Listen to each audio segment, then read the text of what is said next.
Alright, hello. Hello. Welcome. Welcome to the stream. Hopefully everybody's doing well. Sorry, a bit of a later start. I'm just really tired, honestly. I got like 2-3 hours of sleep from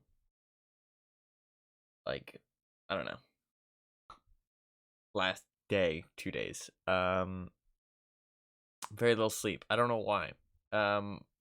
Part of it is because I'm addicted to World of Tanks, I'll admit. And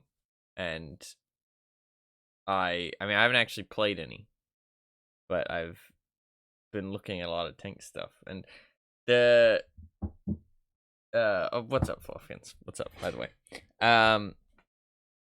Looking at the it's really addictive to look at tanks GG and look at the stats and look at all the different ways you can build tanks. And I just honestly just looked at a lot of stuff. I did do some stuff I needed to do, but I mostly rested. It's got you in its clutches. It does. I'm excited to play more, but only once there's like some stuff going on. The Clan War stuff ends tomorrow. Or today, actually. It ends in about 24 hours. Roughly. I'm not going to be able to get anything.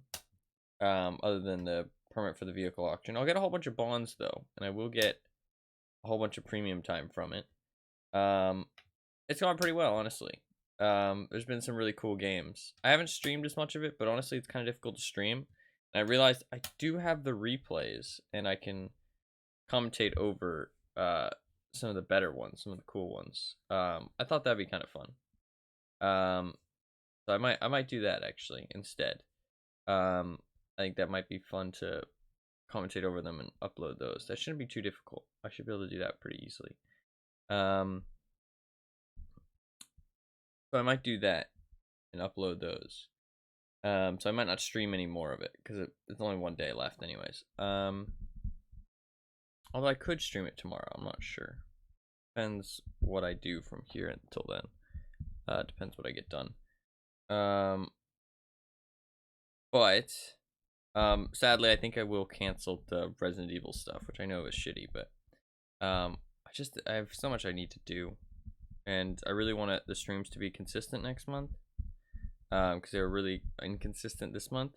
I honestly might just, I don't know what I'm gonna play though for the next 2 days. So I might just not stream the next 2 days and just kind of forfeit the last 2 days of this month.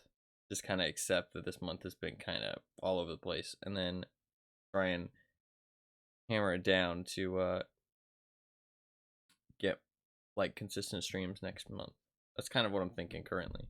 So maybe I could stream the last day of the clan stuff just as like a thing to do, a thing to stream. So I don't miss too many streams. Just could be like some short streams. I need to commit more to short streams. That's the problem. I don't commit to short streams enough. I need to just do like 3-4 hour streams. It'd be better than just missing the whole day. But I don't know. It's hard for me to do 3 to 4 hour streams. I always want to go for like 6 to 8 hours. It's like half the day. You know what I mean? So I just don't have time to do anything else.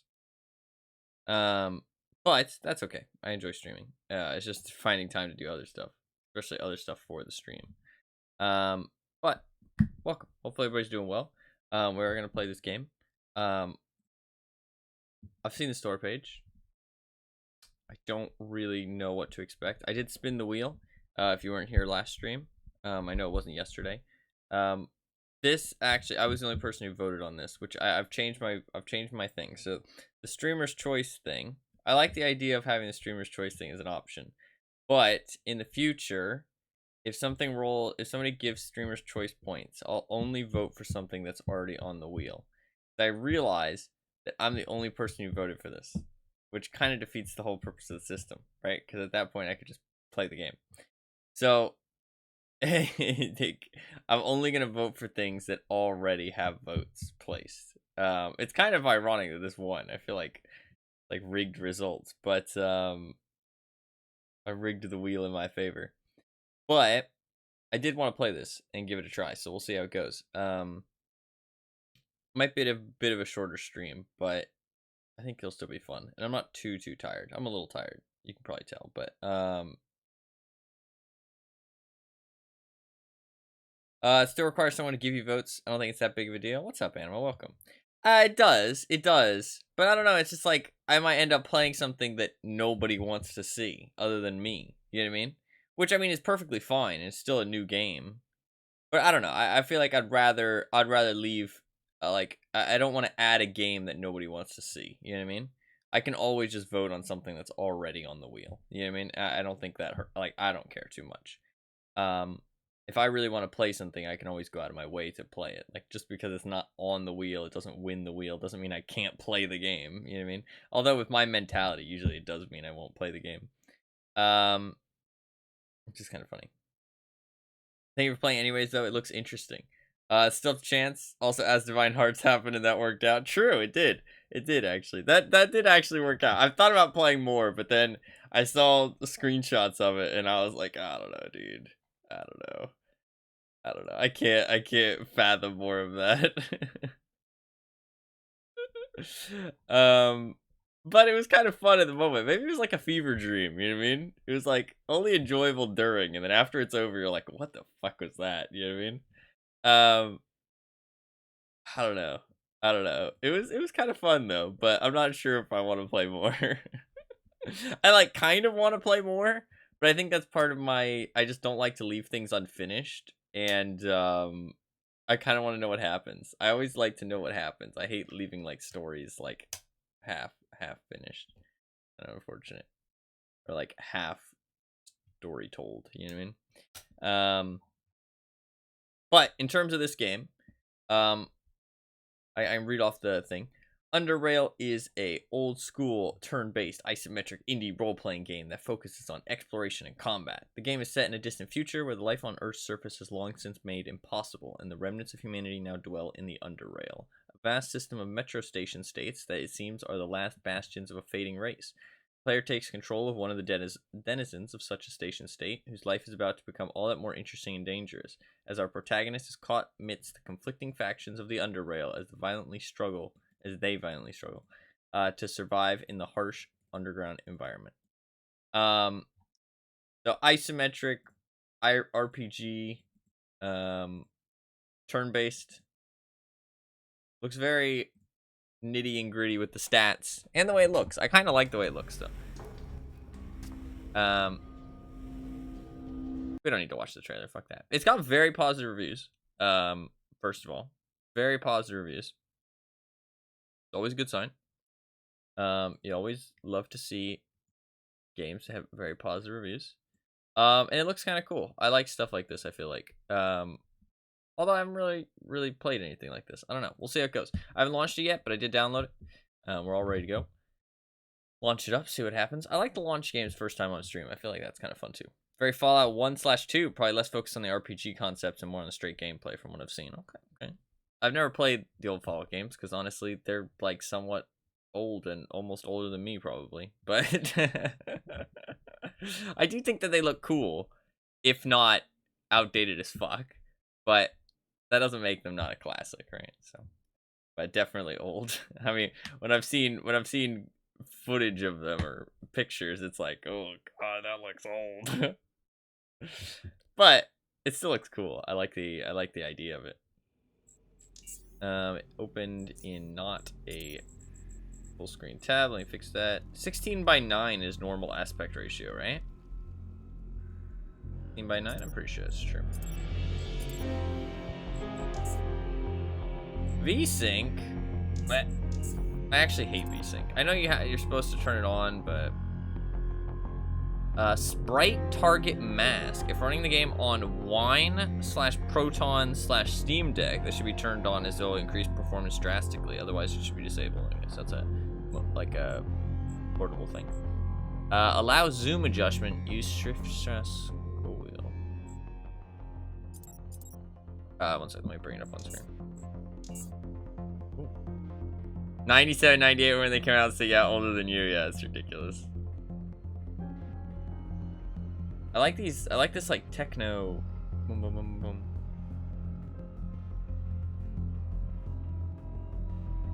Let's see what we got. Is it popping up on screen fine? There's a little bug. Hey, there we go. Takes a little bit. We got some rats over here. You can't see them. Wait. There you go. We got some rats. Oh shit. A rat. Got a guy throwing some green. We got some kind of like police guys here. I like this picture. It's good artwork. Good looking. We got some bugs. Definitely a little too loud. We're gonna need to turn that down a little bit. Let's go 80%. 88. Yeah, let's go 80. Effects volume, I can probably go down. Let's go 80 on that too. Ambient volume, let's go 40. Music volume, let's go 20.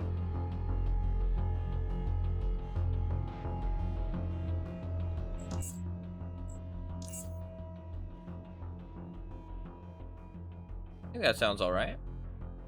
Maybe a little bit less on the volume. Just on the music. I think that sounds good to me. You guys can let me know. Automatically open doors. Automatically end turn. Combat taunts. Combat action speed, combat movement speed. We'll leave that on because it's on by default. Controls. I assume there'll be some kind of tutorial of some effect. Interface. Holy shit, what the fuck are these? Let's not mess with that. Bit quiet, okay. Just the music specifically or just in general? Yeah, okay, it's a bit quiet on the music. You're right. I'll turn it up. I like that a little bit better. Is that better, hopefully? Automatically overwrite saves, retain previous... Oh, fuck a quick save, dude. We ain't bitches around here, alright? We do not quick save around here. Okay? Ain't no quick save is. Sounds better now? Nice. Okay. Autosave on transitions. Oh, I fucking hate autosaves and shit. We go Iron Man. I don't know how difficult this game is, but I guess we're gonna find out. New game. Game difficulty. Set the difficulty and experience point system for this playthrough. Sounds like a pretty hardcore game when it comes to difficulty, or at least difficulty spikes. Oh shit, okay. Find the combat on normal mode a bit too hard for their taste. Player character has double the normal amount of health, while medical consumables heal for more and reduce cooldown. Some encounters have been made easier either in enemy numbers or through other means. So when reading that, it says it makes me think that there's like set encounters, like scripted ones. NPCs will, on occasion, act less intelligently than a normal difficulty. Okay. Provide a lot of challenge for an average hardcore gamer with less room for error in combat. This is the way the game is meant to be played. That's what I'm probably going to do. Experienced players at least very little room for error. Reduced health. Medical consumables heal for less and have increased cooldown. NPCs, yeah, some encounters have been made harder in enemy numbers or through other means. On occasion, act more intelligently than a normal difficulty. Items are sold for 50% of their value. This difficulty is for the UnderRail veterans. They no longer find the game challenging enough. In addition to the player health and cooldown modifications and additional NPC intelligence, it also increases the regular NPC health by 50% and their skill levels by 30. This bonus is even greater for certain special boss NPCs. A lot of encounters have been spiced up with many additional enemies or made extremely hard through other means. That sounds kind of fun. We do not guarantee the game can be completed in this mode, so choose at your own peril. I like that. Items sold for 25%. I like that. Fuck it. Make it really difficult. You know what I mean? Because players will find a... Oh, sorry. I'm not there. Players will find a way to beat it. You know what I mean? That's the thing. Players will find a way to beat it. Either, like, abusing glitches, exploits. People will find a way to beat things. You don't have to... Like, you can put things in that, you know, you haven't fully tested the difficulty. You know what I mean? As a fun thing. You know what I mean? You gain experience up by collecting oddities scattered across UnderRail and by completing quests. Higher end oddities are found in progressively more dangerous and harder to access areas. No experience is granted for skill usage or killing, though some oddities are only dropped for creatures. Oh, interesting.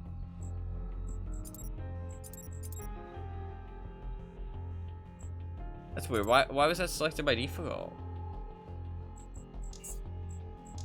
I feel like that's not... I feel like I'd rather do the classic XP system. And that makes sense. I like the sound of the oddities thing, though. It's kind of cool. Changes how you have to play the game. Especially if it's like a story-based thing. Stuff like this is good for replayability, right? I don't know why this was enabled by default, though.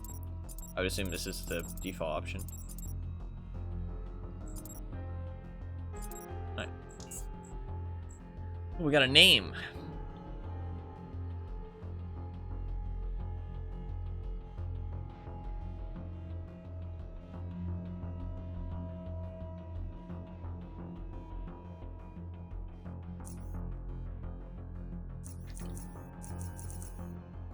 There you go. How do you think it's probably the default for their game experience? Well, I know people would expect a more traditional system. Oh, okay. I could be a woman.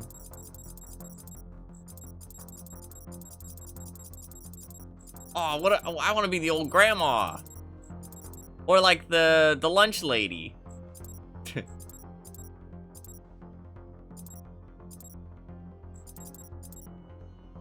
This gives me like Matrix vibes. I guess it's the glasses.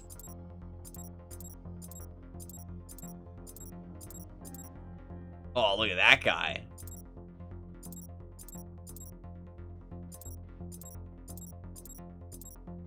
Oh, I kind of like that. There's a Wesker and a helmet? Wait, where?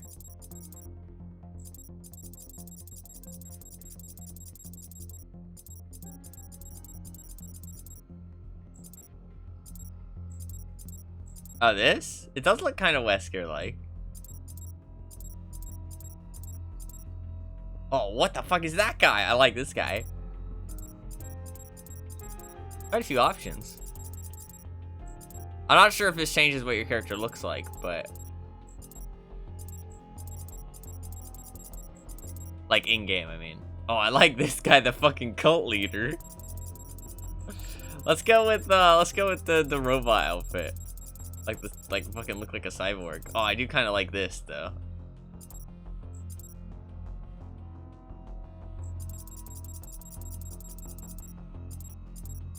We could be the cult leader. I feel like I want to do the robot. I don't know. There's a lot of good choices. I don't know if this does anything. I doubt it. But all right. Strength measures or measures. Maybe we should do the other difficulty. Should I do the other difficulty? Or the other, the oddity thing? Because if it's the default, maybe it is the way the game is supposed to be played.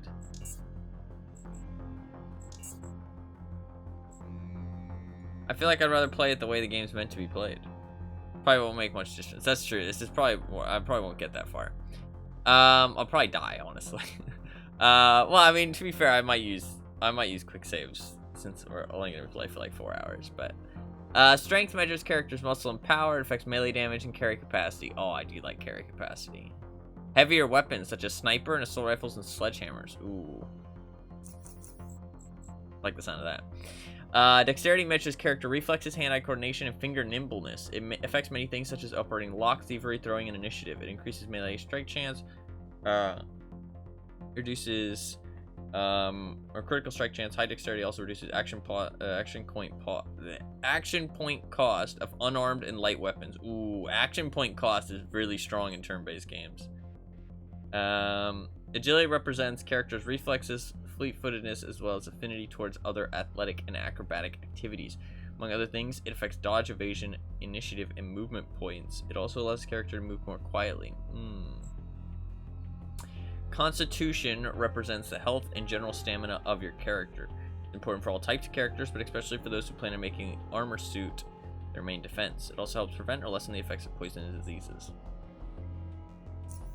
Man, you don't get many skill points to start off with. You can't go below 5 either. I like it when you can be like, make yourself really stupid. Intelligence determines how well the character learns and reasons. It is important for a character that focuses on science, as all disciplines are dependent on it. It also determines the number of different psi abilities that can be invoked during combat and affects psi point regeneration. Ooh, that's kind of fun. Will measures character's mental determination to see to his actions regardless of various mental difficulties such as pain, suggestion, and overwhelming odds, as well as to force his will onto others in the environment. It heavily affects the potency of all psi disciplines as well as psi point regeneration. Aww. Can't go below 5? Oh no, I can. I can go to 3. Okay. I say we take everything to 3, and then I actually build, like, some kind of character. I for some reason, didn't think I could go below 5. I'm not sure why.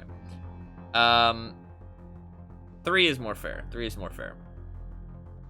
I mean, a well-rounded character is a good idea, but fuck it, I feel like it's less fun. Perception represents characters' ability to discern objects from far away, as well as to notice hidden things in their vicinity. Helps characters use ranged weapons more effectively, as well as detect hidden objects, passages, and creatures.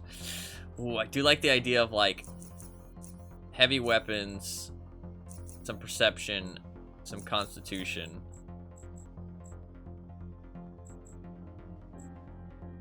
And then maybe some will and intelligence? Maybe up that, just because that's movement points.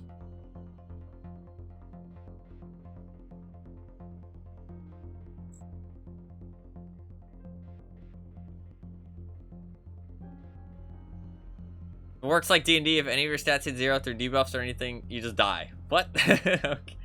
I didn't know that. I mean, well, I didn't know that about DVD. Obviously, you don't know if that's how it works in this game, but I kind of like the idea of this. Maybe like this? I kind of like the idea of this. Import. Oh, base ability scores represent characters' core potential. These scores are set at the creation time but can be evolved later to a certain degree. They affect many things in the game, such as skill levels, and are often found as requirements for feats, studies, and psi abilities. I like the idea of some psi abilities. I like this setup, I think. I like this setup. Maybe drop 1 point in intelligence and go for 1 extra point in strength. I think I like this. I think I like this. Let's go with this. Oh, there's more. Oh shit, there's skills. Fuck. This reminds me a lot of Divinity. And just like D&D style stuff, right? Increase your precision with any kind of pistol, SMG, or rifle. This includes both firearms and energy weapons. The higher... I can't read all of these. I mean, it's pretty simple. I'll just browse through them. I won't read them off out loud. Crossbows, interesting.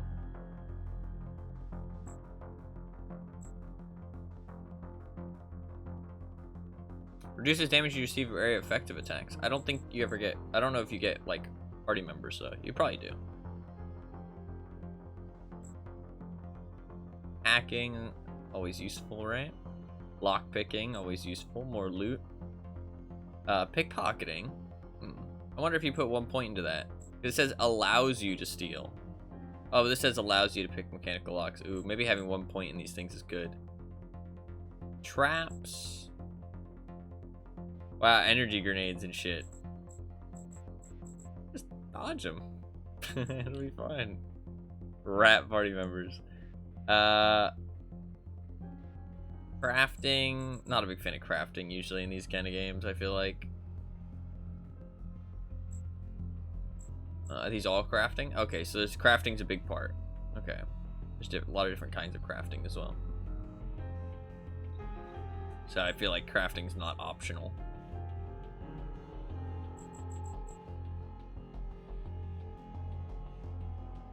Okay.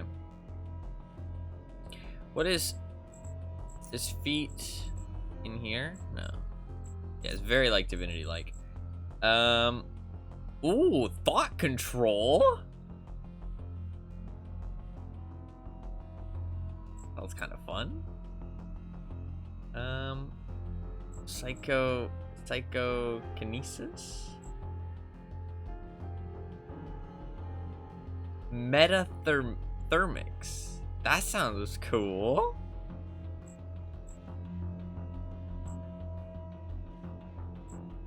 Who the fuck's gonna put points into this? I mean, some people will. Oh, 120. Oh god, I have a lot. Shit. Okay, there's a lot of options. Alright, well, guns. I want some guns. Let's go. Oh, 16. What's the brackets mean?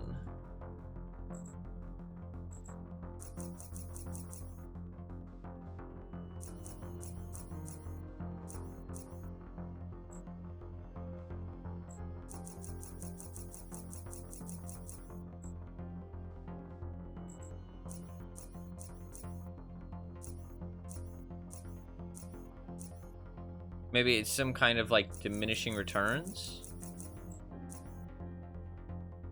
Modified total based on your stats. Yeah, I think it's like, that's like, I put 11 points in, but I'm only getting 9 points worth of value, is what I feel like. Maybe I just put 15 into guns, honestly, if I plan to do mostly guns. Because your dex is shit. Oh, yeah, that's true. I mean, my melee's alright, though. Oh, but I have strength. Yeah, okay. Yeah, okay. Gotcha. Okay, that makes sense. Okay. Throwing? I do like throwing weapons, but I think we're going for guns. Maybe a bit of melee. Maybe 16 is worth it. That goes up to 20. Shit. Okay, I think that's probably worth then, those two. And then maybe, I say fuck this shit. Maybe some hacking. Maybe some hacking would be good. Maybe like put like 8 points into hacking. Big gun toting psychic man. Exactly, that's the plan. Maybe a little bit of biology. I don't like the idea of some biology. Maybe a little bit of various electronics. It synergizes with biology. Yeah, let's put another 8 points into chemistry as well. Yeah, because they synergize. That's kind of cool. Okay. Maybe a couple points in here as well.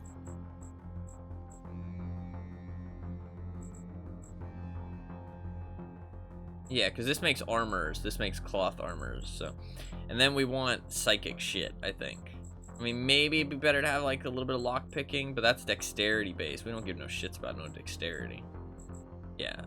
I say maybe let's put like some extra points into hacking since we're not going to have any of these. And then maybe let's look at... oh, I might want to do evasion. It's related to agility, though. I didn't put any points into agility, did I? True. Yeah, I put very few points into agility.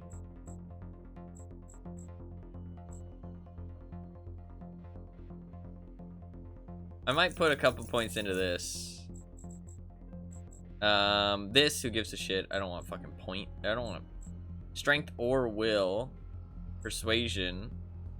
I don't like these two.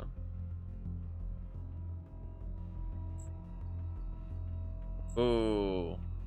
See things your way through non-violent means. Nah, fuck that. Let's go for that. And then thought control. Intimidation and thought control. I feel like I'm the bad guy. The metathermic seems kind of fucking sick, though.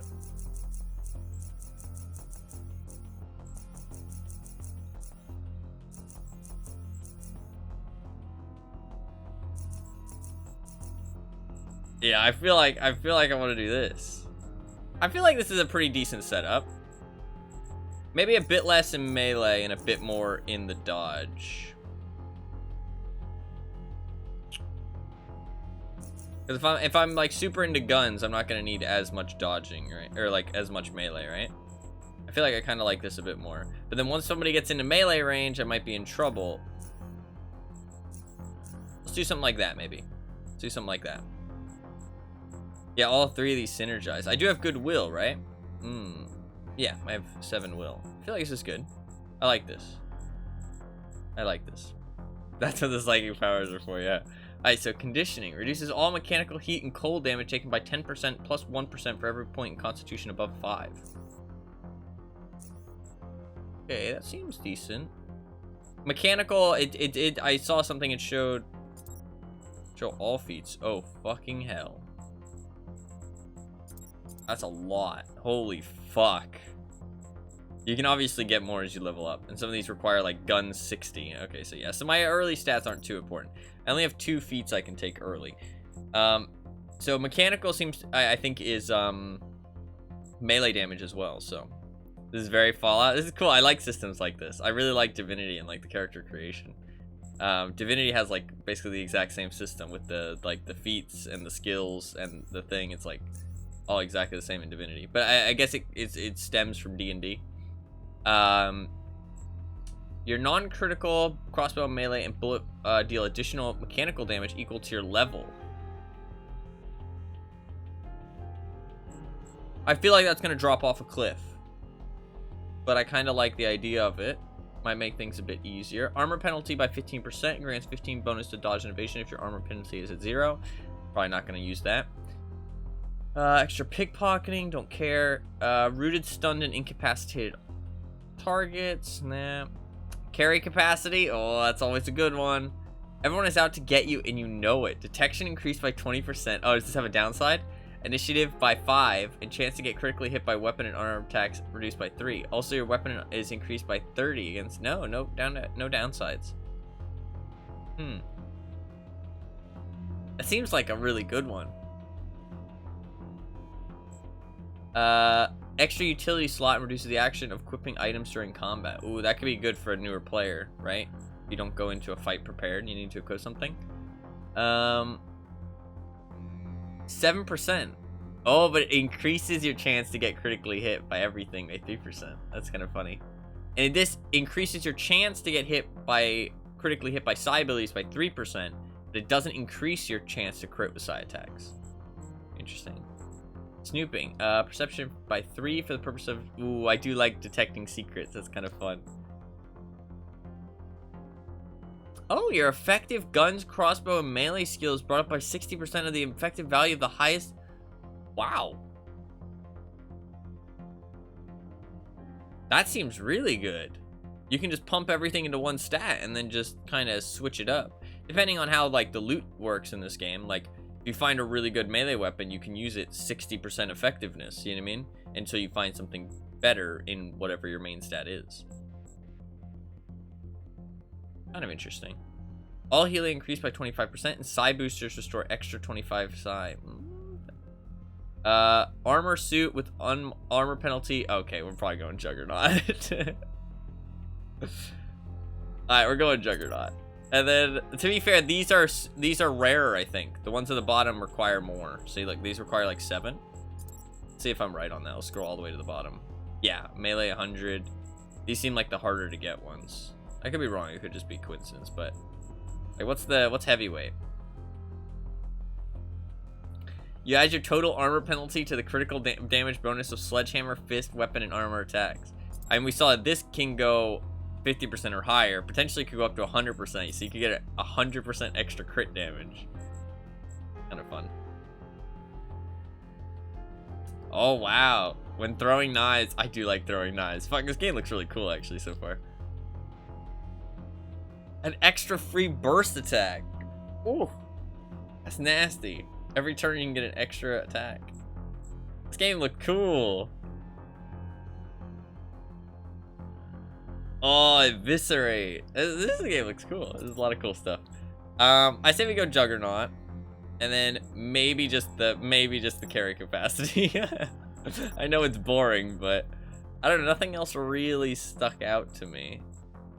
And I feel like the carry capacity is an extra utility slot. Could be nice. I'll always get to pick more. Got a loot goblin. No, we're gonna have the carry capacity. Let's do it. This game looks cool so far, though. I'm already really into it. I like those kind of. Ooh. All right, last topic, of course, earthquake repairs. What's the situation at the south tunnel? Gotta dig deeper to plant the explosives, or we risk more damage to the tunnel.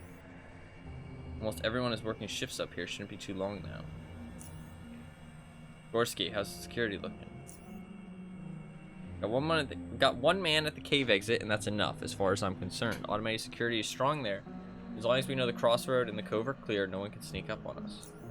Also, got one man at the under passages, and he's been ordered not to open the gate no matter what. Last thing we need right now are those bloody lurkers sneaking up on us. Oh, okay. Everyone else is up at the platform securing workers and tunnels. Good, good. If no one has anything else to add, that'll conclude this council meeting. Actually, just one more thing, in case you weren't informed already. I admitted a new citizen to the station. That's me!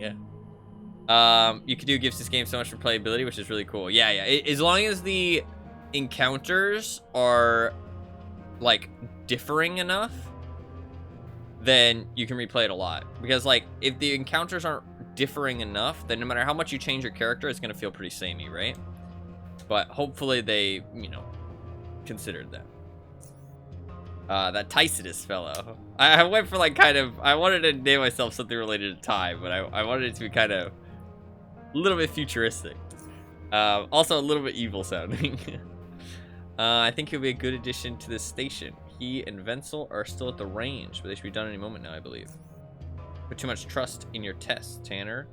All I care about is how he handles live action and how many points he got. Darth Tycidus, yeah, exactly. Well, we'll find out soon enough. Best put him to work immediately. We need all hands on deck right now. Indeed. That is all. Mara, Gorski. Okay. An unexpected yawn interrupts Wenzel. He instinctively raises his left hand to cover his mouth, forgetting that he's wearing a respirator. A tiny smile creeps up on your face due to this very fact, yet you understand this. After so many hours of testing, these kind of lapses tend to sneak up on people. He soon continues. Excuse me. All in all, Tycidus, as far as I'm concerned, we're done here. I've got a few other things to do, but unless you'd like to have another go at the testing range, you have no reason to stay here any longer. I'm not going to read all of my options. I'll just read the one that I pick.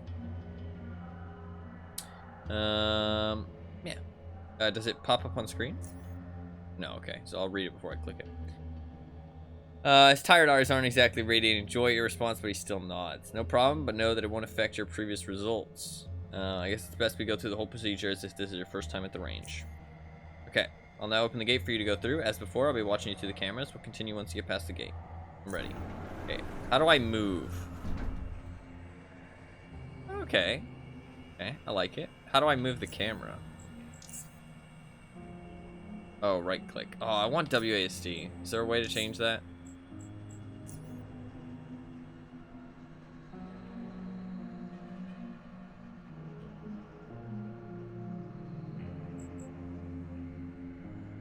Sadly, I don't think so. Scroll up, down, left, and right. It says arrow keys. Ah, okay. Let's change that to WSD. Character sheet. Let's change that to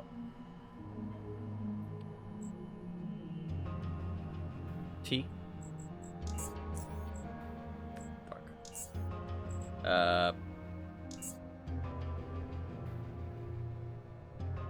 O? No. Q? Fuck. I? Fuck. Y. Fuck! 9! Fuck! 0? There we go, okay. Oh, I'm gonna fuck up the, things anyways. Take all.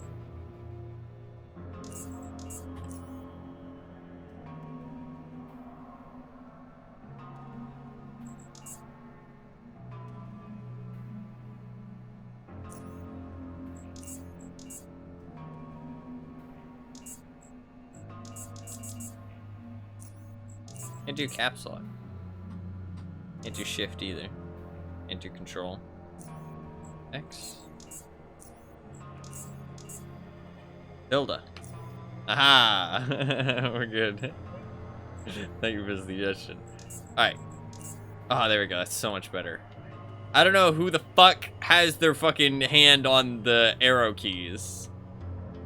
Or wants to, like, right click. Also, that sensitivity is terrible for that. So, yeah. Fuck that.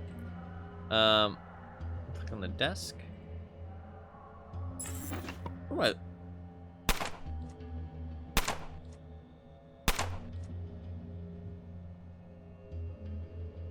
Oh, he stopped.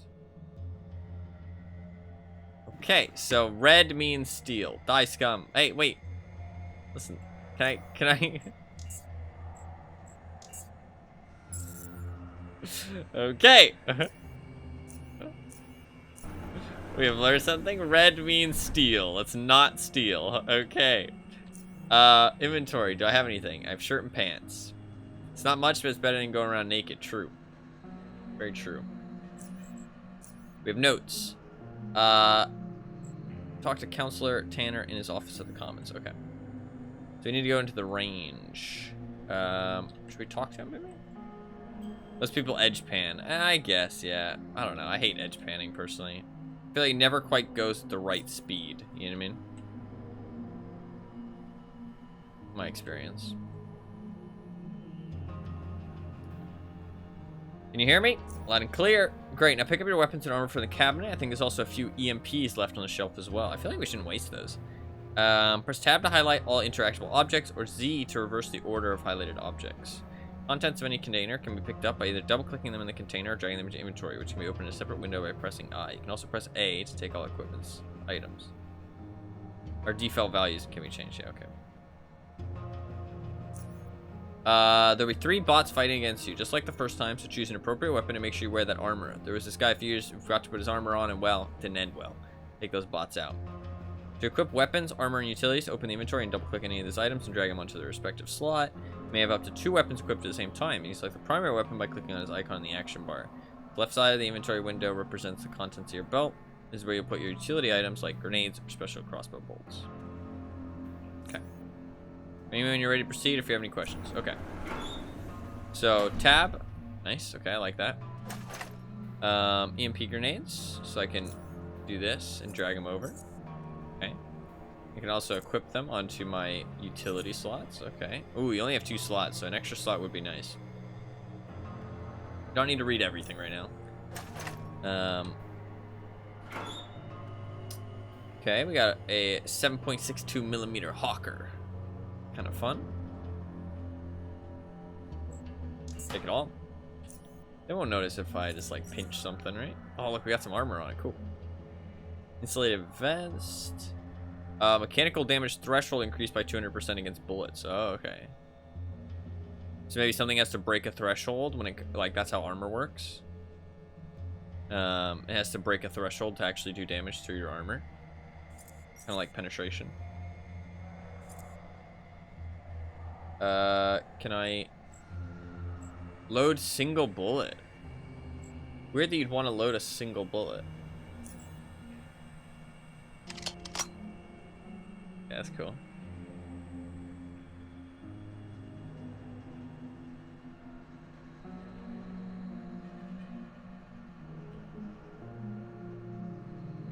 Okay, I guess I'll bring the knife as well. Or the sledgehammer. This, I assume, use dexterity. It doesn't say that, actually. Does damage increase by 3% for every point in strength above 5. Every point in strength above 8. Chance to stun. I have minimum strength 8. We'll go sledgehammer then. 1 more round before passing turn. I guess that's true. Okay. Alright. I'm here. Got any combat tips? How do I reload my weapon? We figured that out.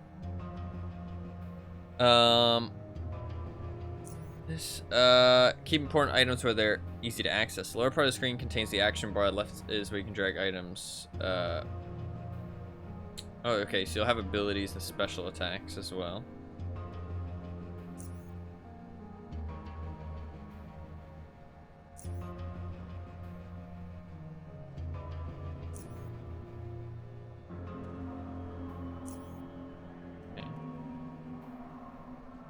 How do I hold a weapon? Oh, is this just equip? Yeah, okay. Both stun and there's loads of ways one can deal with its opponents. Some you can incapacitate by flashbangs, other you can stun with electrical weapons. While both stun and incapacitation are disabling effects that prevent a target from performing any action, they are not the same. Incapacitation effect breaks the line of sight between the player and the target, allowing for stealthing and easier escaping or repositioning. It can be removed by any attack. Stun, on the other hand, cannot be removed. Okay. In almost all cases, but stunning targets do retain a line of sight and they will chase the player once the stun effect wears off. Gotcha. Very big difference. You can use traps, or if you're good with psionics, you can even mess with people's heads. Just remember that what you can do to others, they can also do to you. Figure out ways to defend them. Yep. Technically, you can use whatever you feel suits you best. What's up, Gabby? Welcome. As you know, bots in general are pretty well armored. Knives might work if you want to slash rat hounds, but against bots, you better use something like high caliber, armor-piercing bullets, explosives, or even sledgehammers, rather than, say, JHP rounds and bolts. Those aren't going to work well. EMP weapons are best if you want to do some serious damage or even short circuit bots. Rat hounds, yeah. These don't work so well against living enemies unless you want to drain someone's energy shield. Okay, like Borderlands style. Armor is good for you. When it comes to armor, there's always a trade-off between protection and mobility. For example, wearing metal armor makes you less agile but offers more protection. While with, say, leather armor, you get the opposite. Less protection but more mobility. Of course, there's more to armor than just these two extremes, but you get the general idea. Yeah, okay. Pretty simple stuff so far. You can initiate combat manually, either by pressing enter or clicking the button in the lower right corner of the screen. Or when an enemy spots you. Hovering over any character will reveal their name, remaining health, and attitude towards the player in the form of a colored name tag. Right-clicking will display more info regarding health and active effects at the top of the screen. I might need to be reminded about some of this stuff. I am pretty tired. Combat in UnderRail is turn-based, which means that different characters take turns at performing their actions. Every time combat begins, whoever has the highest initiative will get to act first.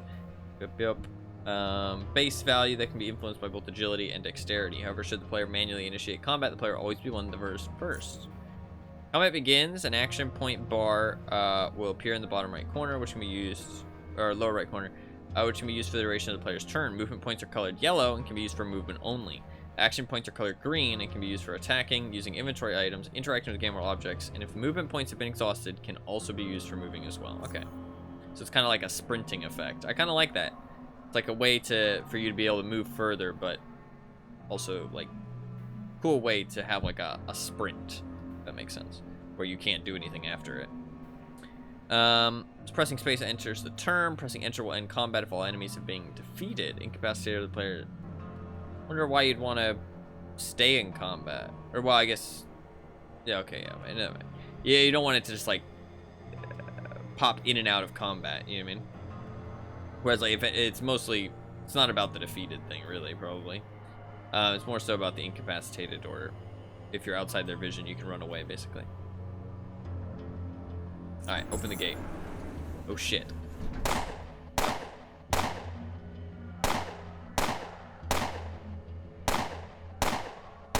Well, this doesn't seem very fair, now does it? Should I just use an EMP grenade? 80%, so I can move without getting shot. Yellow can only be moved for movement, so I should probably get a bit closer. And then shoot. I don't know if there's cover in this game. Doesn't seem like it. Oh.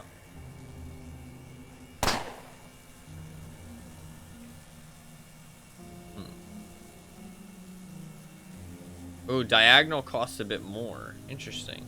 But it is cheaper. Because if I move here, then here, that'll be 20. So it's only 15, but it does cost more. Interesting.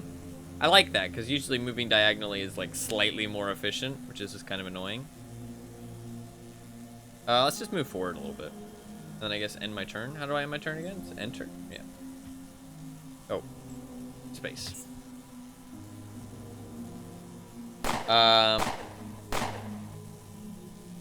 No, yeah, I usually leave effects quite loud. What I will do, I'll turn this down to 70. Turn the effects down to 70.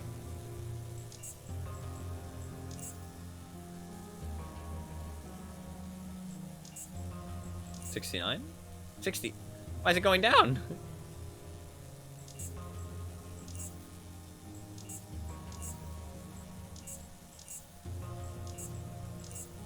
Odd. Okay, bit of a bug.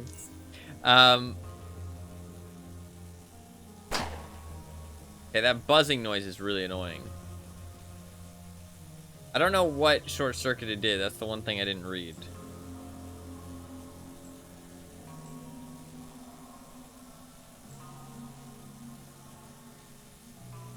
Cool. Okay. Oh, I like the bullets in the bottom right. That's cool.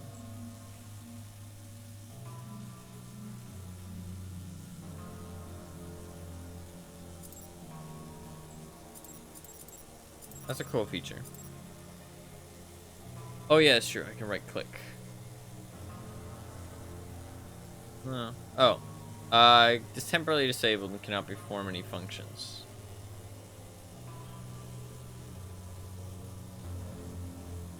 Bro, I did like 2 damage to them. I guess this doesn't do very much damage, but I shot them to short circuit them. So now switch to the sledgehammer and fucking smack them? How do I attack? There you go. I'm gonna be here for 10 years. Why can't I attack again? Oh, I mostly have movement left, that's why. He closed the door! Oh, okay, I can leave now. Okay, I was like, what the fuck? Oh, okay, it's over, it's over. I guess it like, that counts as an incapacitation effect. Good job, Tysus. Now I want you to pick up the items from that locker. There should be a battery, a hacksaw, and 2 lockpicks. Okay. Yawns. Use the lockpick to unlock the door. In the next room, you'll have to unlock the footlocker as well as that box before I let you through. By left-clicking a locked object, the skill necessary to unlock that particular type of lock will be displayed. Open mechanical locks, you'll know how to enough lockpicking for electronic kind of hacking.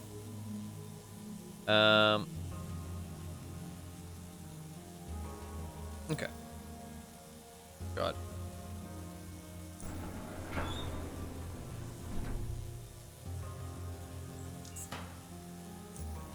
Probably just do this.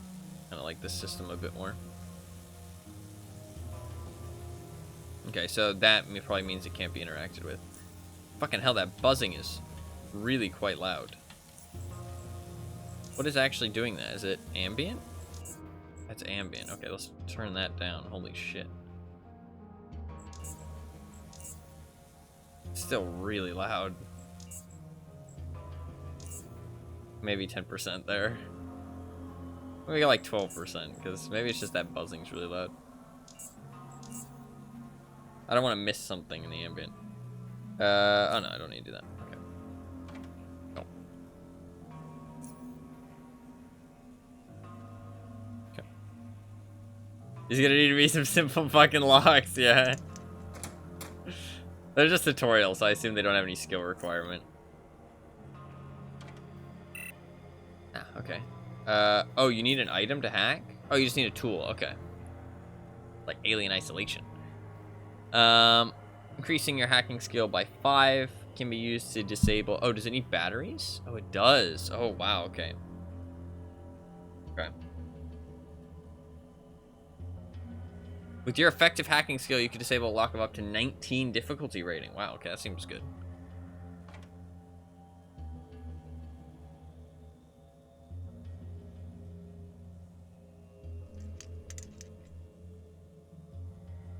Have you ever played a game where they allowed you to have a negative amount of points into the skill? No.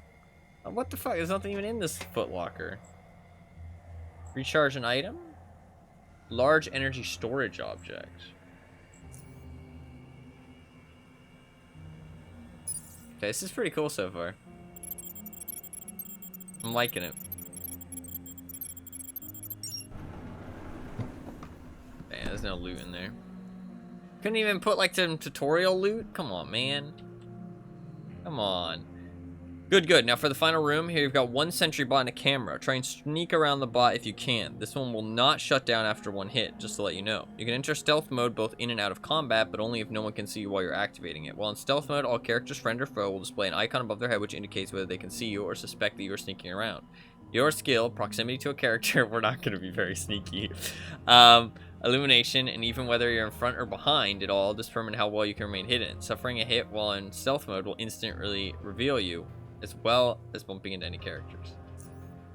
By the way, the camera can see you no matter how good you think you're hiding, so it'd be best if you are able to avoid its line of sight. Stealth offers many advantages. You can pick how and when you want to initiate combat, or even avoid it altogether, which can completely change the outcome of an encounter. Also, certain abilities work only when you're in stealth and can be used to cause massive damage on unsuspecting targets, for instance. Sound plays an important part in UnderRail, since loud noises can attract characters to investigate what is going on. Using quiet weapons like crossbow or knives is a good way to make sure a silent assassin remains truly silent. Tactical vest might not be the most appropriate thing for sneaking. Wearing heavy armor can severely reduce your effective stealth skill, even downward make it useless, so being aware of what gear you use is critical. This game looks really cool so far. So I guess this just armor penalty is played into the fact. Okay. How do I enter stealth? There we go. Hide from others, but reduces your movement speed by 45%. To successfully hide from someone, you need to keep out of their sight for a while. Once you are hidden from someone, they'll need to pass a perception check to detect you. Entering the stealth mode in combat will immediately gain all of your remaining action and movement points. While in combat, your movement points are reduced to 0, and you can receive no extra movement points from any source. Oh, so is it... You can't move while you're in stealth? Or you can use your action points as movement, but you don't get movement points. Okay.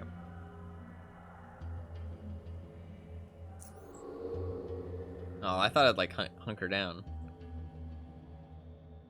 I like the fog of war too, it's cool.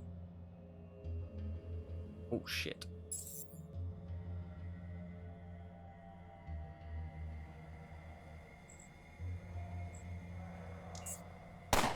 Ow. Ow.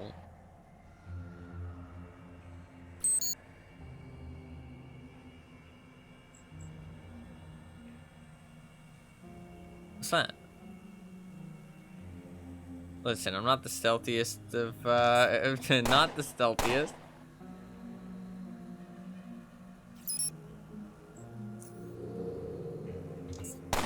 Oh, fuck.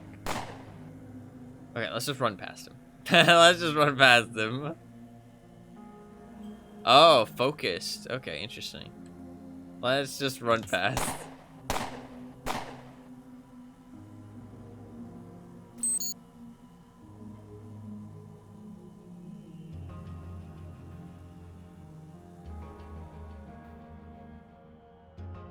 I played like a little bit of DBD, but very, very little at the end of the day.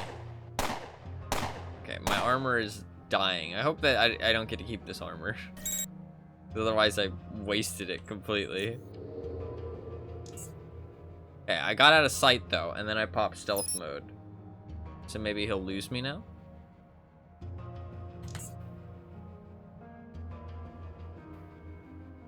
Doesn't look like he lost me.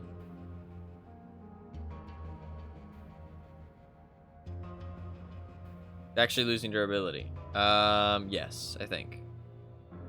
The 235. Okay, so that didn't work. You keep out of the sight for a while, so he just knew where I was going.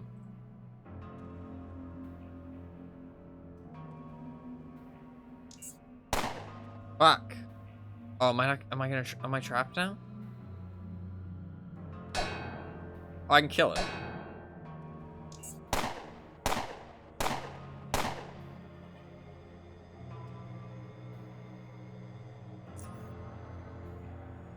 Yeah, I mean, these are pretty weak shots.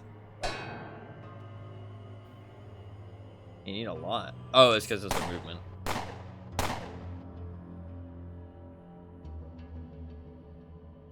Bonk. Fuck out of here. Okay.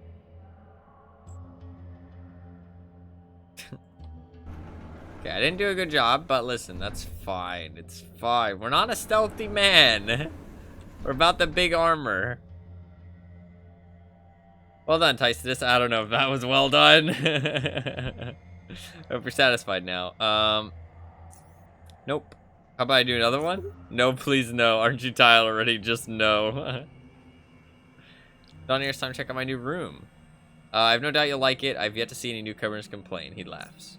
Nothing more to say than congratulations again, Tystus, and welcome to Southgate Station. Go and get some rest. See you around, Venzel. Okay. We did the tutorial. Oh. We're in a room. Broken pixel. The colorful mosaic doesn't seem to represent anything in particular. No loot? Oh, I didn't get to keep any of that loot. Light switch? Okay, I like lights being a system. We got some loot. 140 health over 7 seconds. Must be over 40% in order for bandages to be effective. Instantly restores 80 health points. Wow, okay, so if you get low, you get low. That's not good. You can use the syringes. Rat Hound leather armor. Some flares. Lights up for areas for 30 seconds. Reveals any stealth targets when it lands. Okay. Patching kit. Mechanical repair kit.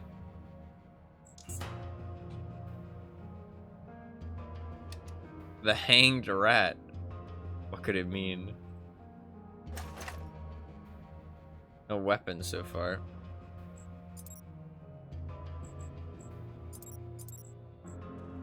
Okay.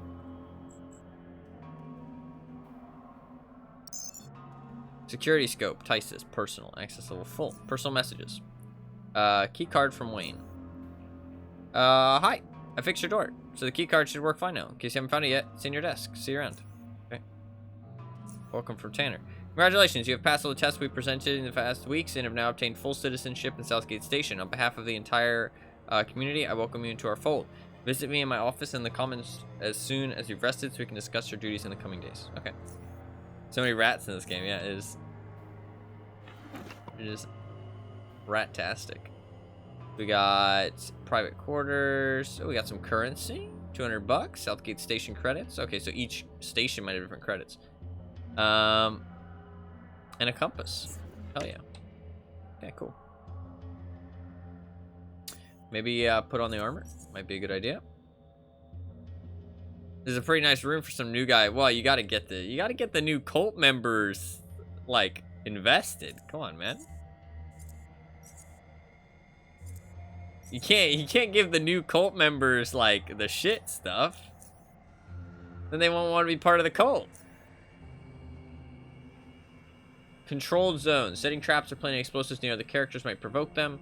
Members of a certain faction take damage from your traps or explosive, they'll automatically track it back to you and turn hostile. If members of certain factions discover planted by you, they automatically track it back to you and turn hostile. Okay, so you just can't like set up a fucking... It's basically saying this is a nice zone. If you set up a whole bunch of fucking traps, they're gonna be like, what the fuck, bro?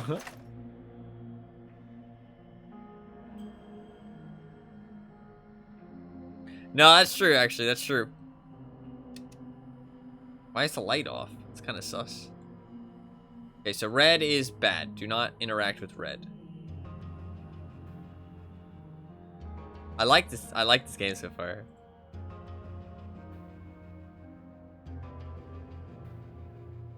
I like how it's kind of grid-based, but you can walk in between the grid as well. I can go in here. Oh, locked. Okay.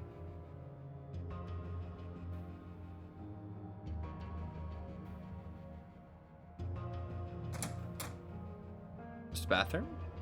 Which one's the men's and which one's the woman's? Okay, I'll just go in both.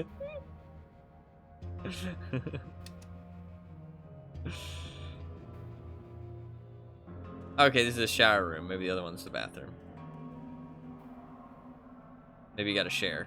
Spaces at a premium. Except for my room. No, they're both shower rooms. Okay. Reminds me of like Prison Architect.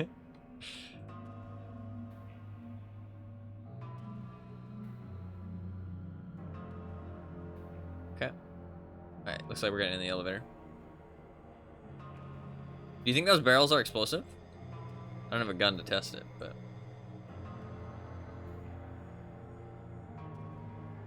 Right.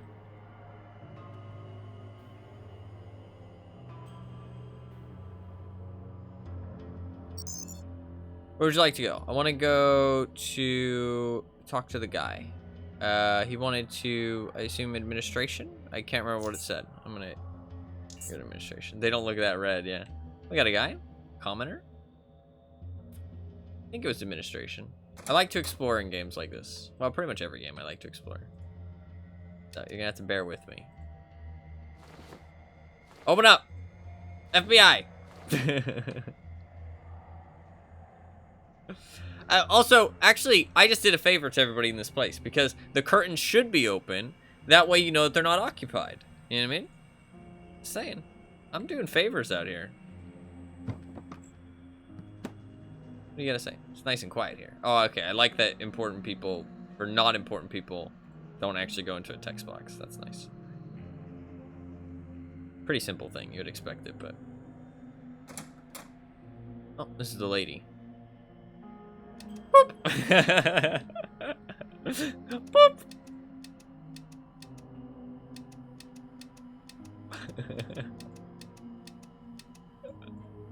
Oh, fuck. You are getting kicked out.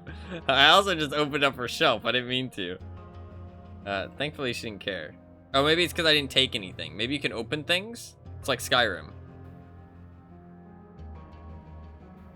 Should we test it?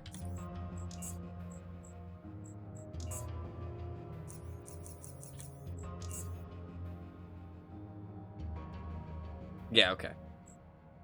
So I can open things, but I assume as soon as I take this. Yeah, okay. Gotcha. You, the new guy fucking with the lights. Alright. So you can open things, but you can't take things. That's kind of fun. But I probably shouldn't open too much stuff, because... Blueprint for a flashbang. But if you do some stealth... I mean, like... What if I just...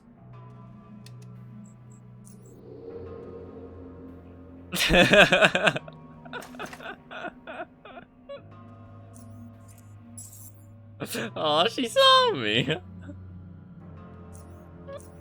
See, this is why I don't like quick saving and stuff, though, and I usually never do in games like this, because you could just try everything once, you know what I mean? And if it goes bad, oh, you know, just quick save.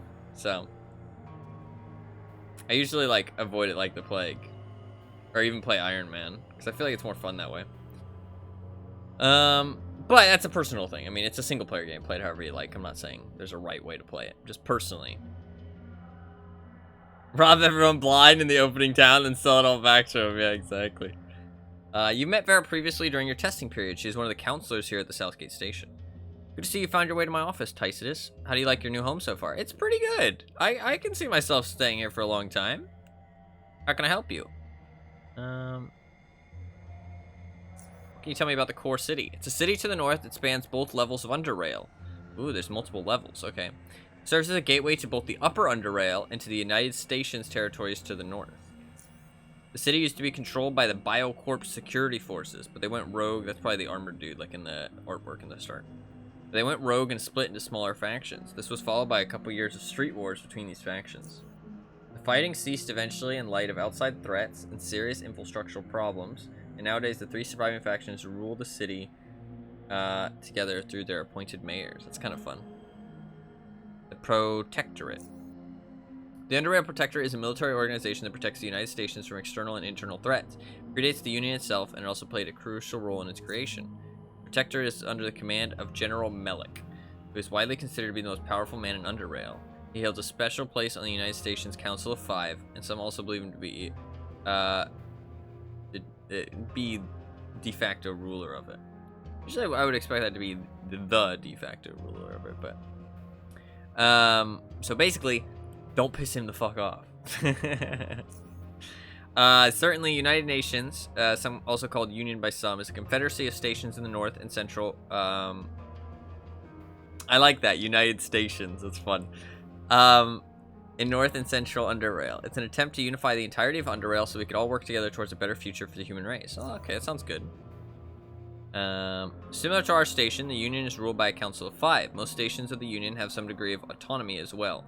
The United Stations are constantly expanding, while no stations here in the South are yet to become a part of it. Something like that will surely happen in the near future. Okay. Okay. So wait, when I read this... United Stations Council of 5, yeah, okay. Our citizens and our councilors are divided on that matter. We currently have good trading relations with the Union, and I personally think it would be a good idea to be among the first to join it here in the South. We're arguably the most powerful faction in these parts, so we can position ourselves advantageously in their organization and also retain a high degree of independence. Okay, that sounds good. This would ensure we avoid any potential military conflict in the future should the Protectorate decide to move against some of the less civilized communities in the neighborhood, yeah. But as I said, not everyone agrees with me here. You must understand that many of our current citizens come from organizations that have, for various reasons, been Protectorate's targets in the past. They're not very keen on being buddies with their old enemies. That's fair. So let me ask you, what is your opinion on the matter? Would you like to see your station become a member of the United Nations?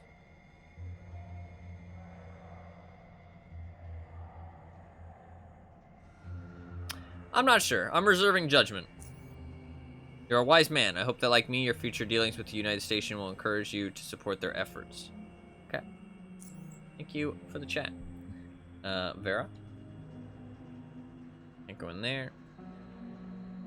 Go in here, though.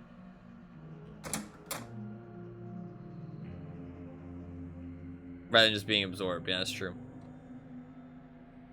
I can loot this desk. I assume there's probably not that gonna be that much loot. It's weird that I can loot some things, but not other things.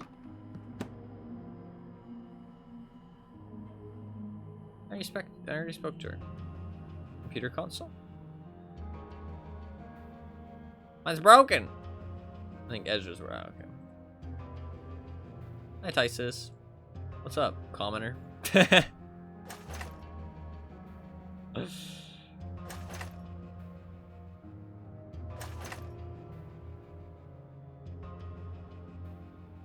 Oh, it's the library? I guess it's like computer terminal. How's it hanging? Alright. Is this not where I wanted to be? Fuck. What's my notes? In his office in the Commons level 3. Okay. You just hit him with commoner, yeah. He did actually take. He's actually trying to be friendly. Level 3. Okay. What the fuck was that? Somebody just munched. Is there food? Do you have to keep yourself fed in this game? I don't like that. I can't even do that in real life. You want me to do it in a video game? More bathroom stalls. Open up. There's never anybody in these stalls. How much there's just like a person in here, you open the door and they just get mad at you and start fighting you. Not to the death, but maybe just like punch you a little bit. That'd be funny. What is up, gamers? Oh.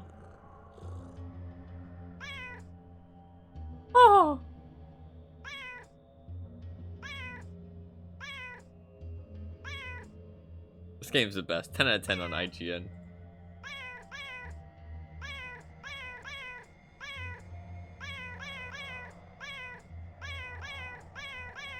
I'm harassing the cat.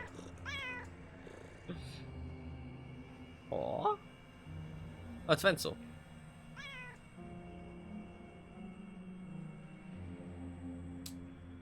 Guess all the visitors are stuck here for a while. Oh, the kitty cat. I love him. I love him. Scavenger was found in the Mushroom Cove. Had most of his hair ripped out. Was somehow still alive, but died on the way here. Oh, God. There's an earthquake. How's it going, Tycidus? Man, everybody's really friendly.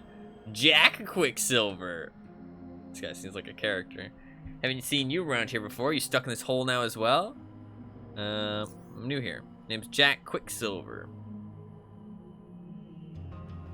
Then he harassed the cat with the rest of the day. He needs to go, yeah. What do you do for a living? Are you a trader? You look like it. Among other things, yeah, you're looking to trade. Ooh, he's got something to trade. Lockpicks?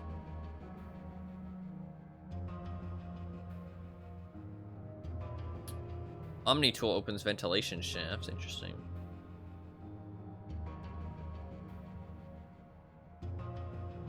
Frag grenade? 350 bucks. I only started with 200. It's like stainless super steel coins engraved with an image of Charon, the mythic Stygian ferryman. It's the most common currency in the South Underrail because its value is derived directly from the value of the metal it's made out of. Okay. Some pig leather, some cave hopper. That armor seems good. Value's 136 though. Yeah. Oh, but you can kind of... Oh, look, he's currently looking to buy 2 crossbows and 2 leather armors. Oh, that's fun. I like that.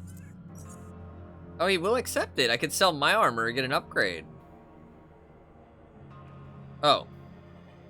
The value of my credits is 2,000. Well, that's why he's accepting. I almost just scammed myself. Okay, let's not do that. Oh, I'm naked. Fuck. I took my clothes off to offer it to him. Quick, put it back on. Just getting naked in the middle of the canteen. Sorry, guys. Met Arlene during your testing period. She's in charge of food preparation and rationing. Ah, we used to make fun of Tanner's stupidly high standards when admitting new people. Not the end of the world if we get someone imperfect. we said. And here you are bringing us earthquakes on day 1. Wow, very funny, Arlene. Yeah. I was only kidding, don't take it so seriously. Anyway, what do you need? Heard any good rumors? I heard Mordry's been acquiring some quality cigars lately. Wonder who's his supplier. Pascal's still examining his body. I guess Junkyard still hasn't got rid of old Chopper. Embassy and Junkyard. Guess they've been feeding him good. Pirate activity. The Black Eels seem to be doing a damn fine job. Okay. How bad was it? For us, not that bad. The south tunnel collapsed, so the train is out for a while. The station itself didn't suffer any major damage from what I know. Heard it's much worse up north. Something about a Union's freighter crashing and getting buried on a slide rail near Core City. Man, I can already imagine all the vermin crawling out of their holes to take a bite out of that cake. I'm not talking about rat hounds. I thought she was talking about rat hounds. I guess I should ask her what else is new. Gorski's gathering up his squad. Don't know what they're up to, but they're armed. Oh, wow, okay. Foot Locker?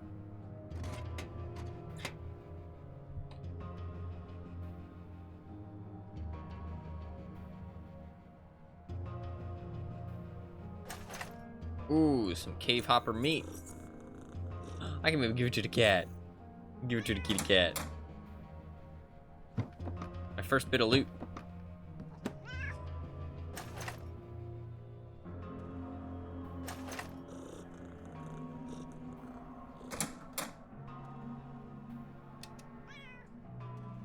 A classroom? Truly reminds me of Prison Architect. Really cool game, actually, Prison Architect. Then he stole some food. That wasn't stealing. That was free. I could take that. I could take that. That was for. Alright, this is the thing to talk to the guy. I'm not stealing yet. I'll steal when it becomes beneficial. No, we're gonna be a bad guy, maybe. I don't know. A little bit of a bad guy. We'll play it by ear. We'll play it by ear. We're definitely looking out for ourselves, though. We're gonna mind power people. Alright, story time, I assume. And we're gonna get our first quest. I would assume. In true RPG fashion. Alright. Adrian Tanner. The man behind the desk is Adrian Tanner, the counselor who admitted you into Southgate Station. Even during your first encounter with him, he struck you as an unusual-looking individual. Setting aside his impressive stature, one finds it difficult not to notice how his thick, bushy hair and beard envelop most of his head. That, in addition to his opaque glasses covering his eyes, which you've never noticed him without, means that you can see very little of his face and its expression. His somewhat dirty scavenger outfit, which he wore earlier, clashes with the cleanly, fine-furnished office, suggesting that Tanner probably does most of his work in the field. As soon as he finishes typing, he raises his head and reaches out to shake your hand. His big hand, tucked into dark brown gloves, makes yours seem like that of a child in comparison. You especially feel his large fingers to be twice as thick as yours. Okay, they're making him out to be real intimidating. His deep voice feels distant and calming when he addresses you. Congratulations once again, Tycidus, and welcome to our small community. You scored very well on our tests, no small feat that. I'm sure you'll turn out to be a valuable and respected citizen, but more importantly, I hope you'll find peace and kinship here, which are so hard to come by in the chaos surrounding us.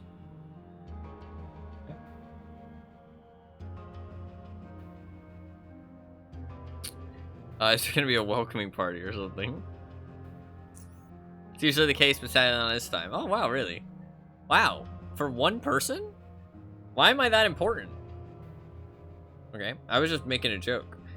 I was just making I was saying it as like a snarky remark of my character, but there actually is apparently a welcoming party. Small community. I guess that's true, actually. Yeah.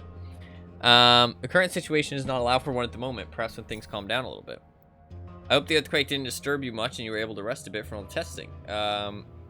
We have much work to do today. Events have transpired that require your attention. Are you ready for some field work? Heck yeah, I get to shoot stuff. Work already? Okay, let's not sound like a fucking trigger happy idiot. Let's also not sound like a complete ass. Ask how much damage it did. Not much damage to the station itself. There were no casualties, fortunately. Regardless, the railroad tunnel has caved in, so we're cut off until the rubble is cleared up. I'm not sure how important your choices are, actually, in terms of the dialogue. I would assume in like an RPG setting, they're like kind of important, right? depending on how situations will play out. And there'll probably be some options depending on what your stats are, like in terms of your intimidation and stuff. So we're cut off until the rubble has been cleared up. Railroad tunnels caved in. Yeah, it is nothing you should be concerning yourself with at this point. And back to the business at hand. First, you can have your weapon back. Lucas, the armory, you should have it. And while you're there, you might want to drop by the shooting range since you'll be doing some field work today. Might not be a bad idea to warm up in case things get ugly. Speak to Gorksky if he's there. He'll help you set up for some practice sessions. However, that is entirely up to you. Understood. What does this field work? Down in the tunnels below our station, just to the north of Crossroad Caves, lie a series of abandoned outposts. These outposts were built by another station a long while ago for the purpose of scouting and defense. In time, they fell to decay. I want you to retake them so that they might again serve the same purpose. In order to do so, you'll need to activate the main power generators located inside one of them. Harold from the engineering sector thinks he knows how to get the generator operational. It should be your first stop after we're done here. I'm getting my gun first. As far as I'm aware, there are a total of 5 outposts plus the one with the generator. I don't know if it's possible to activate all of them, but try to activate at least 3. Okay.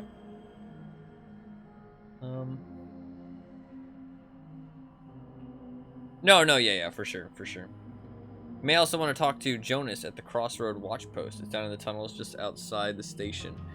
You'll be passing through here anyways. Or through here, there anyway. He's one of our most experienced scavengers, and he's probably seen more of South UnderRail than any of us here. I'll surely have some useful advice for you. Okay. How well is this task credited? 300 credits. Additionally, 500 credits if you activate all the stations. Wow. You get to keep anything you find there. Okay. Why are we taking the outposts?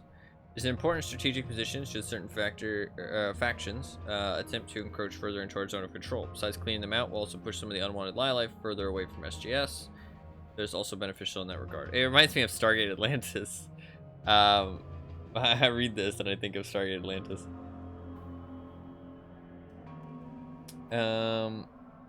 Wildlife? A few packs of rat hounds moving to the area. Be best check to Jonas regarding the idea of moving details. He knows the area inside out. Oh wow, I don't get to use the other option. I would have liked to talk about the factions instead. Pascal, our station's chief physician, wanted to see you. You should probably pop down to his office in the medical sector when you have the time. Got it. Okay. Lot of missions. We gotta go get our gun in the armory. We gotta go talk to the guy in engineering. We also gotta stop by the medical guy. Let's go to the armory first. Get our gun. He told me to stop, but I like guns. I would like to have a weapon. Bonus pay almost triples your earn for the job, yeah. I gotta do all of them, though. He said there's 5 plus the additional. It's not too bad. We could do that. Lucas. I can't loot any of that, yeah. I could always explore this a bit later. Oh, this was just the testing area. Oh, this is the targets. Okay. Oh, Gorski's the... Should I do the tutorial for shooting? Can. Get my gun. Short man rises from behind the desk with a grenade case in his hand. The heavy case meets the top of the desk with a thud, raising your eyebrows, which in turn makes the man's face turn into a smile. He removes his glove and shakes his hand, shakes your hand with a strong, perhaps too strong grip before addressing you. Don't worry, Tycitus, I ain't gonna blow us up. Nope. Anyway, Venzel told me you'll be staying with us for a while. Yes, so. Well, friend, make yourself at home. How about weapon bag? Ooh. I had a bloody shotgun. Ooh, I like the persuade. Of course, it was the, well, 5mm pistol and some ammo, if I recall correctly, right? This one? This is a pistol that is in such bad condition, people would pay to get rid of it. Ooh. Guns are for wussies. All I need is a knife. Should we try and go for the shotgun or a 44? I would rather have a pistol, to be fair. I feel like a shotgun's gonna put me too much into the danger zone. Can't wear the 44, man. Aw, it didn't work. It didn't work. What? One of his eyes half closes while the other tenses up. No, seriously, is this your pistol? Should we try the shotgun? No, it's not gonna work after I already chose one. There's a 5 mil, but not that one. Then it was, oh, this has gotta be Newton's gun, and my bad. There you go. Answer your weapons. There, with that out of the way, might interest you in a couple more things, eh? Sure, motherfucker. got some ammo. Oh, we didn't get an upgrade. I was hoping for an upgrade.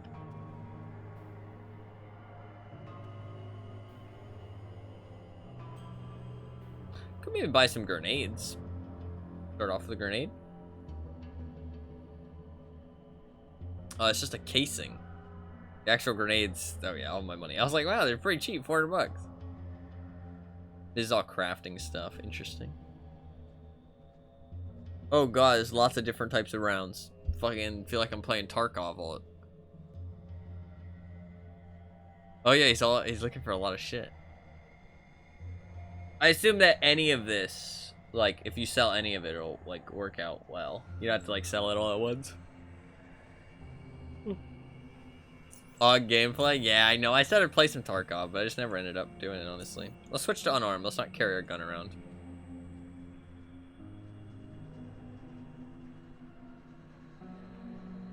Tall, imposing figure of this battle-scarred veteran towers over you. You met Gorski before. He's one of the counselors that interviewed you when you first arrived.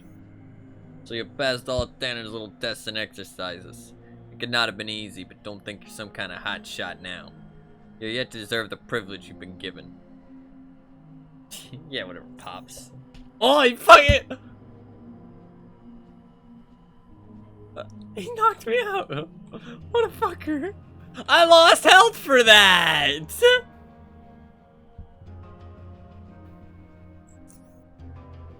Deserved. Why is he a mobster? You backtalked me like that again, you runt, I'll punch your ugly head off and feed it to the rat hounds. What do you want? Go ahead then. Yeah, fuck you. Try not to hurt yourself. Fuck you. I don't really have much to say though. He's kind of okay. I like him.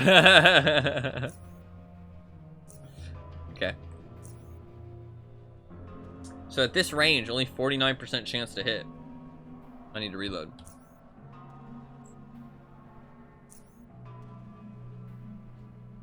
I should just reload current weapon.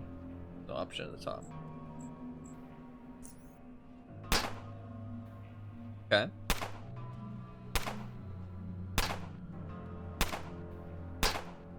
Like XCOM style. If I reload, oh wait, you get the casings back too. Some of them. If I reload, do I lose the ammo I have? It should only take 7 bullets. I assume not. Yeah, okay. Just wanted to make sure. Always an interesting in games. Should I maybe use a bandage? 140 health points? No, I shouldn't. It's a waste. Alright. Let's get out of here. Fuck that guy. We're gonna come back and use our fucking Jedi mind powers on him. Don't worry. Alright, let's go to medical and try and fucking... be like, I don't know, I fell! I tripped in my room. The light wasn't working.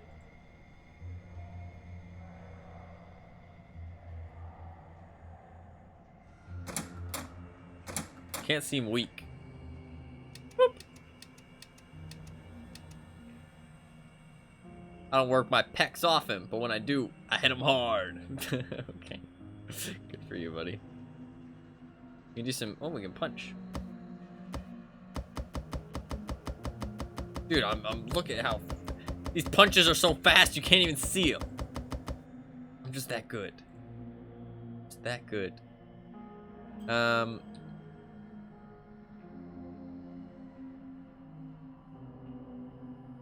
Is there anything we can maybe yoink? Oh, there is some stuff we can yoink. Let's go.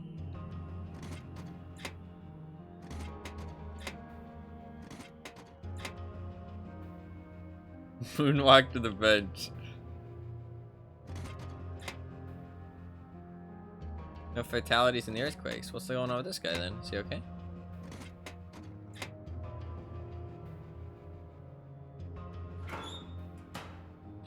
Hopefully there's more ambient noise coming, or like background music, because the same stuff's getting kind of old. Just saying.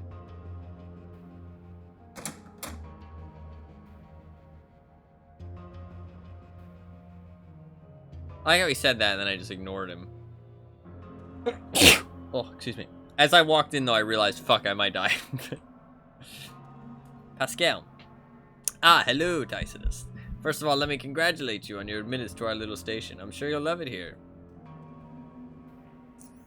It's good that you came. I actually wanted to talk to you about some of the results from all of these tests we did earlier. Something wrong with me? No, quite the contrary. Sorry if I scared you. You see, your test results show that you have certain amounts of psionic potential. Yeah, I'm fucking Darth Sidious over here. Bless you, thank you. Why is he operating on a dead man? Maybe his organs are probably in high demand. How much potential? I'm not exactly sure until I run some more DNA tests, but it's there. Voice acting makes every game so much better. Thanks. Allow me to explain what psionic potential really is. It's a relatively rare, inheritable, complex genetic trait, like the Force. Well, midichlorians, or whatever they're called. That triggers development of certain otherwise latent? I assume it'd be like dormant. Components in the brain. I think that means roughly the same thing, though. I got the midichlorians, yeah. It allows a person to transform some subtle psionic invocations, such as influence the mind of others, as well as some not so subtle ones, such as causing radical temperature changes and telekinetic manipulations.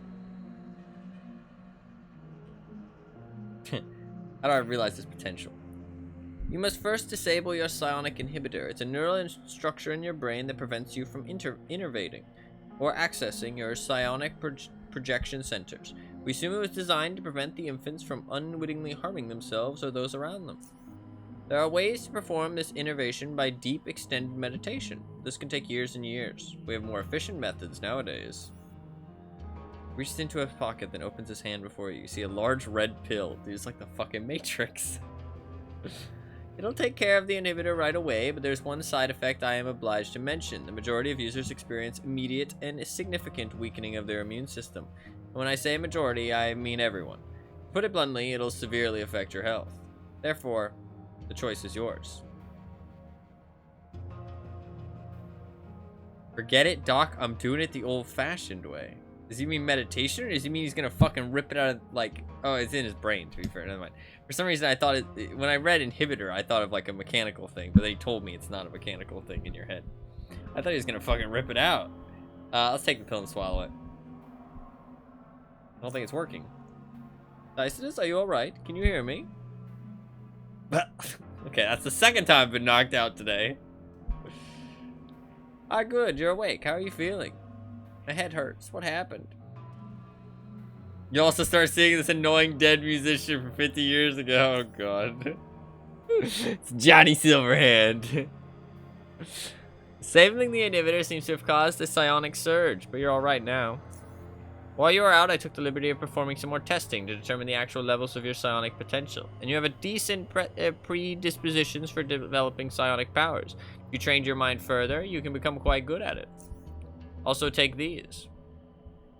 A pair of syringes filled with blue liquid. They're mana potions.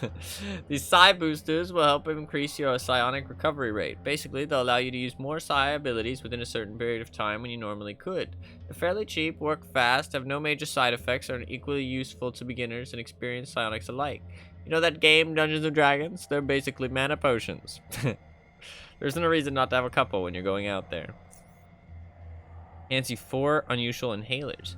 And these contain desaturated psionic inhalants. They'll replenish your psionic reserves and also help neurohormonal regulation and alleviate synaptic fatigue, especially after extensive innervation. Just like muscles recover from fatigue with the help of the body's glycogen reserves, so does your mind have its own finite psionic equivalent. Okay, so you hurt yourself, basically, is what I'm kind of interpreting that as. You have like psi health. Only a pair of boosters? Come on, Doc. What do you mean by only a pair? That's quite sufficient to get you started. Got a lot of dangerous work ahead of me, Doc. And considering I've yet to become an experienced Sonic, I'd rather not find myself short on brain juice when I need it the most. Just use them wisely and you should be alright, or you simply could purchase more. You fucking cheap ass. They're cheap, but not cheap enough for me to give you out them away just like that. Okay.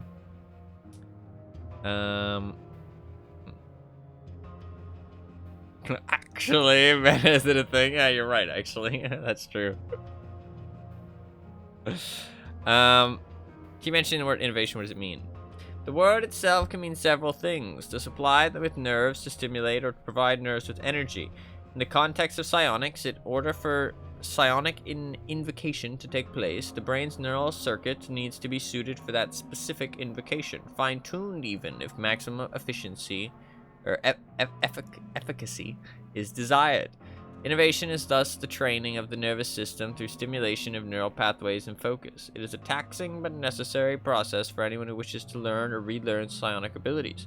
Also, certain individuals naturally exhibit increased neurogenesis, creation of new neurons, giving them greater neural capacity, while those with strong dedication can also work to improve themselves in this regard. It actually kind of sounds like the D&D system, where you have to, like, pick abilities. But maybe not, like, on every day or something. One other thing I have to mention is that while just like sprinting and long tunnel running require different training regimes and body types, so does the neural circuit require different neural infrastructures for different psionic disciplines. Fucking hell, he's a lot of words. Optimizing for one set of abilities will de-optimize for the other, so majority of psionics, especially less experienced ones, stay away from multidisciplinarity due to the increased strain it puts on their mind, and sometimes sanity. Anyways, I have to get back to work now. Do you have any more questions? Motherfucker, stop bothering me. Where can I get more boosters? Most doctor offices should have them in supply, mine included. I can sell you some if you'd like. How do I start learning? You'll have to talk to those already adept at it and see if they'll teach you. We have 2 very good specialists in our station.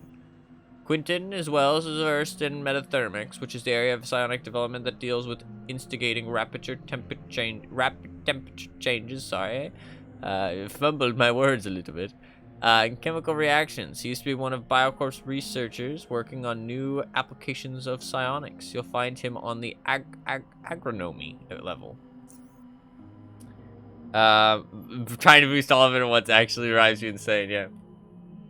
Visson is our martial arts expert. He can teach you psychokinetics and how to effectively use it in unarmed combat if that's something you're interested in. Fuck no. We want guns. Guns and explosions. He's usually in the gymnasium across the hall, but I think he's helping with clearing up the tunnels right now, so you'll likely find him at the station platform. Thought control discipline is considered by many to be nefarious, and it's also the hardest to get really good at. I'm not sure who here can teach you it. I heard rumors that Ezra, the chief of engineering, is actually a powerful mind controller, but I don't know if that's true. Most people here, including me, know nothing about Ezra, so it might just be that some of them are making this stuff up. Okay, that's who we want to talk to. Thank you, Mr. Doctor. Ascadle. I feel like we want to go talk to Ezra. We have quite a few missions. Oh, we only have one more to do, actually. We need to talk to Harold on the engineering level. So we want to talk to engineering, and let's try and find Ezra.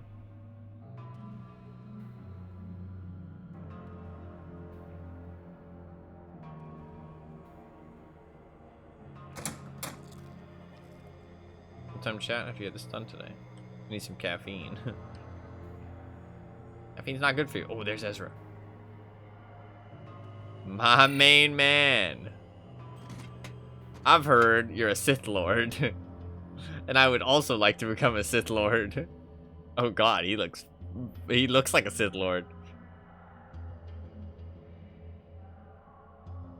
You listening to conversations at lampposts and shit is fucking great. Oh, it sounds amazing. As he turns around to face you, you immediately notice there's something off with this man. His face is pale and hairless. He is missing one of his eyes, and instead wires protrude from his eye socket, traveling over to the side of his face, disappearing down the back of his neck. Their eye is almost colorless, with the pupils so contracted that you question whether you can even see at all. He speaks with a calm and even voice. Hello, Tycidus. I am Ezra. I act as the head network administrator and chief of the entire engineering sector. I hear you are powerful mind controllers. Is this true? Ezra remains silent, just stares at you. If this is true, I'd like to learn from you. He just keeps staring at you. Stare back. At first, nothing happens, but the two of you just stand there staring at each other. Your thoughts slowly start to drift away from what you are doing, and you almost don't even notice that you're losing control of your body. He's mind controlling me! The world around you blurs away until the only thing you can clearly see is Ezra's one eye staring at you. It seems as if it's not looking at your face, but through it, into your mind. Do we wrestle it, or do we not wrestle it? Like, maybe he's teaching us. If we wrestle it, maybe wrestling it is him teaching us. You know what I mean? I say we wrestle. You try and fight the intrusion, but Ezra's will is too strong. You stand there for a few moments, held like a prisoner in your own body, and then the world disappears. The fucking third time I've been knocked out! You find yourself on a small island in the middle of the lake with no recollection of how you got here. I'm in combat. I'm gonna die! What the fuck? My man just kicked it. Where the fuck am I? Is this real? A young Azaride?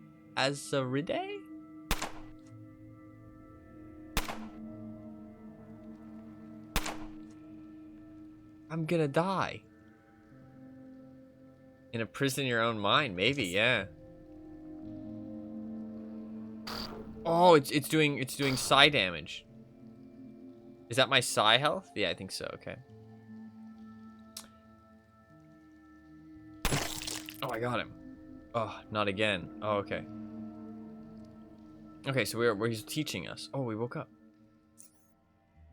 Let's reload while we have a chance. What? Why can't I reload? Oh, it's because I don't have it in my hands. Gotcha.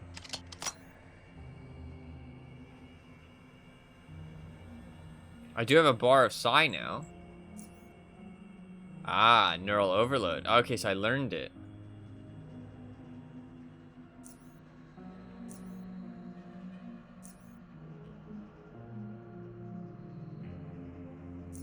Innervate.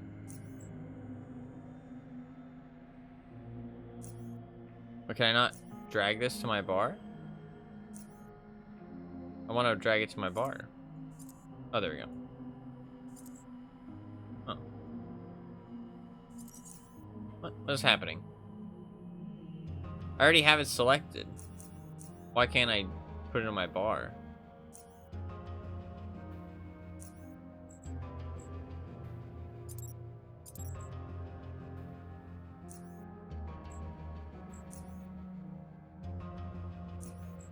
I don't understand why I can't put it on the bar. Oh, there we go. Okay. You just can't do it from that menu. Got it. Cool, cool, cool. Okay.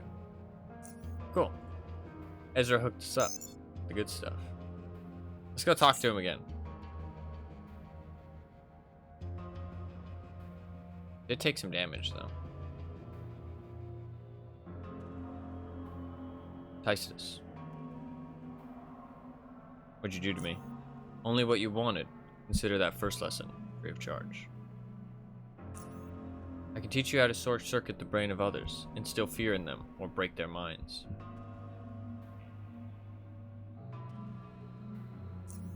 You're not ready for that yet. Shit, okay. We got Wayne. Is Wayne who I'm supposed to talk to? No, I need to talk to Harold. You like watching the arena? Me and a couple guys meet to watch it together. Oh, okay. Is that the same? Oh, yeah, okay. So he's the guy who sent me the message. Okay. You can find Harold. There's Harold. Ooh, nice.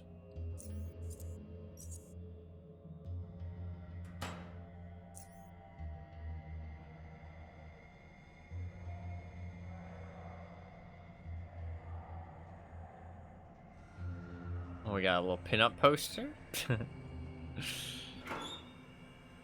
Dirty rag? Sure, why not?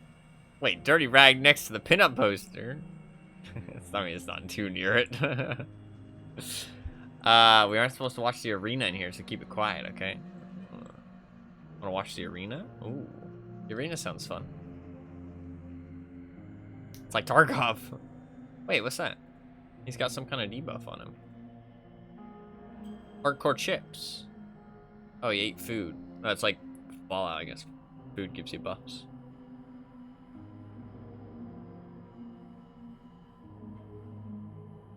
Okay, let's talk to Harold. Howdy, you must be the new guy. Name's Harold. I'm in charge of this little workshop here.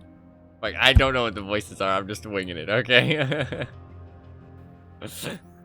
So, you looking for something specific or just looking around? No way to restore power to the outpost to the north. He nods. Right, but I remember taking a look at the power generator there a while back. I couldn't do anything about it back then because I didn't have this. Rush to the boxes that are on the table for producing something resembling an engineering core. Here, it's a flux controller. If you insert it into the slot at the front of the power generator, it should get running again. Should, in theory.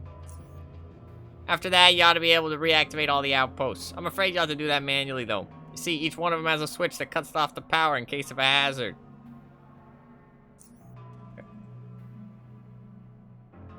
I'm not gonna lie, I didn't pay that much attention to that, but that's fine.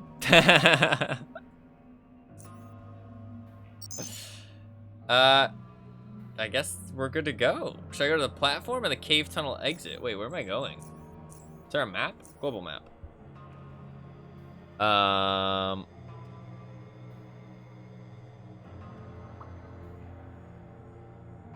Let's go cave tunnel exit.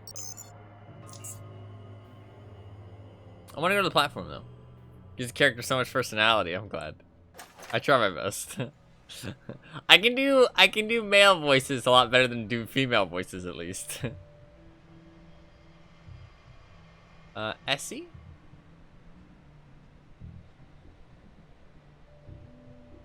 Oh, fuck. I did not want to talk to another person. I wanted to go and play the game. Not that I don't like the talking, but it's just I wanna have some gameplay. A willowy woman removes her respirator and exhibits the smile underneath. You remember talking to her the first time you came here, but for some reason her name eludes you at the moment. She even mentioned it at all. Her light soprano voice is quick to remind you, though. What does soprano mean?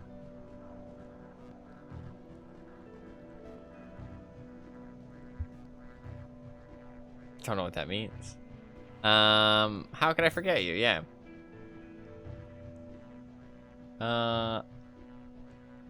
Good. Can't be that bad, right? Yeah. High vocal range, okay. Listen, might not be able to do any voice acting for this one. I did enough female voice acting with the last game we played. I want to avoid too much. Directions be how to get somewhere, yeah. Where are you headed now? I don't know where I'm going. Okay, she seems pretty friendly. Maybe too friendly. Listen, I'm a Sith Lord, okay? I don't need friends. I need kills. Better bring night vision goggles. Motherfucker, who do you think I am? I'm wearing some fucking leather armor. What do you mean night vision goggles? Can I go over there? No. What's this red? Oh, okay. Oh god, where am I going? Okay, the red, so the red is like a connecting thing. Oh, Southgate Station.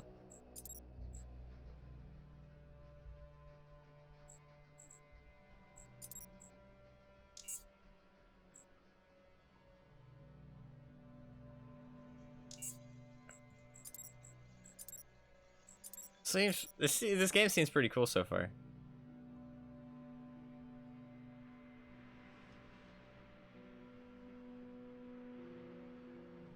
This game seems really cool. I really like it so far. How edgy. Oh.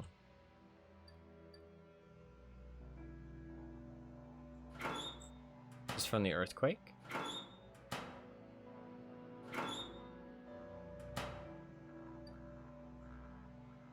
That's a hole. I don't want to fall down in there. I don't know if you can, but...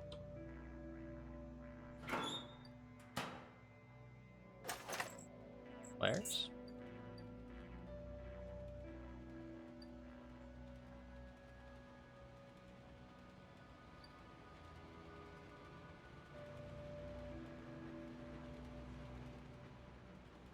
I can hear like trains in the background. It's so cool.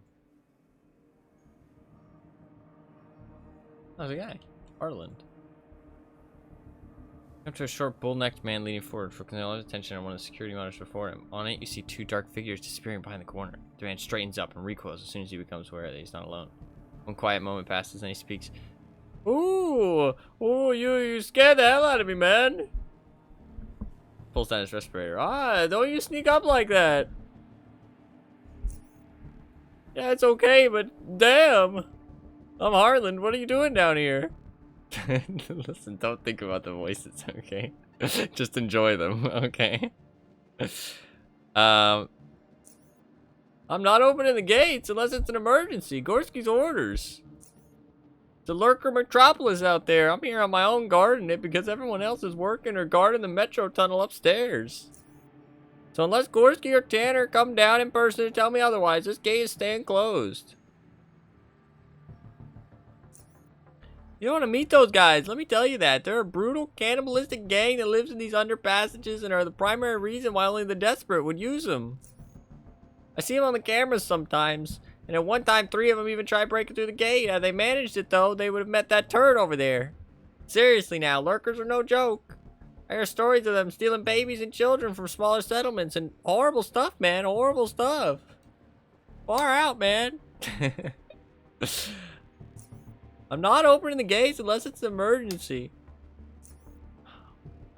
Fuck you, Harland. Useless.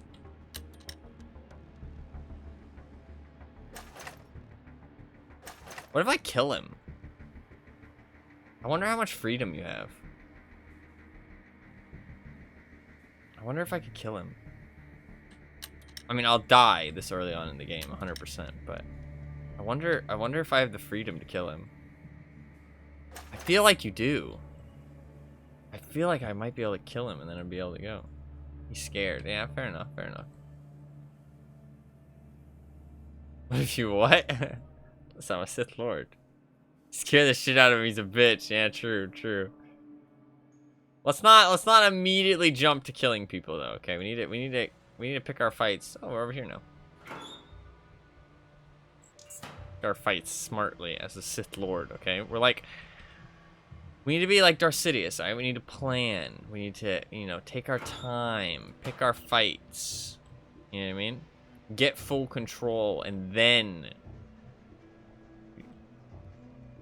we go crazy. Emergency phone. Mom, help! Doesn't take a keen eye to notice that this emergency phone seems to be quite old, considering its technological composition as well as its current position. The relative proximity of the railroads and the phone station overall design undoubtedly points to its purpose. They are to be used in rest situations which involve undesired circumstances when it comes to the functionality of railroad traffic. Typically, these phones feature an interface with 6 distinct buttons, each with a unique icon. The phone uses a coil cord, and the headphone itself has no additional features other than a speaker and receiver. Lastly, an exposed digital display port lies right beneath a small metal door, both located under set buttons. Connectors pins are bulky but few in number. Huh.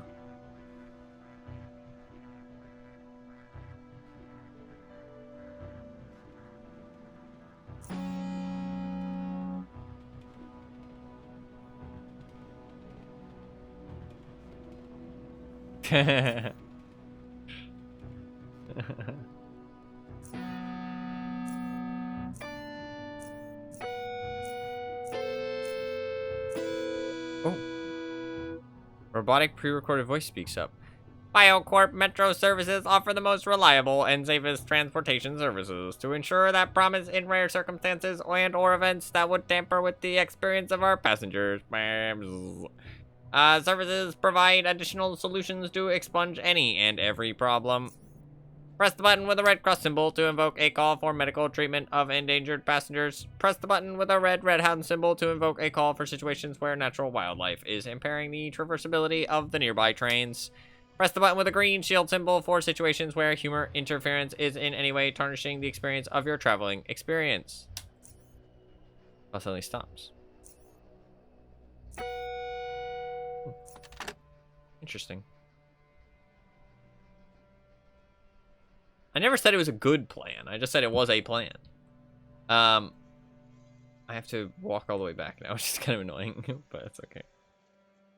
I think you can up the movement speed. Did I see that? I'm not going to, but... Oh, it's only in combat. Combat movement and action speed. You do have to walk all the way back. I kind of like that, though. It makes you feel like you're actually traveling. I don't know. I don't even like fast traveling in games like Skyrim. Like, I just feel like it... I don't know. It takes away from the game, I feel like. Just fast traveling everywhere, constantly. But it's a personal thing, for sure. I don't actually know where I'm going. And I feel like that's a problem.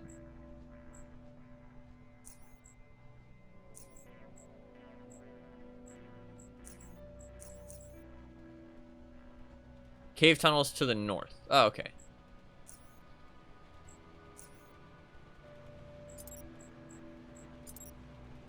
Should I go lower caves? Is it lower caves or is it in the lower UnderRail? Cave tunnels to the north. I do have a compass. Oh, okay. North is this way. Okay, cool.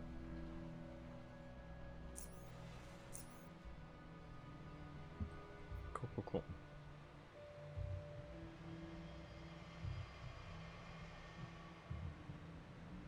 See any lurkers? Run. The fuck was that? Oh. Oh, he's trying to use his psionic abilities to, it's not the greatest effect I've ever seen, but they're trying to get through the cave. Under passages. Okay.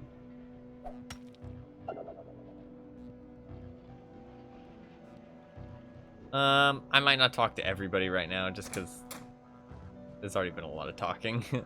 Let's go find some things to do.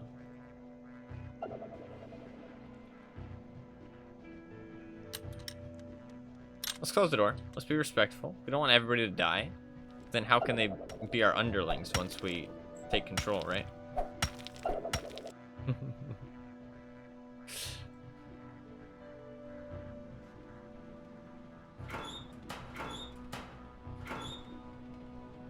Protectorate propaganda.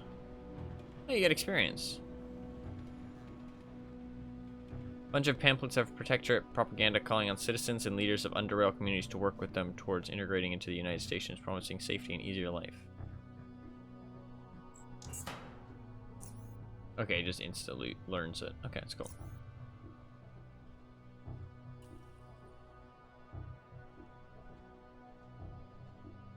Over here. This game's really cool so far. I'm enjoying it.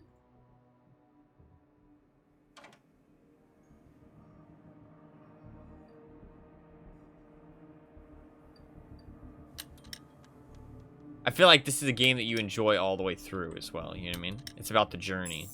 Oh, God. What?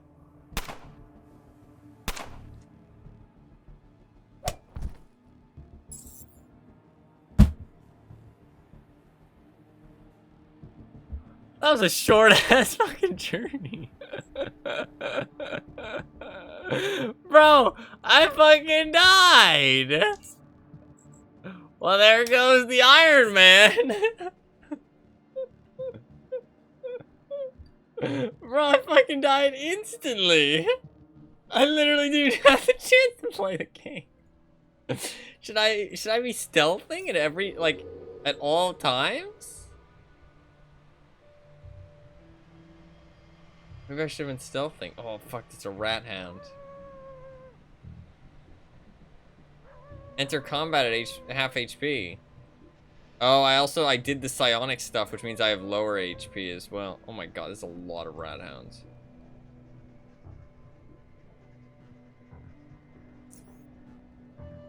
I don't have a melee weapon. Yeah, but I didn't want to use these. I guess maybe I should.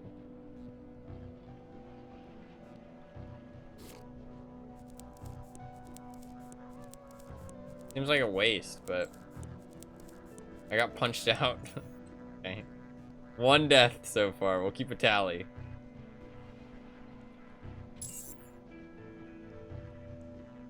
Oh. Okay, might be 2 deaths in a second. How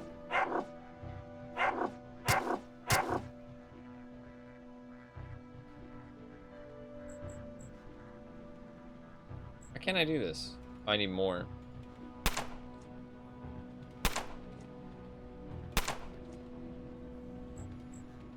Might be 2s though. First mission, kill some rats. Yeah. I don't think I was supposed to go in there, but I didn't know that. You know what I mean? Death count 1. Save some ammo. Just punch him to death.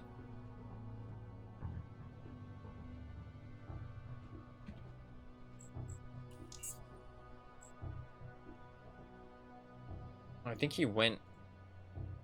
Huh. Oh, what the fuck?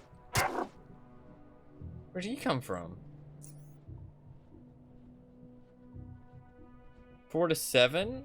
This says 10 to 17. Okay.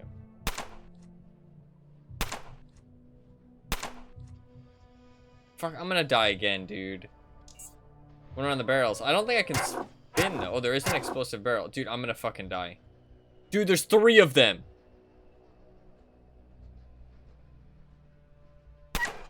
Let's kill him. I'm gonna die. We run.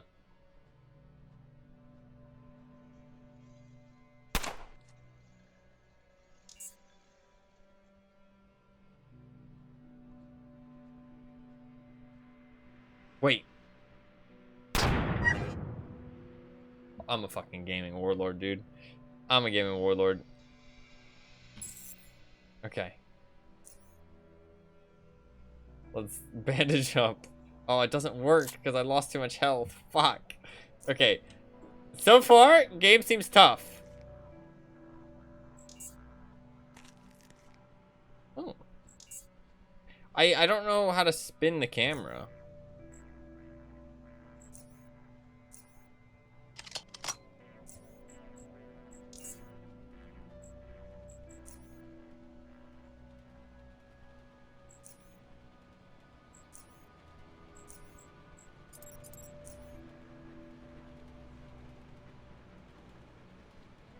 Oh, maybe control.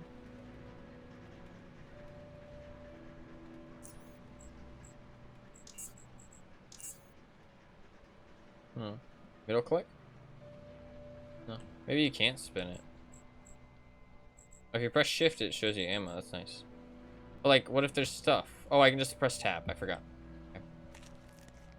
Oh, a healthy animal heart. Oh, yay. Okay, so far, this has not gone super well, I'll admit. What if I just punch some rocks? Will this hurt? Okay, did 0 damage.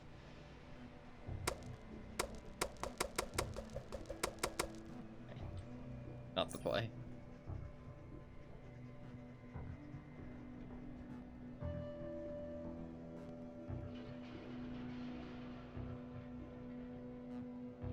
Mind control the rocks, yeah.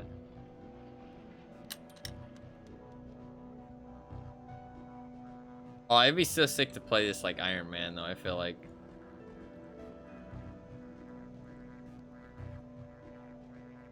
Once you actually know what you're doing a little bit more. Unless it is just like really like just instant death a lot of the time. There's a dog. Oh. Some lunatics.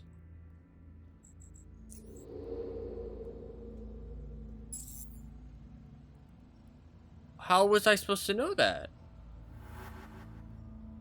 Okay, I'm dead. How was I supposed to know that he was gonna spot me?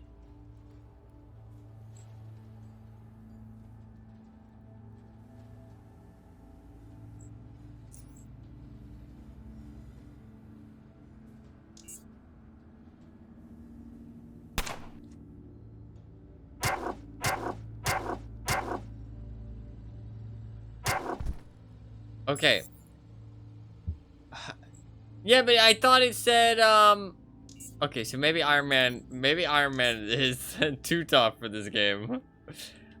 I thought it said that when you're in stealth, you're able to see, like, above their head if you can get spotted or not. Like, or, like, when they're gonna spot you.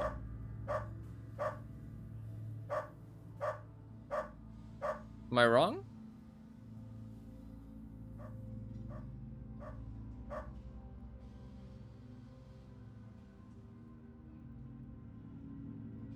Are you actually interested in a death counter? Yeah, you can keep track. You can keep track. If you're okay with it. If not, then don't worry about it. We've died twice. I feel like if you're not doing Iron Man, you must at least have a death counter. Yeah, you gotta keep track. Some enemies are percent even if you have a few points in stealth. If you have more than 0 stealth, yes. Oh, okay, I only have 0 stealth. That's why. Okay, thank you. No, yeah, I know that they can see you. I didn't think I was like invulnerable, but I was told that you could see like like a bar above their head telling you like how much, like how easy they'll, like when they'll be able to spot you or something. But they didn't have it above their head, so I thought it was fine, but I was not fine.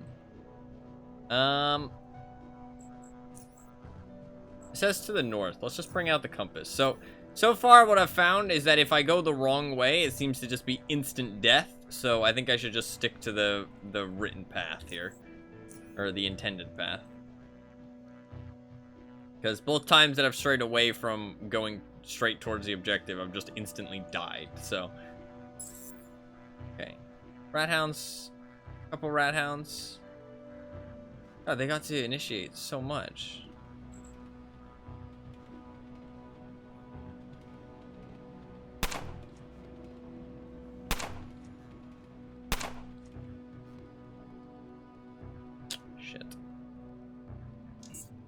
Oh, they're gonna fuck me up real bad. Should I have, like, gotten, like... Dude, what the fuck do I do?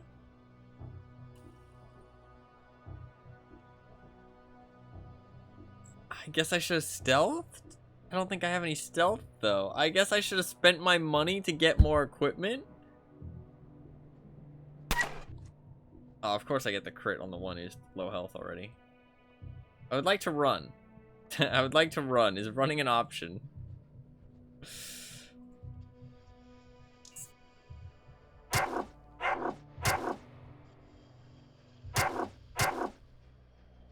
And I guess I can't even kill one though. I'm fucking leaving. Fuck that. I'm out. Are they gonna be able to follow me? Probably. I can't use this, right? Yeah, I gotta use one of these.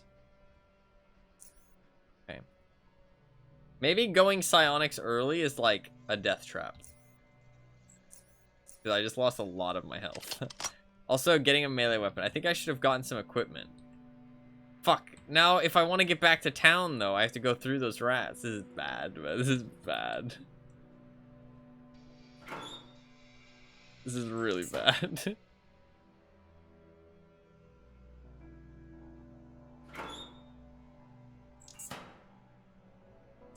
Not going ideal, so to speak. I like the fog of war too, it's cool. Okay, I think that'll lead back to those lunatic guys. I can actually maybe see on the map. Okay, so there was some ways down. Interesting. I can see that I encountered rat hounds. That's where those guys were. Actually, no, this will lead back, I think. Okay.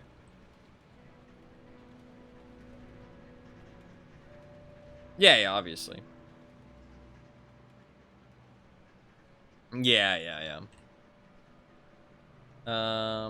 Okay, I can go back. Let's go back to the town and maybe buy some stuff.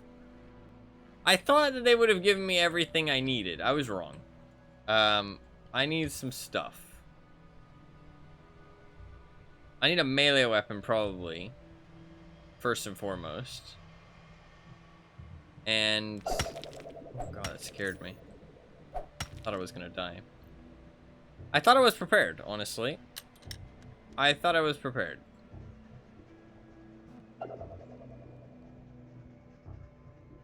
I am not prepared.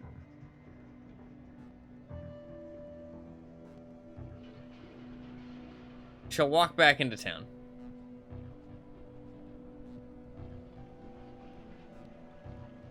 No, yeah. I mean, now I know I need it. I'm gonna go buy some stuff.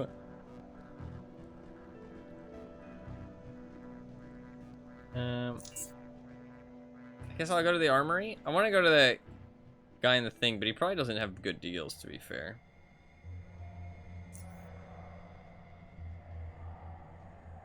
Okay, I could buy armor. This is 19. What's my current armor? 17. Oh, my persuasion goes down by 3 when I have this equipped. I should have de-equipped it to do my persuasion stuff. Shit. Stealth increased by 12 if I wear this. That's quite expensive, though. That's also quite expensive. I have no money. Or very little money, at least. This armor's not bad anyways. Ah, okay. Oh, sledgehammer. It's so expensive, though. I have no money. Clava? Intimidation increased by 5. Oh, you love it. That's cool. Boots. Yeah, rat hound stuff lowers your persuasion. Yeah, I don't have very much money.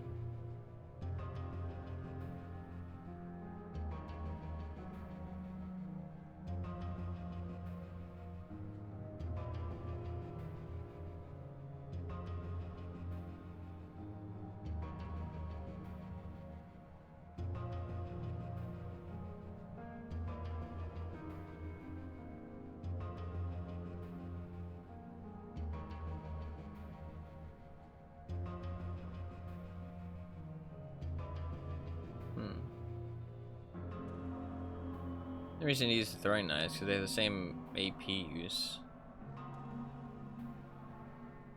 Probably some more ammo.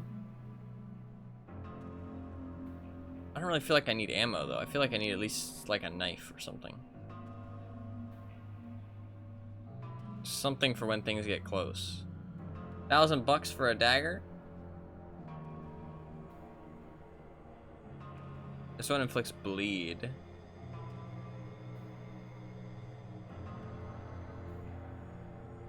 This one's better.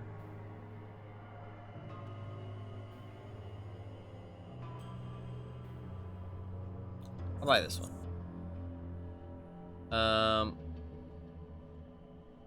Does he want shells? You want my shells? I have to split this. So, I wish there was a number. Doesn't tell you a number. Wait, what's the button to shift? Shift left click. There you go.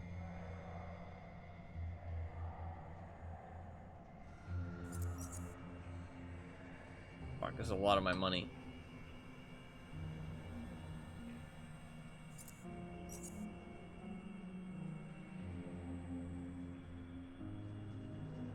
Like 10 more and he'll take the deal? Okay, wait, we gotta really penny pinch here, alright? Listen, okay?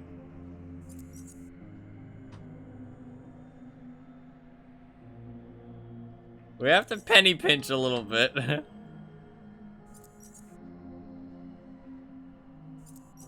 Okay, there we go.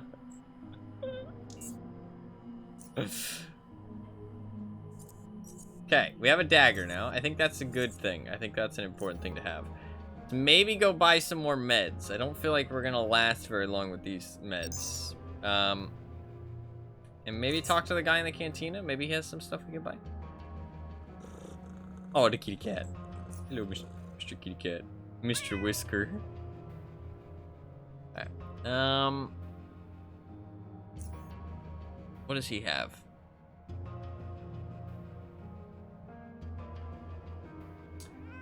That is good armor.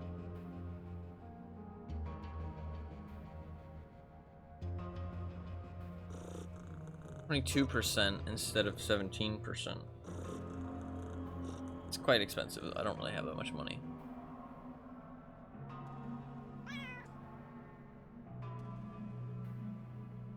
I guess I could have bought this. Just some gloves. Like, punch things. Yeah, that would have been good.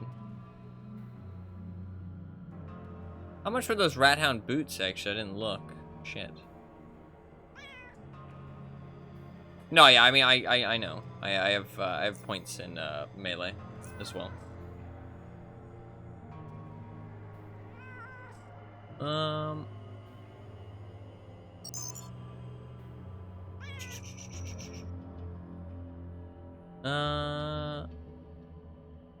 Go back to the armory. I completely forgot what I was doing.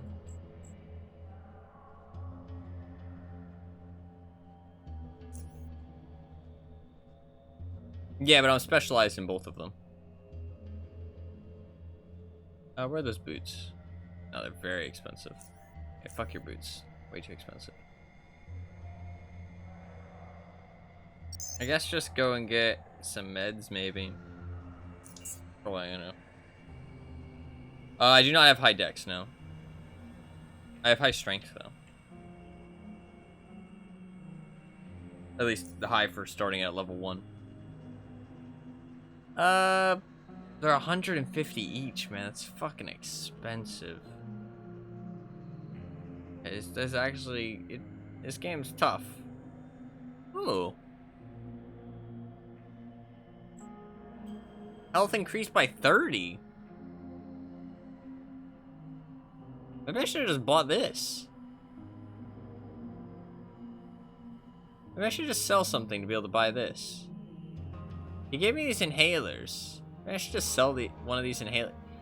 30 extra health. 15 fortitude. What does fortitude do? Let's see. In here?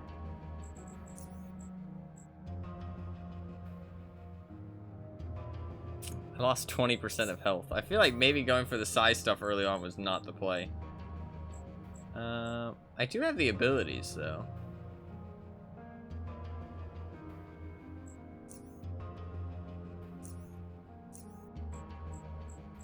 I don't know what fortitude does.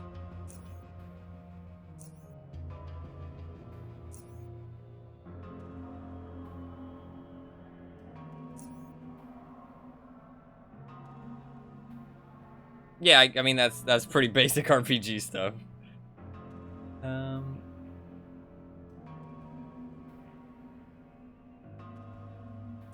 It's fine. I feel like buying the belt is a good idea, but I need heals. It's gonna give me 30 health, which is kind of nice, but it's kind of expensive. I can just barely almost buy it though. I'm considering. I'm gonna sell one of these boosters. I'm gonna buy meds with the rest of it. I think this is a good idea because I'm probably not gonna use those that much.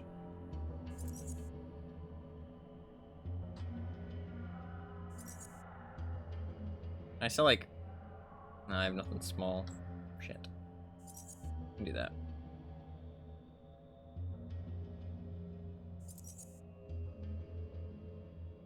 I wish there was like an actual number. I kind of like the bartering thing though. It's kind of cool. It'd be nice to, since I'm penny pinching, it'd be nice to know the number. I think that, oh, I have an, oh, auto. I didn't even see that button. Yeah, okay, that's cool. Alright. I think that's a good idea. We have some more heals. We also have a knife. And we have a belt, which gave us... We have 114 health now, so we're back up to kind of where we started health-wise. I think the side thing was a bad idea.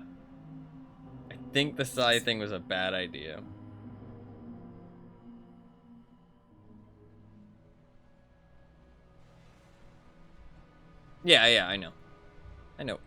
I've played games like this before. I just haven't played this one in specific. I mean, we're 2 hours in. Fucking hell, the tutorial took a while, but That is because I was reading everything though. But it was cool. I like the story and stuff. It's cool so far. Oh, I was supposed to read that.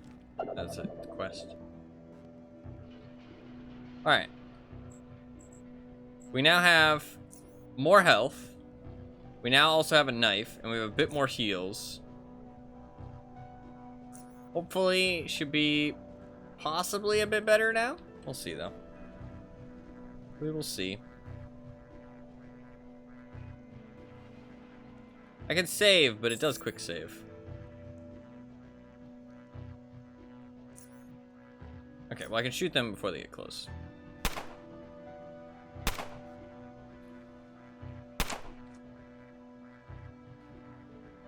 Thanks a lot, game. Really nice of you.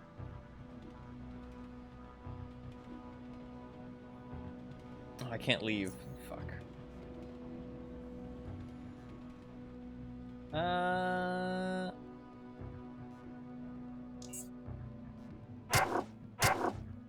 Okay, but look at how much more health I have. I mean, I'm still getting fucking destroyed, but... Oh, there we go. Get some stabbing. Oh, we leveled up. Look at that. I can't do any more stabbing. I guess I should at least run away. Did I run away? No, because it doesn't matter.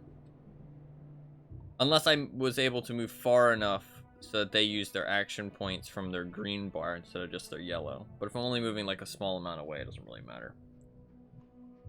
I can level up in combat? Okay.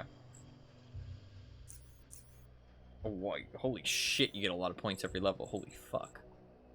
Okay.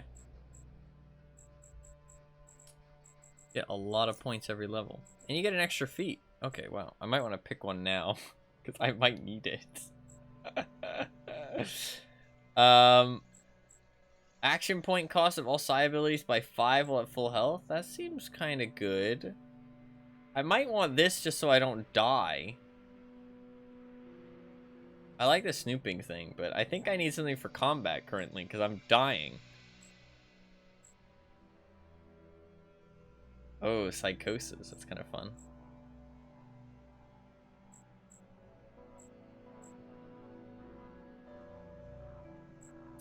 That could be good. I'm not going to get any base stats this level, though.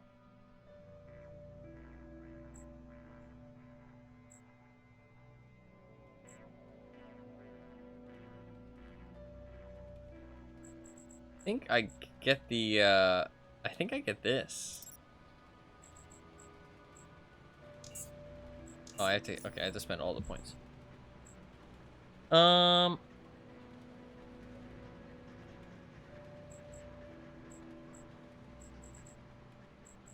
Right now I need combat stuff. So I might just up my melee. I don't want to up it like that much, though.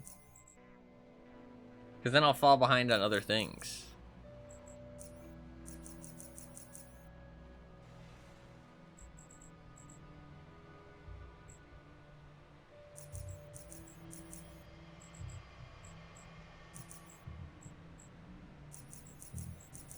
Okay, I think that's probably good. Okay.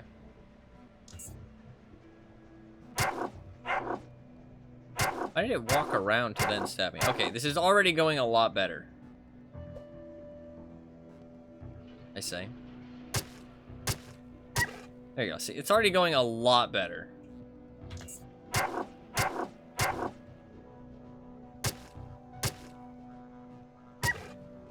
Jinxed it. No, we're fine. Look at that. I mean, I am going to need to use a syringe. But...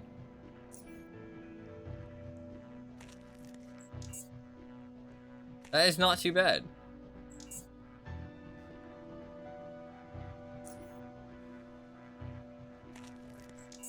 I think the rat hounds probably suck against guns as well because they're so fast. They get up in your face. You know what I mean? So I don't really get that much opportunity to shoot at them before they start stabbing me repeatedly.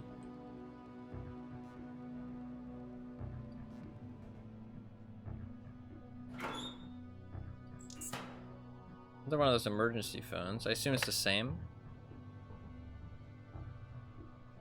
This only has 3 functional buttons. Remain.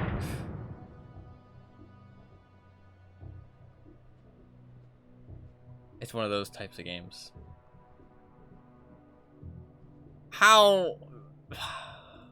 Madge. Absolutely Madge.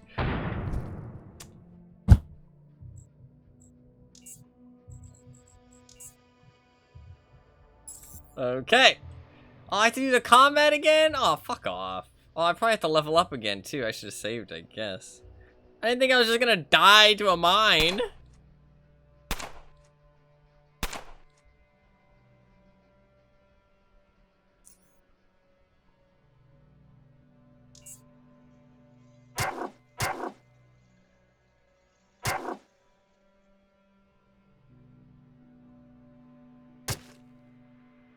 Oh, fuck.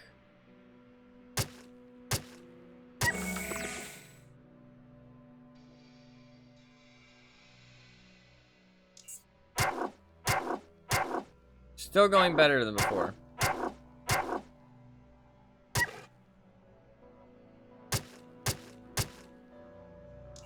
Yeah, we'll get stabbed a little bit more, but that's okay.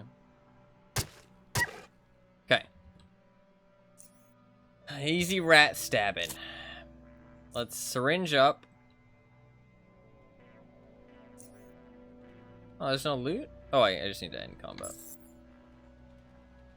Don't leave. Oh, we got 2 hearts this time, dude. See, I was just re-rolling the loot. That's all it was.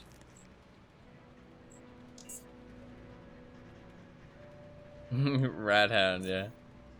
I need to level up again. Fucking hell. Okay, let's take stoicism, because I think that's a good idea.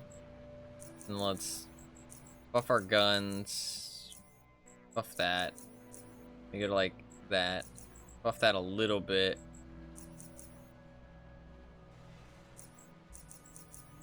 Buff those a bit.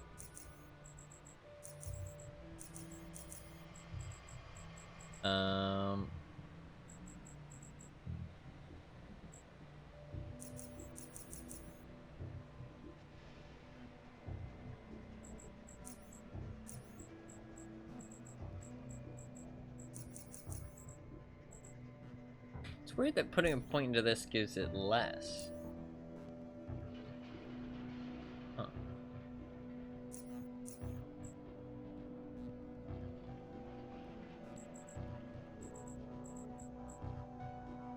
Not sure how that works. 4 points.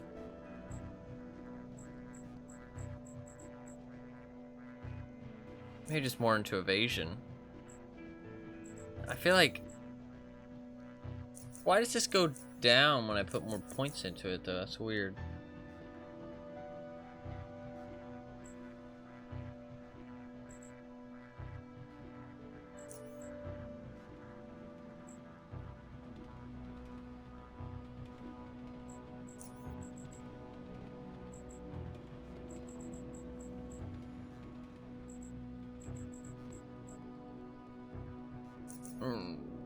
Fuck it, let's just do that. I don't remember what I did last time. I liked what I had last time. I guess I should save. There's just fucking mines everywhere.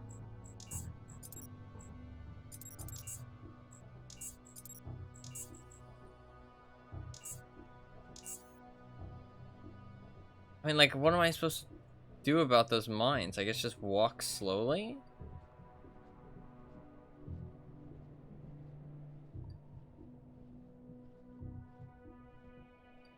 Well, I guess there's dead things around, so maybe I was supposed to take the hint. Dodge is based on dex. See, why does this +2 there? Dodge is based on agility, which I have very low agility. It says 2. This says 2. I'm not sure. Didn't explain that.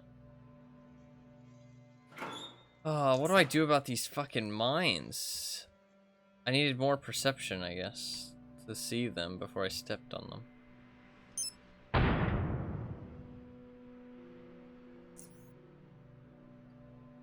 They only show up 1 square away. I think that just used the full bandage, didn't it? Yeah, it does. Okay. Okay, not a big fan of the mines. I guess I need more perception, though. Move. Can I even see them? Am I moving too fast? Or, like, is it literally only when I step onto them am I gonna, like, see them?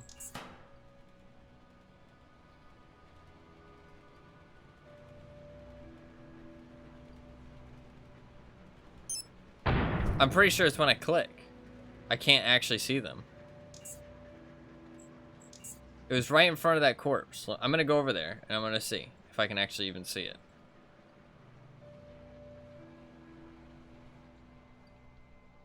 Can I actually even see it? No, you can't. You can't see it.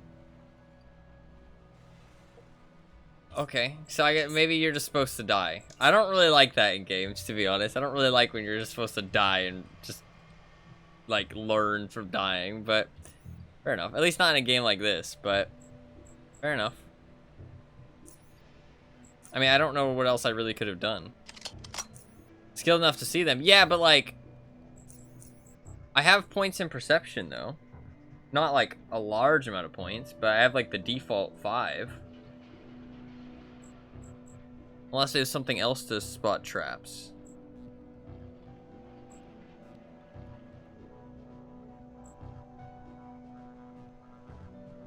And if if I have the default 5 and I still essentially 0. Yeah, but this is the starting area. This is 0. This is where I'm supposed to be with 0. If it wasn't where I was supposed to be, then fair enough. But this is where I'm literally supposed to be. So putting mines that you can't see at level 0 in the level 0 area that kill you is kind of lame. That's kind of lame. I can't, I shouldn't even walk slowly because I just can't see them. I got a knife. Well, now it feels like a waste that I bought that knife. That's okay though. Do I have any lockpicks? No, I don't. If I was in like a high level area, then I would agree. But I'm like, this is where I'm supposed to be. Push through until it kills you. I mean, yes. But also, I don't know where I'm supposed to go. There's no indication of where I'm supposed to go. There's not like an arrow pointing. So I kind of just have to, like, just test to see. So what if that is the way I'm supposed to go? So when it doesn't have mines. Okay, fair enough, fair enough.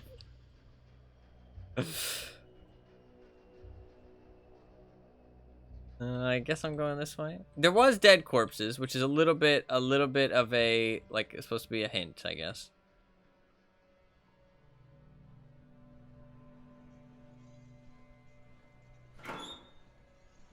I don't actually even know where I'm going.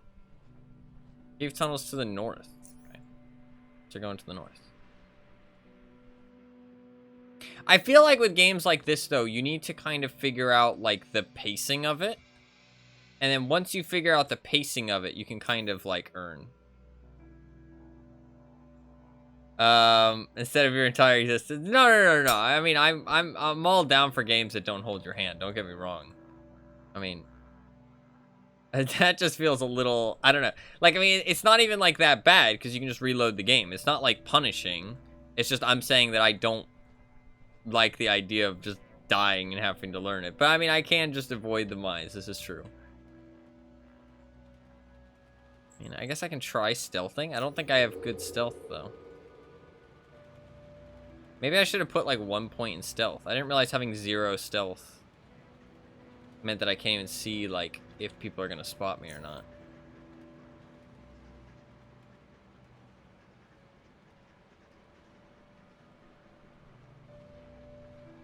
This looks kind of like an outpost. Okay. We're We're gonna take your advice. We're gonna walk away from the mines. Okay? There's loot in there, but you know what? There's mines in there. We're gonna avoid the mines. There's probably another mine inside the loot place. Okay, some boots. That's a good start. I do feel like with games like this, though, you have to, like, kind of know the pacing. And until you learn the pacing, it's going to feel quite unforgiving. Because you don't know what the game wants you to do. Like, I didn't know that it wanted me to buy equipment. You know what I mean? Which, I mean, it didn't tell me either, to be fair. Did it? Maybe it did. I don't remember it telling me to go and buy stuff, though.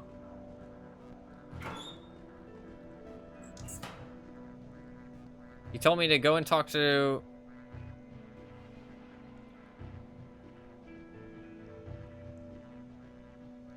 No power. I'm supposed to plug the thing in, right? Fuck's sake. Okay. Guess I'm not supposed to be here either.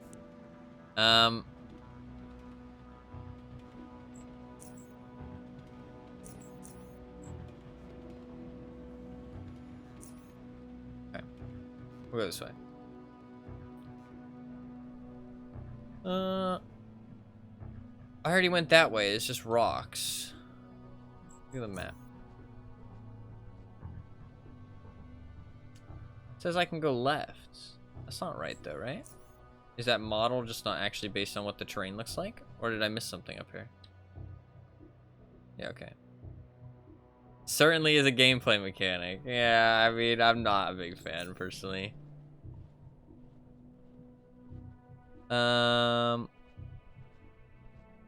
Encountered rat hounds. There's a way to go down. Should I go down? When I went down before, I instantly died. But to be fair, I mean, I was on half health. Okay. Maybe we'll go down. Maybe down is the play. I mean, I'm running out of meds. I'm basically out of meds. Okay.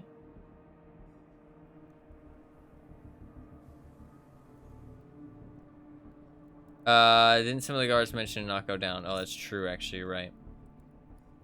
I think you're right. Fuck, okay. Let's not go down.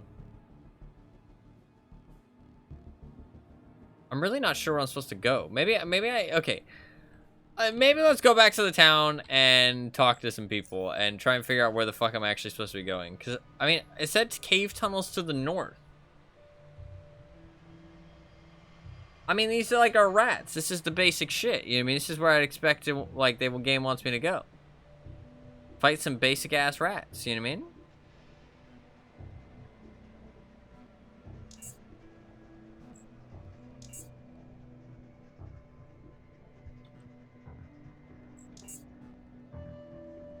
But I'm not really seeing anywhere to go. There's no way it wants me to kill that group of guys, does it?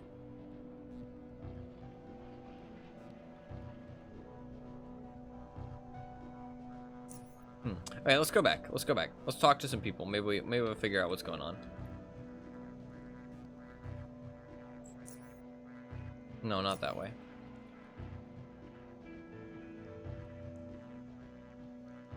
I feel like I got all the information that I needed, though. But obviously not, because I'm dying. Obviously, I need more information. Okay. We're gonna figure it out. We're gonna figure it out. I think games like this start off rough regardless, though. Because, like I said, like, you don't know the pacing. You don't know what, like, you don't know how much you can explore. You don't know... Oh, God, it scared me again. You don't know how much you can explore. You don't know how, like, what you can actually do. You know what I mean? Like, what the game wants you to do. Lean Athletic Man greets you with a friendly, resonant voice. Hello, friend! I don't believe we met. My name is Boyson. Well met.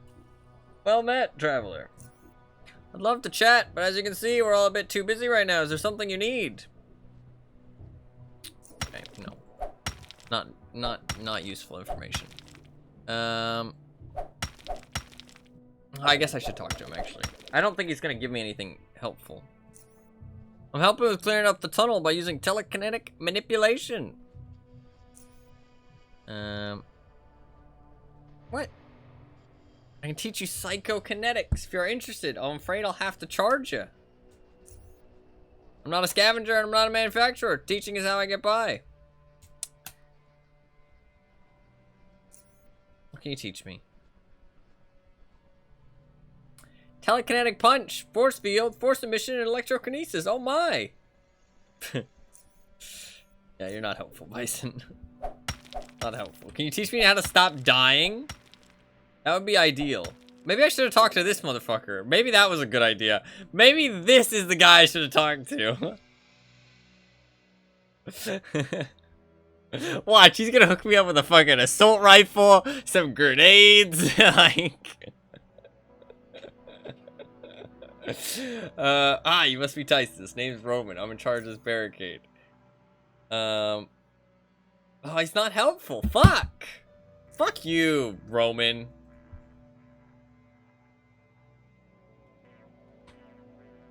Where's the guy who's gonna give me some grenades? Who's gonna give me a fucking, like, everything I need?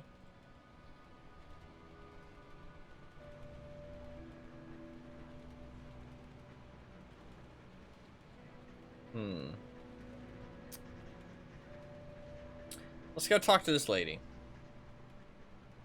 Essie.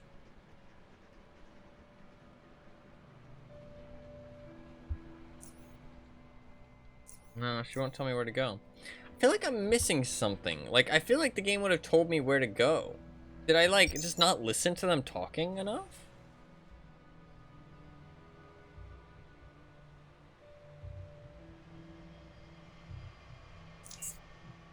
Or was I supposed to go here? Oh, maybe I was supposed to go here. No.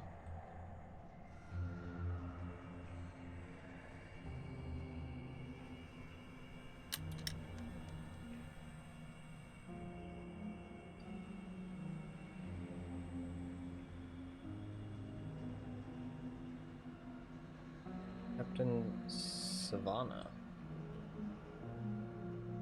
Dog.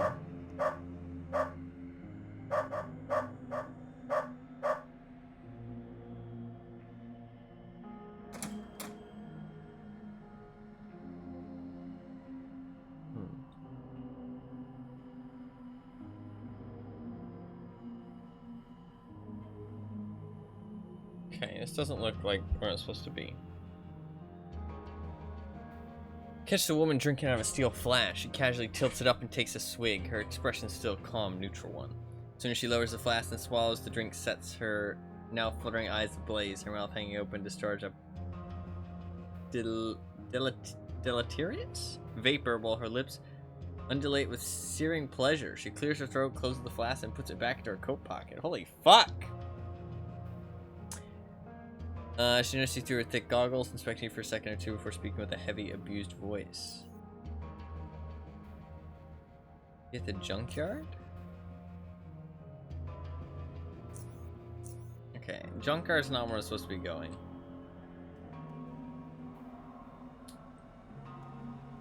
Yes, I feel like that is where I'm supposed to be. Maybe let's go talk to the main guy? Like, I feel like I was going the right way.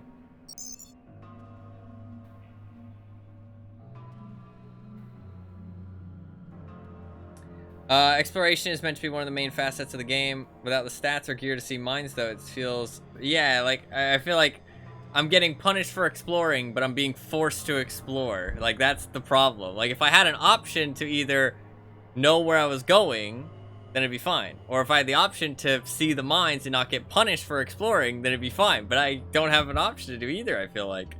So either I'm missing something and I'm an idiot, which is perfectly fine. I accept that. Build your character correctly, yeah.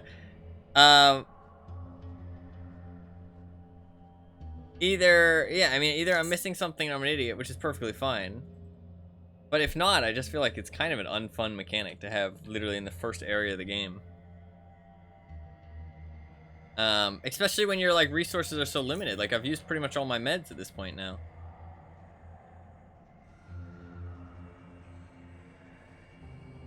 Because I kept standing on mines. I guess I'm just supposed to reload? Hello, kitty cat. You're having a better life than me and hanging out here. Let's talk to this guy again and see if there's anything.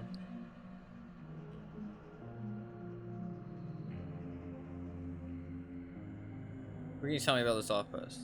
They're used by the Omega as part of the defensive perimeter against our station. We managed to break their perimeter. There was an Omega symbol on that wall.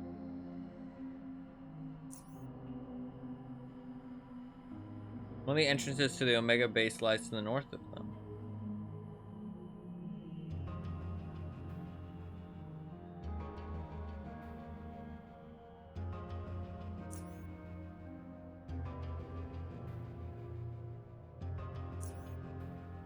Okay.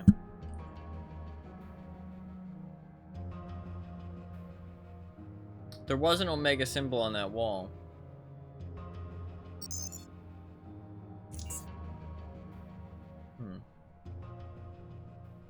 There's nowhere else to go, right? Armory, cave tunnel, and docks. Yeah, the cave tunnel and docks was a dead end. So I think going this way is what I'm supposed to be doing. Unless I'm supposed to be going south.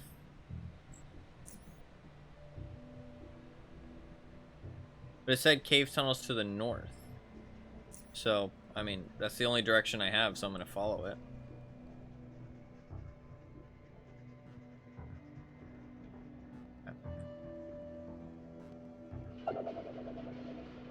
I'm just running out of meds. It's not like I'm getting loot, really. Actually, okay, I'm getting a little bit of loot that I can sell for more meds. Okay, if worse comes to worse, I'll go back.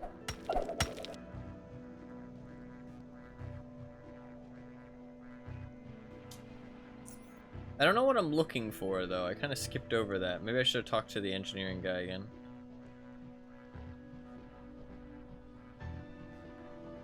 I am getting some loot.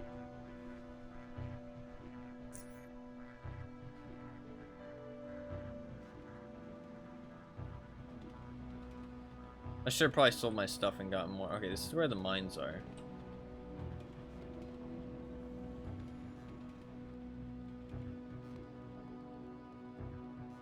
Oh, there's a door there. Fuck. Oh, and that could be another door. Oh, I could just be looting that desk too, though. Shit. I don't want to walk into another mine. Let's just go this way.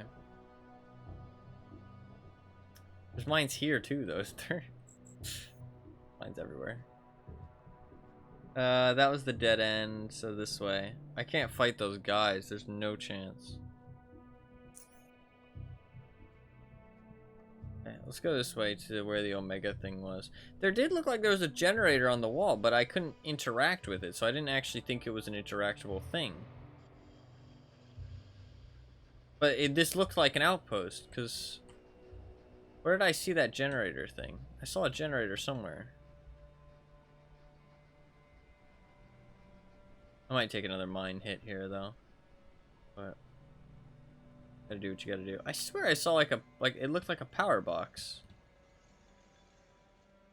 I can't remember where I saw it though. Oh. Scared me. I swear I saw it looked like a breaker box. Like a big one on the wall.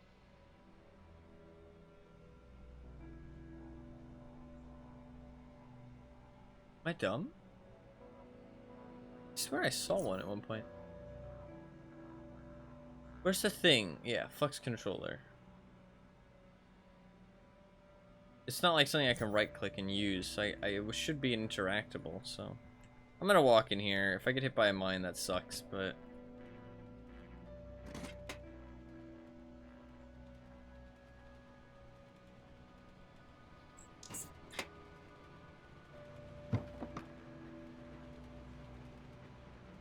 It's really valuable stuff. It's not like I can craft with it yet, so I can sell it for more meds. So that's a good start. I swear I saw a breaker box somewhere. Maybe I'm dumb. Okay. Maybe once I power up one of the outposts, that'll turn on. Okay, but where am I supposed to go now?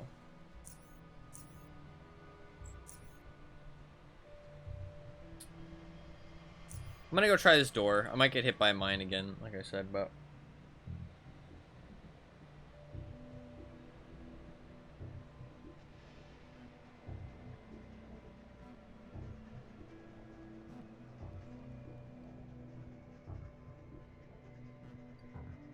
I should save. I hate doing it, but I mean, I can't even avoid dying, I feel like.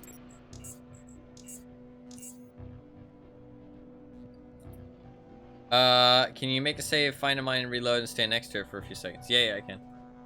There's a mine right here.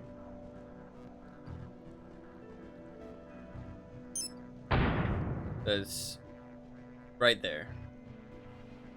On the back of that bike. Yeah, I mean, maybe I need to stand next to it. Maybe it doesn't, like, detect it instantly. It should be right to my left. It's right here. Doesn't do nothing. And if I click... Boom. I mean, that one takes 80% of my health off. For some reason, that one's, like, harder, more hardcore than all the others.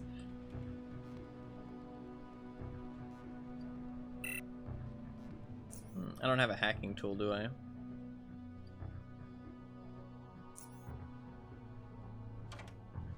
I need lockpicking 30.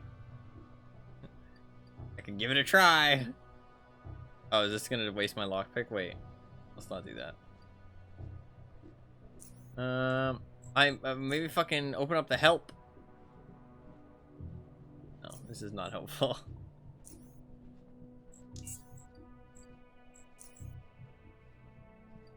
Oh, so this is the main way that you level up. That's interesting. That's kind of fun.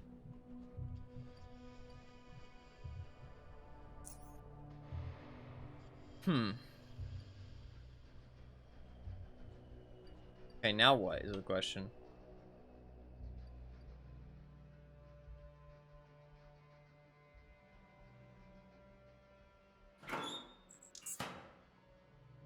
Now what is the question?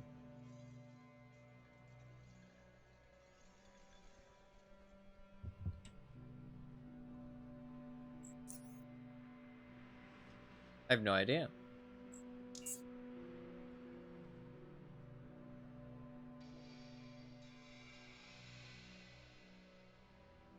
The thing I can think is to go where those guys are. Objective, yeah.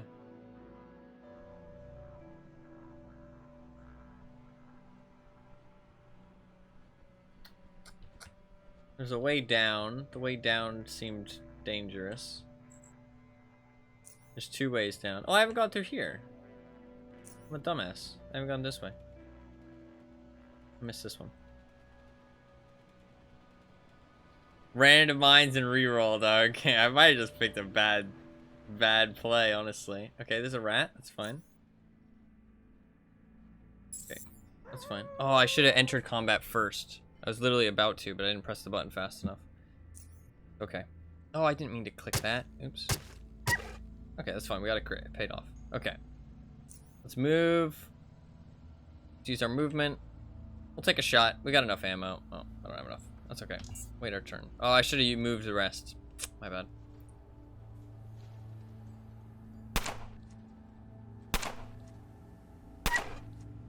Okay. Can't shoot, so let's just use my movement to get away from him as much as possible. So he has to spend as much of his movement. Also switch to my knife. I don't think switching weapons takes AP. Okay, there we go. That went well. Oh, there's another rat. Two more rats.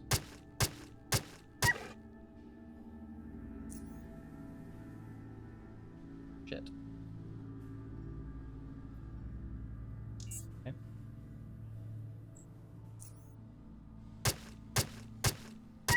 Nice. Melee weapons. I did not realize I needed a melee weapon that bad. I feel like they should have given you one. It's okay though. You live and you learn. Or well, you die and you learn.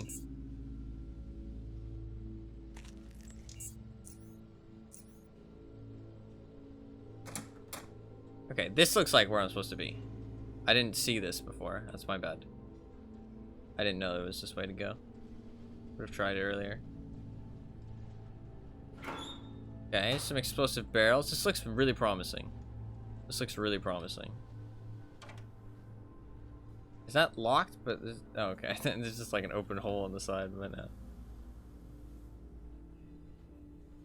Okay, this looks good. This looks really good. What's this? It's like a little alleyway.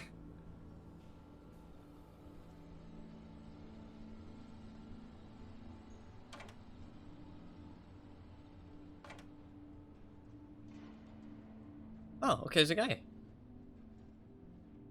What's up, friend?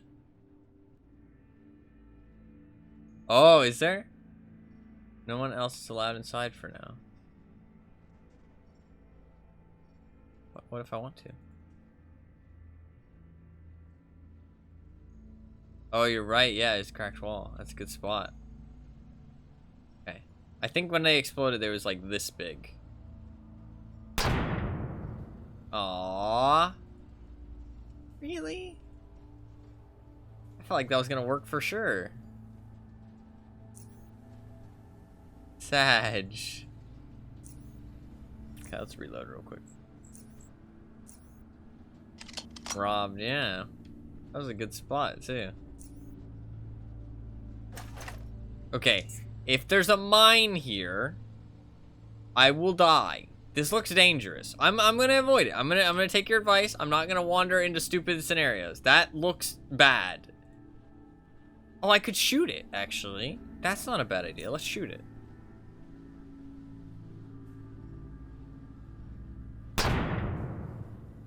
Okay. Now, if there's a mine, it shouldn't kill me in one shot. Nice. Okay. I really want to see if there's a mine just for the sake of it. Okay, no, there's not. Because the barrel would have been here, so you would have had to walk around the side. So, I wanted to check, just in case. This looked promising. No longer promising, though. Because the door's locked. And all the doors in here are locked. But there is another way to go. So, it's not the end of the world. This was locked too, right? I don't think I have lockpicking 20. I think my lockpicking is like really bad. I went for hacking instead, but honestly, now that I'm thinking about it, lockpicking is probably more useful.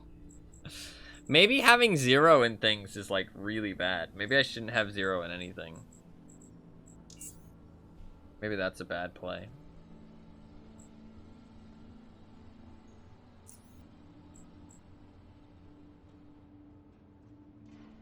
Okay, okay, this looks promising too.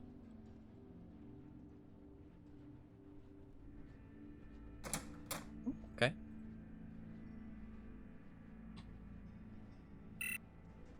Hacking 35. I don't have a hacking device yet, though. Oh, I wish I could buy one. There might be one in the store. Explosive barrel.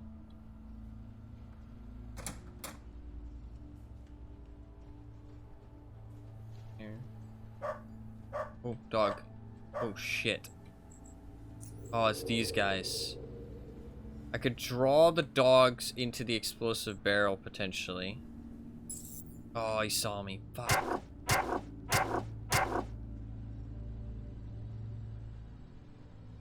Okay, let's move back and then shoot the barrel. How much does it cost to shoot?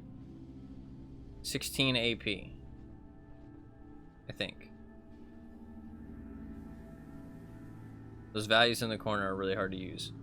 I don't know how to how to work that. That's minus 26 AP, which means I'll have 14 left. Okay, so it's showing the total, how much my movement's gonna cost, which is 16 to shoot. Okay, so I need to have at least 16. I can move back to here. Okay, I couldn't move back as far as I thought. That's fine. It moved me back towards it, but that's okay. It did good damage. Dogs are gonna come in. He's gonna deal a fuckload of damage, but they can't get through. Nice.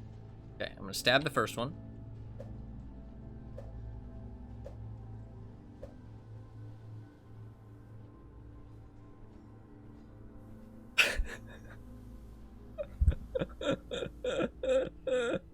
How do you miss 4 times stabbing a dog? Was that just like horribly unlucky, or are they like, are these dogs like fucking gods and I'm not supposed to be anywhere near fighting these things? Do I have time to use this? Plus 10 AP. No, I don't have time. I'm dead. Oh, I had a 10% chance to hit? Oh, I didn't even see that. Yeah, okay, my bad. I didn't even see the percentage. I'm still alive. For now. Yeah, okay, 10%. I didn't look at that at all, my bad. Alright, well, we died. That's another death. I mean, we can just let it happen, I guess.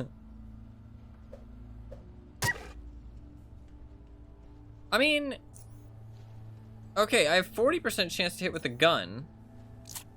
Okay, I'm not dead yet, actually. Let's keep him trapped in the doorway. Oh, shit. Okay, yeah, these guys are way too tough.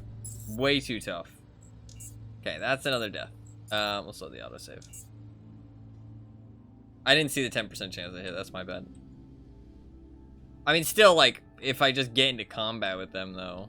I mean, the only way for me to know that they're too tough for me is to die to them. Which kind of sucks, but...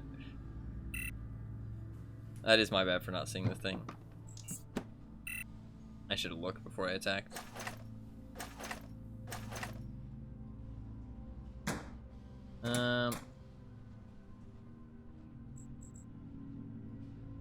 I shouldn't really even fuck with that, to be honest.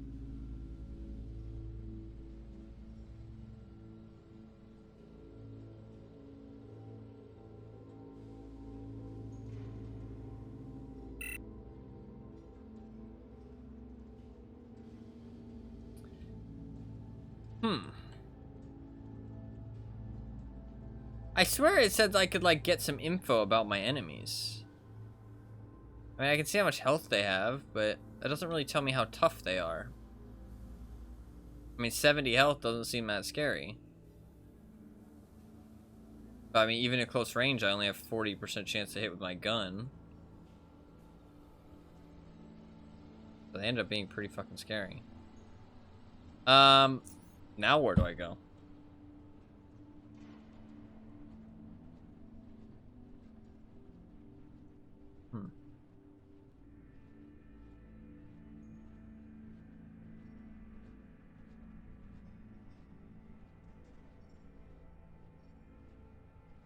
Don't know.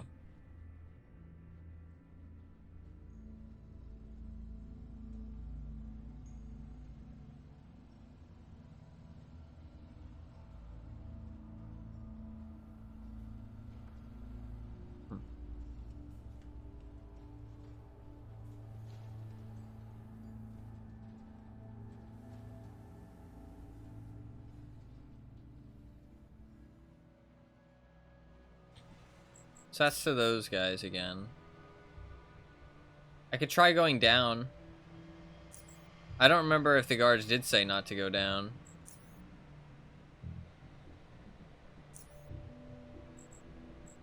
I guess let's just save and we'll go down.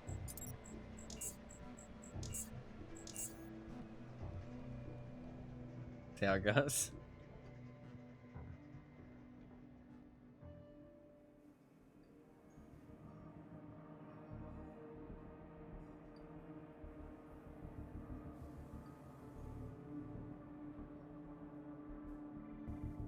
Okay, let's at least try and head north. Okay. How tough is he? Oh, that doesn't seem too bad.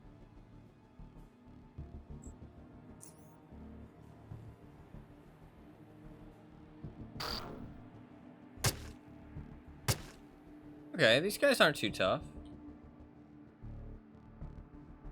Okay, I can actually fight this, I think. Okay. I think I just started off that other fight with low health. Okay, we got 2 guys coming, though.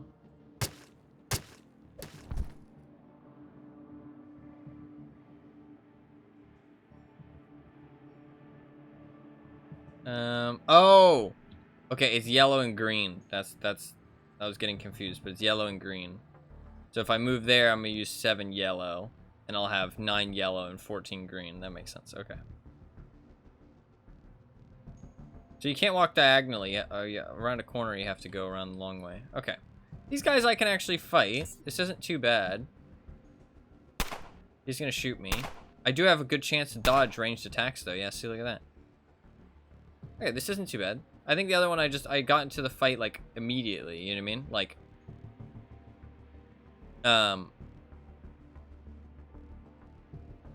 use the rest of my yellow, switch to the gun, and we'll shoot this guy. How do I shoot him without moving? See? How do I shoot? Oh, could I not see him around the corner? That makes sense. So it was telling me I was going to move and then shoot. That's what it was. It wasn't 2 actions overlapping. It was telling me I was going to move and then shoot him.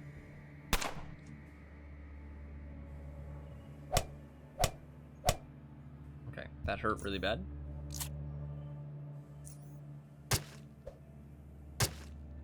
He said, "You suck." Imagine trying to stab somebody. They swipe and they miss. And then you say, "You suck." Nice shots. Fuck, I'm getting fucking smacked. Okay, he's dead. Can I bandage? No. I have no heals right now. That's really bad.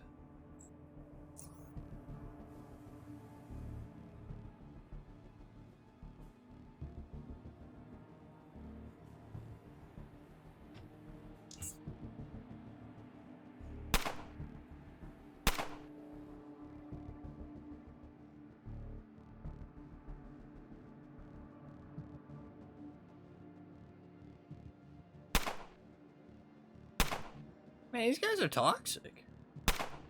You're so incompetent, it's painful. My man, he's so mean. Okay, if I had some more meds, which I do have.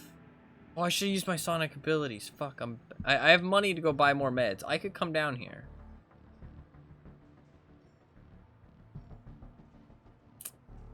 Maybe I should use cover too. Didn't think about that. Okay, this isn't going too bad. Hey, bitch. What's up?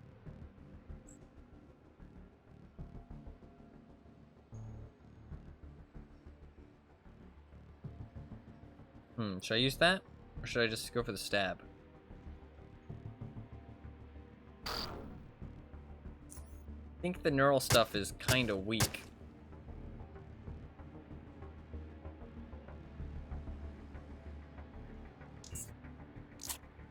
Oh, he had to reload.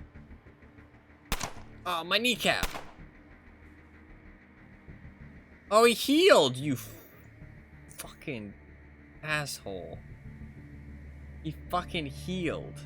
And he shot my kneecap so I can't move. I gained no movement points. That's fucking OP. We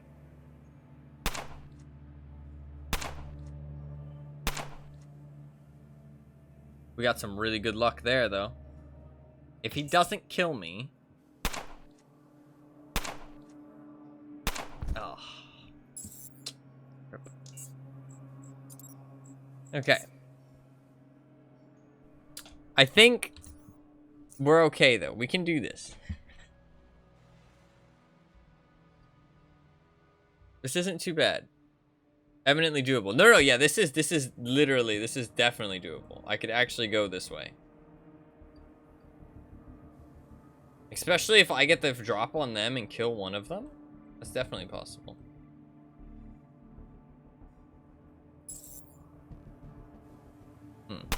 Got the drop on me.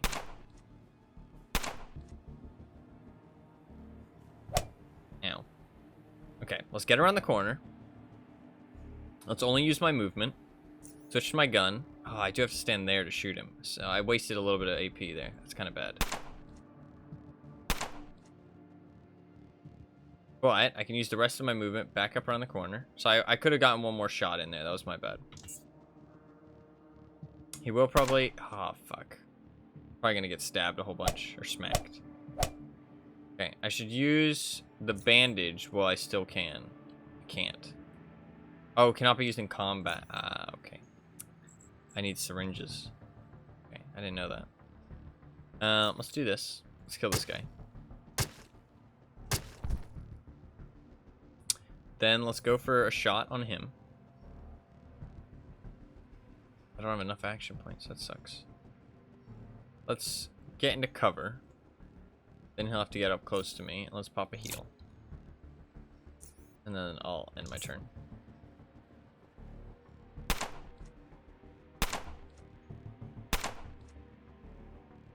Okay, now we can stab the shit out of him.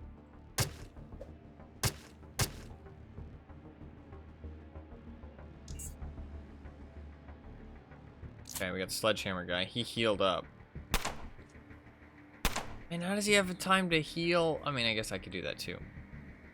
It's just tough though. Too tough, possibly. Shit. Maybe we run.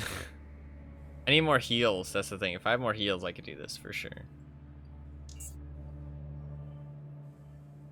Ah, fuck, there's more of them. Okay, we died again. I should have went and got heals first. Let's go get more heals. I didn't realize that bandages couldn't be used in combat. My plan was to use the bandages. My plan was to use the bandages. But I couldn't. So. Let's go buy some more meds. We have a lot of components which are actually worth some stuff. We can maybe buy some extra armor too. No, we already have armor. A helmet might be nice.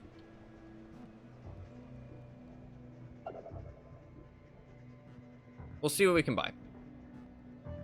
We'll see what we can buy. We're making progress. And I feel like I'm figuring out. I'm maybe thinking that I should have been going through those down, like those underneath tunnels the entire time.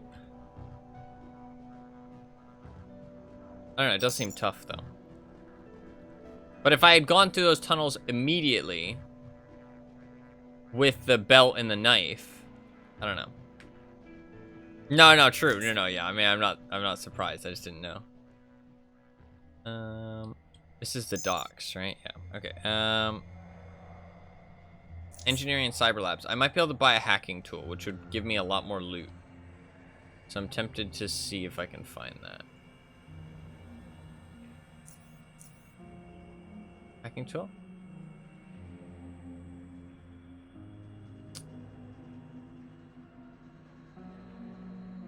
Where's caltrops? Plus 20 AP.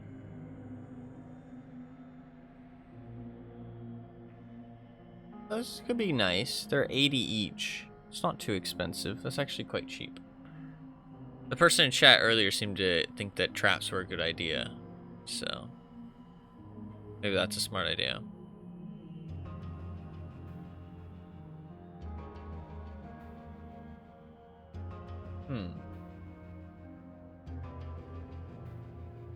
Contains instructions on how to create traps for the mythical bear.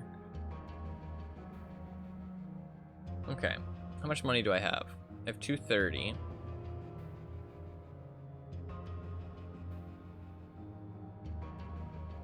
Trap skill to use. No, it doesn't look like it.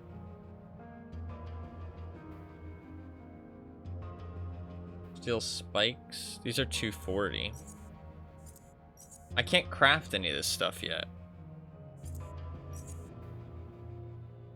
So I think it's a good idea to just trade it away. That's a thing.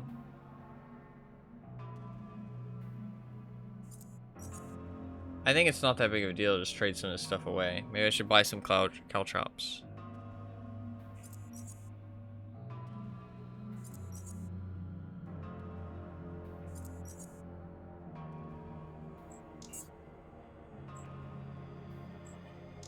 Let's do that.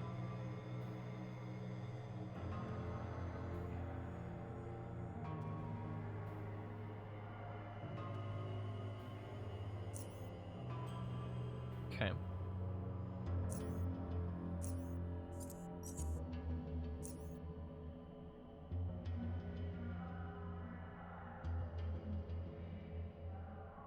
Can I buy stuff from him?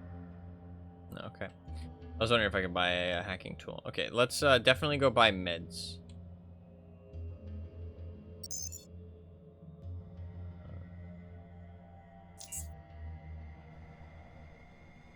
I maybe shouldn't have spent so much money, actually, and I should have spent more of those trading resources, because now I think about it, I was thinking that's all I had to barter, but what it'll be is 3 turns equal to 50% of their missing health. That's a good question. I can ask him. That is a good question. Oh, how to create health hypos. That might be a good idea. I do have the chemical stuff. And it might be cheaper to craft them instead of buying them, potentially. I doubt it, though, because these look expensive.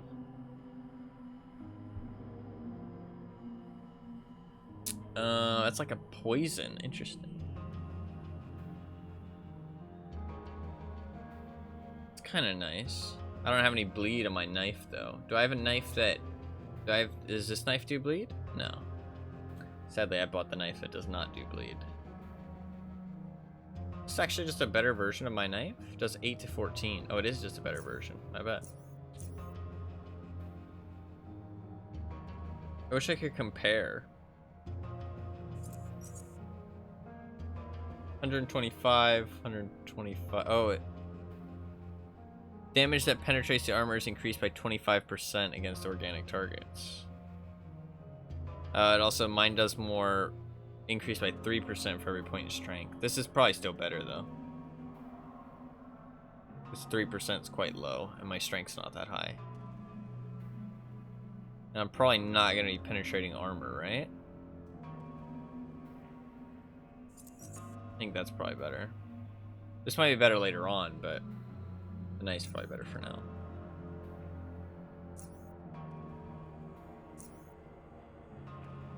Oh, I definitely need heals.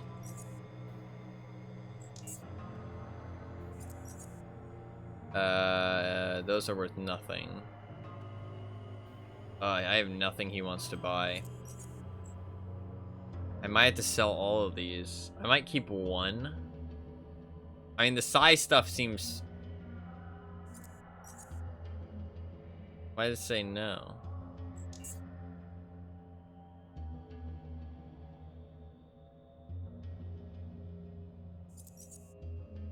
Weird. Why won't he take this one? Maybe you need at least one in your inventory or something? It doesn't want you to sell all of them? I don't think it... doesn't seem like it's the type of game to... How would you rate the difficulty of this game so far? I wouldn't say that it's difficult. It just... I just don't feel like I know what I'm supposed to be doing. Does that make sense? Like, if I actually knew what I was supposed to be doing, it wouldn't be hard. Does that make sense? I feel like. I mean, but I am... I mean... Oh, give me... Oh, he can give you credits. That's nice. I might take one of these back. I could be wrong, but that's how it feels so far. Like, it feels if I knew what I was doing, it wouldn't be that bad.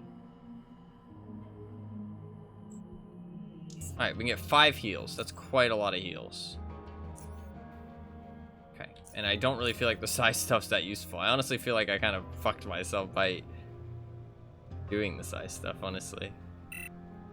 So I mean, I would have 30% more health, which would be what? That'd be more like at 150, which I mean isn't much, but it's a decent chunk. Wait, no, that's 10%. I would have like an extra 30 health. That'd be more at like 160. Yeah.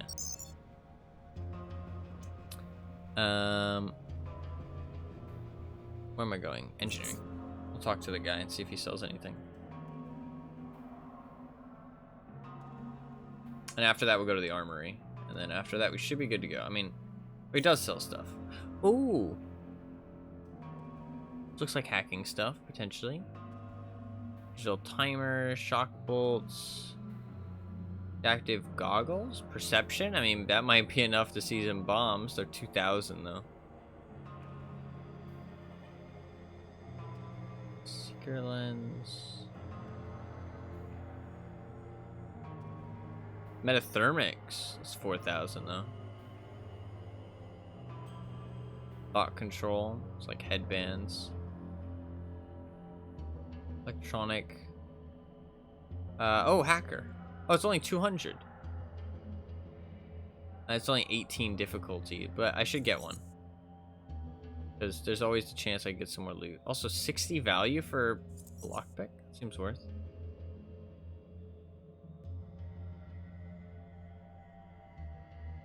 Crowbar for 100.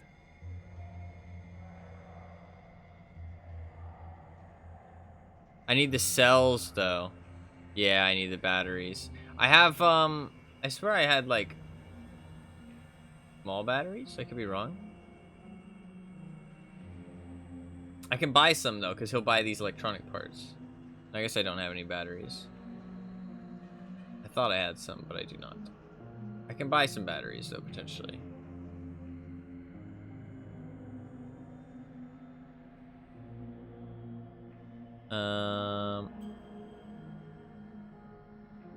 They're 200 each.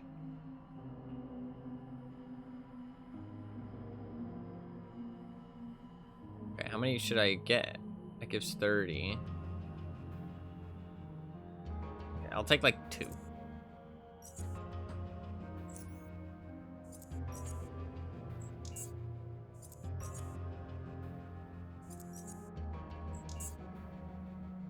It'll give me 86 credits. That seems worth. I'm not gonna be able to use this for a while, so.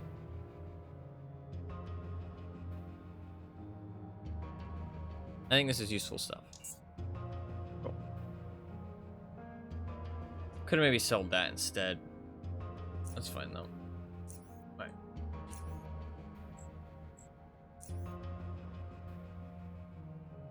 Does it use a full battery? It does, okay. I can't really hack anything too complicated. It only goes up to 18 with this, but that's still something. Let's go to the armory and that should be good. Also, maybe the guy in the canteen.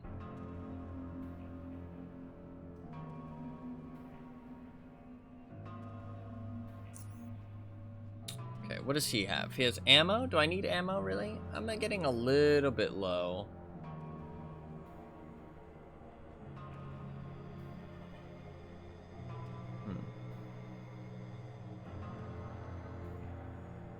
Armor is incredibly, horribly expensive.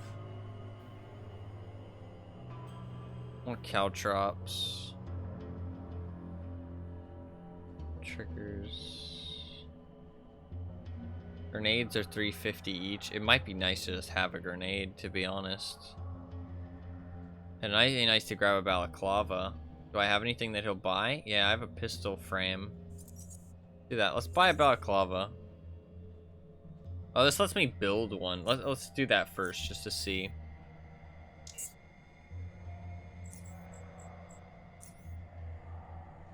Fabric.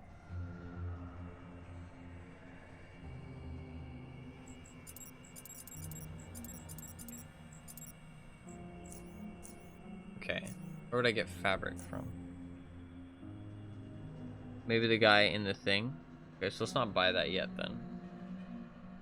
So I have a 500 for an extended magazine. 800 for that.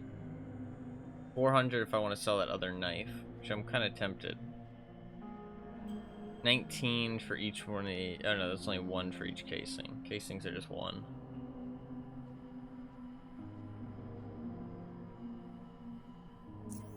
Okay, let's go see if I can buy a fabric.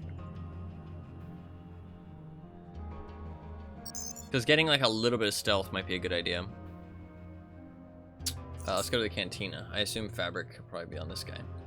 He seems like a general wares kind of guy.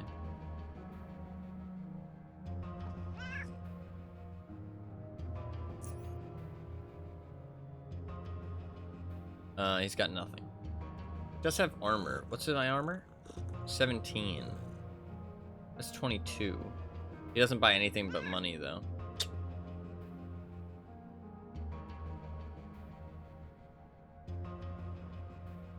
Yeah. I have 1,000. 1336. SMH. But I guess I could sell my old armor and get an upgrade. It would be most of my money, but it would give me an extra 5%.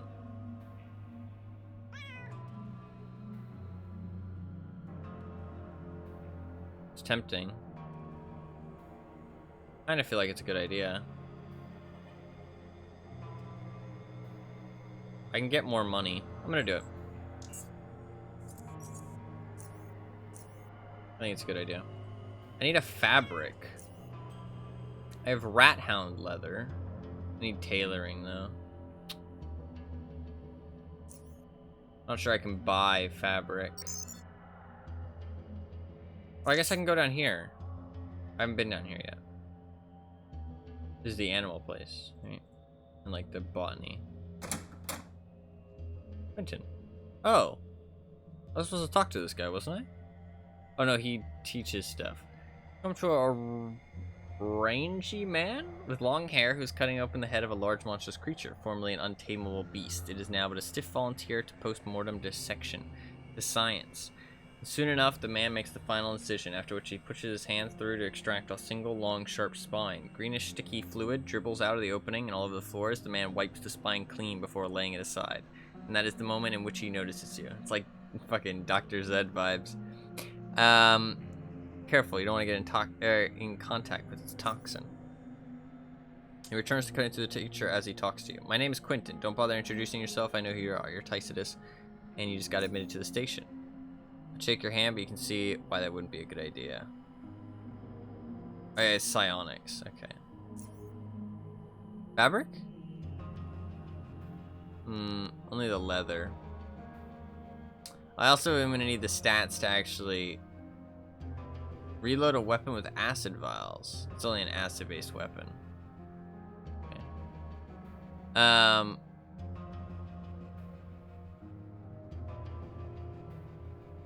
Acid to 180. Molotov cocktail for 300.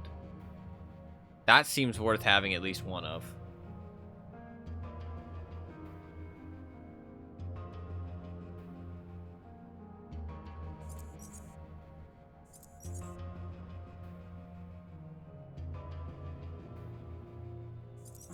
I want one.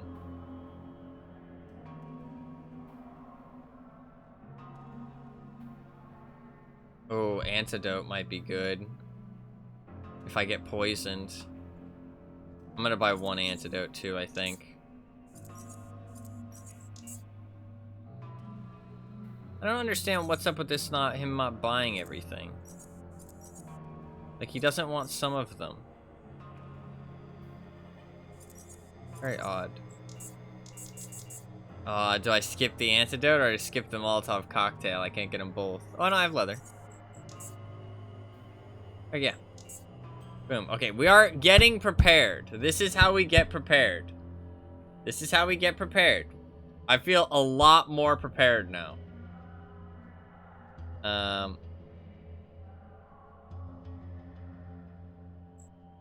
Like, we are a lot more prepared.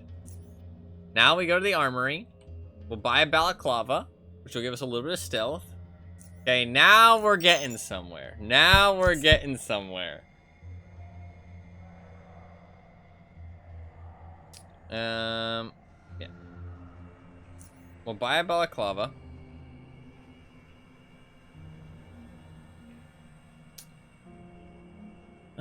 Firearm barrels. Is there anything else that I might need? A Jaguar submachine gun could be nice. 4,000 though. 3,000 for the cheapest. Well, 3,900 for the cheapest one. 7,000, 3,400 for a pistol. Sledgehammer could be nice. It's 2,000 for one though. Serrated steel knife's kind of but. I might need some more money soon. Or ammo soon. Lockpicks are cheap. I might want to grab some lockpicks. Do I even have any lockpicking skill? I have 0. Okay. I'm starting to think that like a little bit in everything, or like a little bit in like stealth, or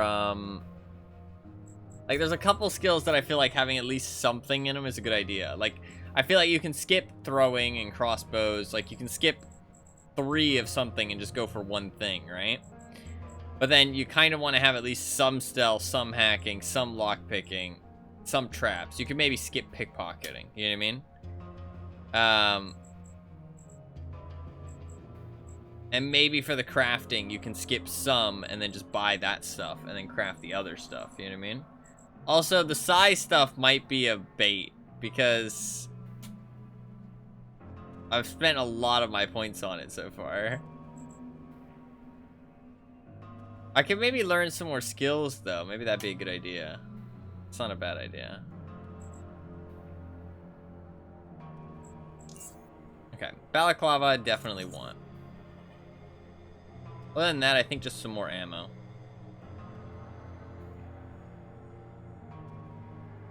Lights up a fireplace.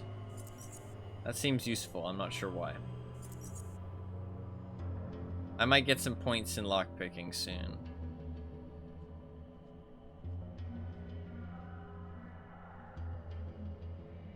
I wish it said a number. I wish it said a number. Because, like, they have a number. You know what I mean? If it was, like, a complete barter system, fair enough. I mean, I wouldn't like that system personally. But if it was, then fair enough. But they have a number. I wish they would just say it. Kind of annoying that it doesn't.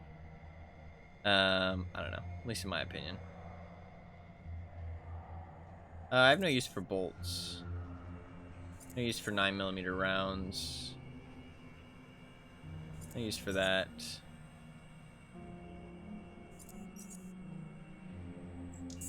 It'll give me a whole bunch of money, which is nice. Might as well grab some caltrops, I guess. I need ammo. How much is it per bullet? 20?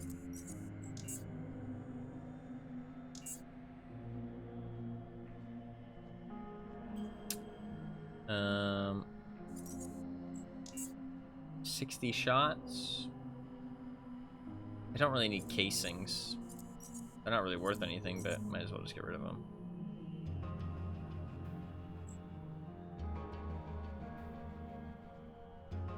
That's a lot of shots. Let me go for 26.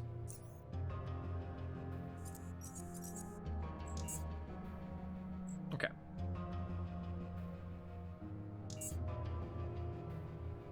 Okay.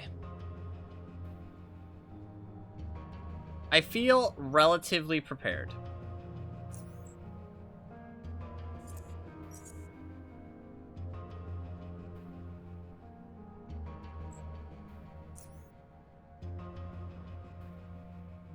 I feel relatively prepared. We've got a Molotov. We've got caltrops. We've got a better knife. We've got better armor. We've got a balaclava, which gives us a little bit of stealth. We've got some more ammo for our gun. We've got tons more meds. We have an antidote just in case. We have a hacking tool now. We got some lockpicks. I'll probably spend some stuff soon to do that. I might want to get some more psionic stuff. How does that work, though? Yeah, okay, I have tons of space. Okay, I should go and learn the psionic stuff. For some reason, I thought I only could have the one, but I should go out of my way to learn this other stuff. Because it might be useful skills in combat.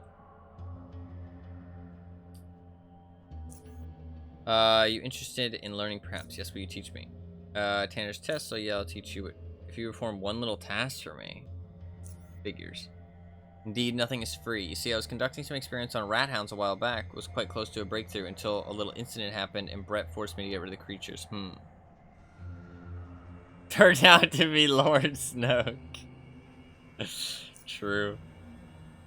Now I cannot finish the experiment. It's not here anyways. What experiments were you conducting? I was working on developing a substance that would transform the muscle and other types of tissue into a potent mushroom fertilizer. I have prepared the final version of the concoction and filled a set of crossbow bolts. I need to go out there into the caves and shoot a rat hound with it, and then once it's dead, collect a tissue sample. If you don't have a crossbow, you can borrow mine. It's in that locker over there in the corner. It's not like I get to use it much these days anyways. You have to pay for the rest. Make that 2 free deal, you got yourself a deal. Not a chance. It's 1 psi ability, take it or leave it. Yeah, I don't have any points in Mercantile. I think that's how you pronounce that. I'll take it. Here are the bolts. Good hunting. Alright, I need his crossbow.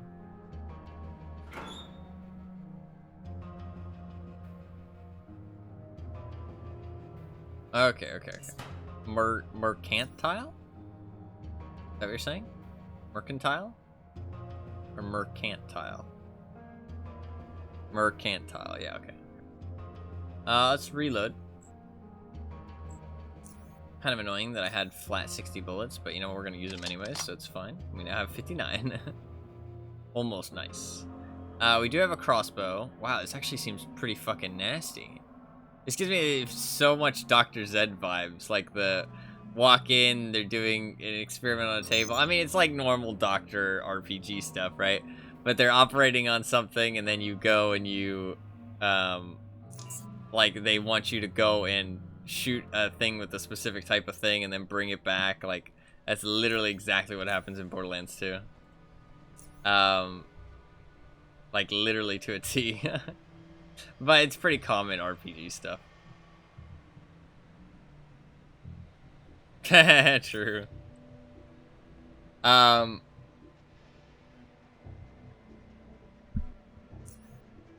Where was that guy doing the rocks? He was in here, right? I'll learn another psi ability from him if he gives it for free. And then we should be good. And hopefully it'll be a lot more.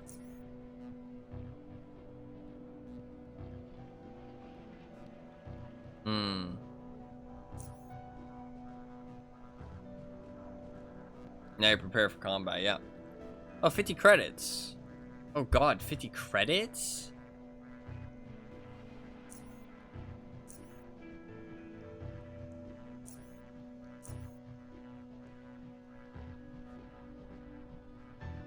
Ooh, a stun though.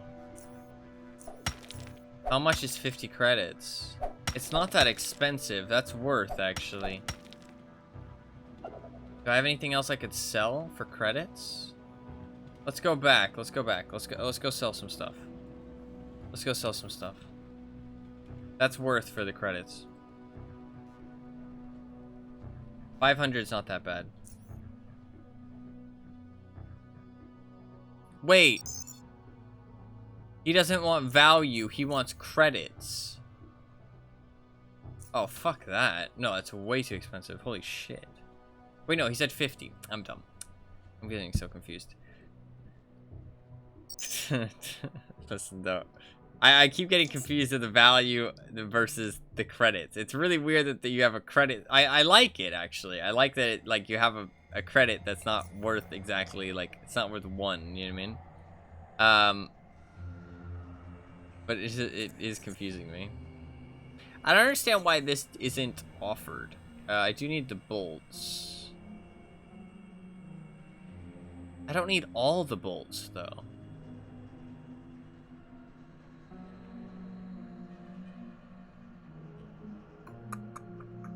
I have no stats in crossbow, right? Yeah, I don't think I should use the crossbow. I think I should sell the bolts. I don't think I should use the crossbow. So let's just sell the bolts that aren't important. Yeah. Okay, there you go. We got 50 credits. Cool. Alright. Now we can go get that ability. We'll have a nice ability that could potentially stun a target. We'll have... Dude, we're so prepared now. We're, like, so prepared. I think we got past the big first hurdle. I'm not saying that's going to get super easy now. But I think we got past the big first hurdle. If I'm wrong and I eat my words, fair enough. But I think we got past the big hurdle. And we should hopefully be able to make some, like, actual progress now and it not feel frustrating. Yeah. Okay, he's gonna train us. Training montage? Oh. Man, that was boring.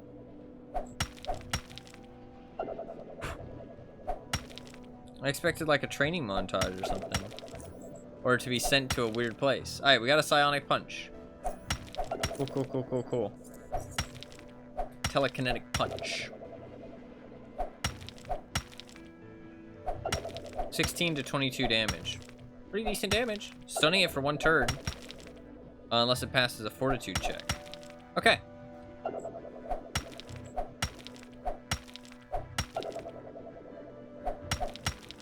Oh, you need an automatic gun?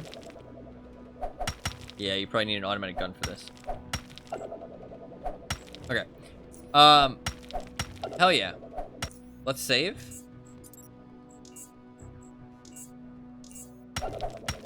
I'm prepared. I'm prepared. We've actually got, I feel like, everything we need now. Let's go down. I think going down is the play. We're not going to be able to fight that big group yet. But that's not the goal.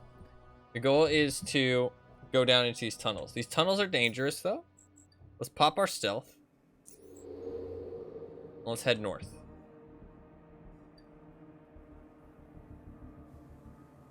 Because now we have a little bit of stealth skill because of the balaclava.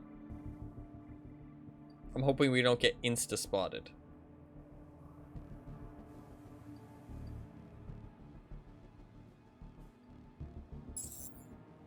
Okay, we still got insta-spotted. Okay, that's okay. I say we hit him with the telekinetic punch because it might stun him. Nice, that's a big stun. Okay. Let's move here.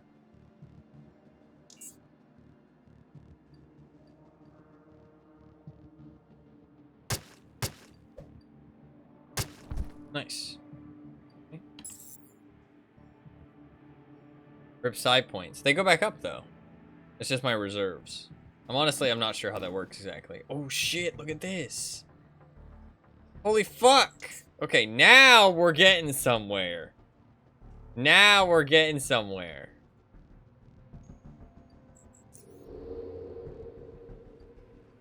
Now we're getting somewhere. Time for the rise of Darth Thycidus. Yeah, exactly. Hey.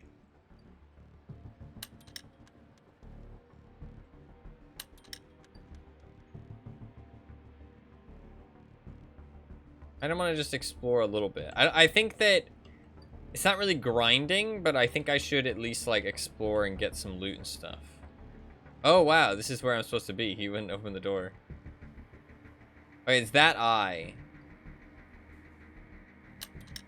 I guess your stealth still needs to be good enough for them not to spot you instantly. We're back at this door that he wouldn't open. Because he's a bitch.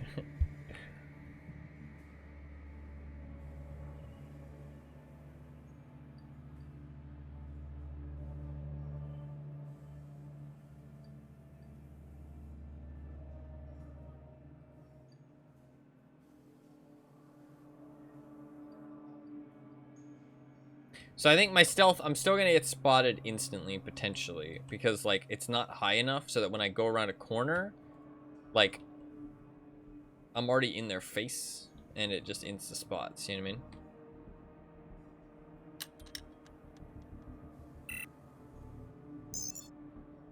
Your comm seems fully functional. Ring it. Nothing happens. I like stuff like that because it keeps you guessing. What I'm actually going to do is I'm actually going to go through this doorway, though, but I'm going to instantly come back. Because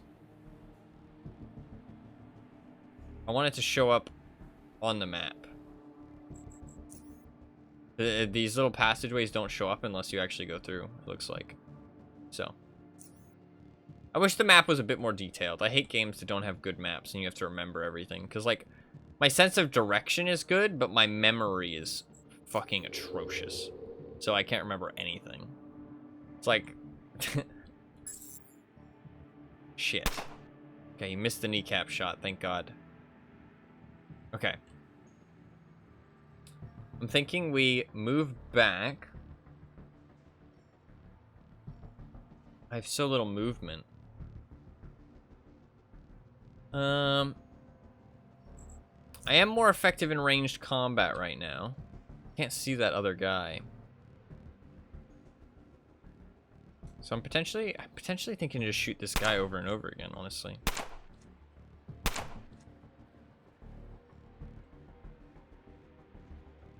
Oh, now I can see him. That's annoying.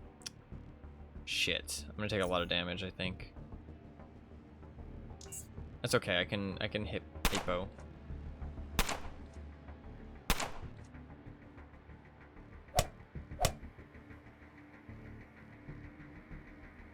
Yeah, I'm not a big fan of the note system though, but I did see it. Not like this note system in specific, just note systems in general. Oh, I just ended my turn. I might be dead because of that. I did not mean to hit space. Am I gonna die?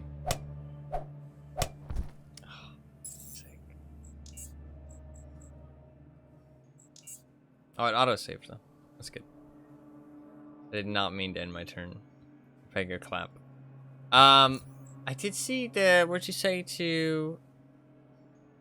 automatically gives an item when you discover animal types. Oh, yeah. Yeah, but the thing is that, it doesn't, backtracking. Yeah, I've kind of seen a little bit of that. Because, like, the hacking stuff, like, if I want to hack something, I'll have to go back, and you have to, like, for example, like, in some of these areas, there's, like, little rooms with loot in them, right? And so I'd have to, like, put on a note and be like, alright, room with box with hacking 40. You know what I mean? It's like, I don't know. I'm not a big fan. I wish it just showed it on the map. Anything that you interacted with, like, maybe just say, like, hover over it, and it'll say, like, you just hover over it and say, oh, you know, box with hacking 40 required down there where it says encountered. Like, it could just do that. It would just be a quality of life thing. Because otherwise you just have to write the notes down, which is just kind of annoying. That was my bad to hit space. I didn't mean to. If I hadn't hit space, we would have been fine. I was going to have to heal regardless.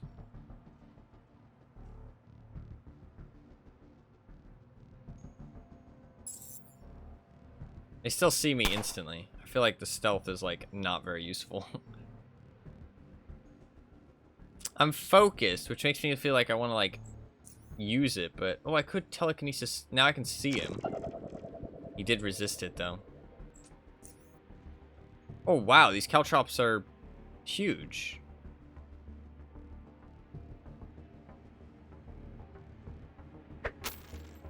They're insane.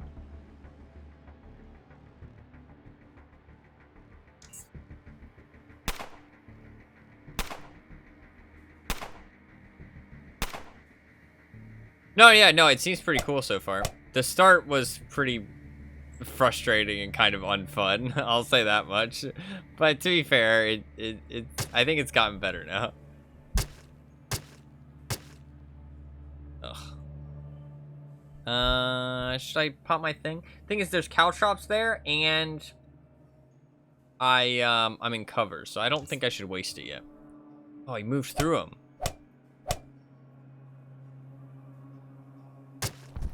Oh, he's dead. Bastard. I just pressed space again. The reason I keep pressing space is I'm pressing space instead of tab to highlight things. I'm pressing space. I need to stop. Space is bad button. I definitely need to use one of these now. I might telekinesis punch him again. Oh, nice. We got the stun.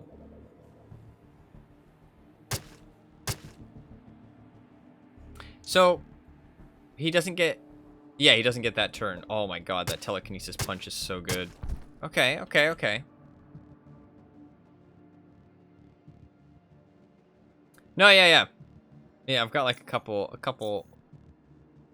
abilities and stuff. Is this actually better? Time to rebind? No, I mean, space is a good button. I just need to get used to it. 4 to 9. It does use energy.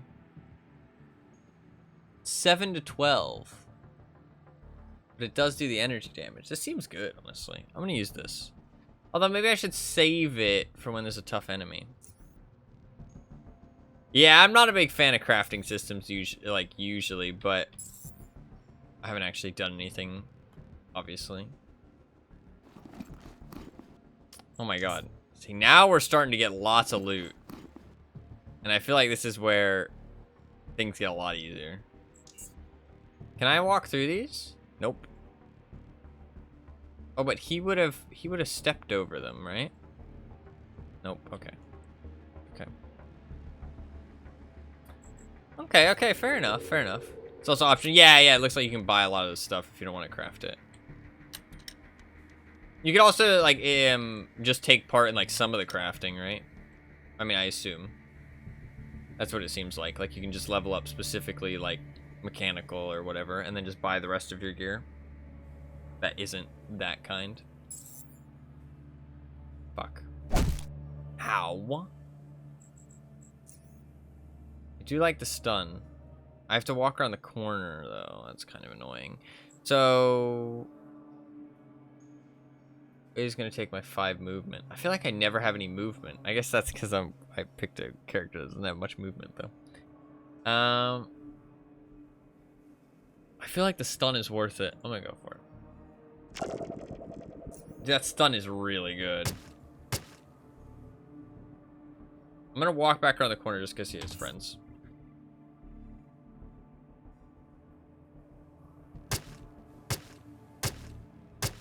Look at that. Oh, I got a sledgehammer. Let's go. Let's go. Oh, it's quite low. We got a grenade? See, I'm telling you, this is where things are on the up. Things are on the up. Got a sledgehammer. What's this? Why is it got a big error symbol around it? Yeah, okay, okay. I saw that when I looked at agility. I just didn't put much points into it. And I am wearing pretty heavy armor, but that was the plan anyways, so. I don't know why this has a thing around it. Maybe, oh, because it's breaking, I assume. Yeah, because the durability is yellow. That'll be why. Yeah, yeah, I know. I just don't want to repair it just yet. Unless it's... I don't think it's at any kind of,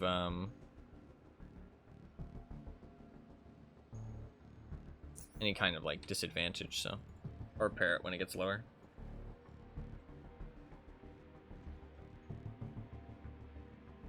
Oh, no, reduced precision. Oh, okay. 4 Kings incident. Shut the fuck up. Don't even mention that. I have that actually saved.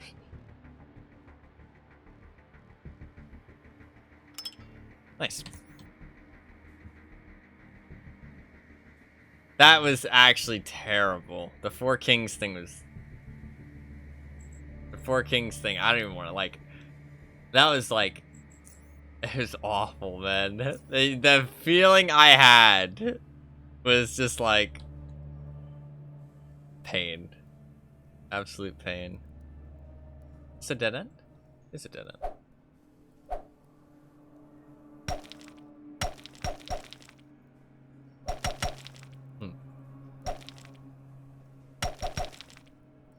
Can't do that, sadly. I like how there's a little picture of a person. No, I do. I do. That was the plan. Otherwise, I wouldn't have equipped it.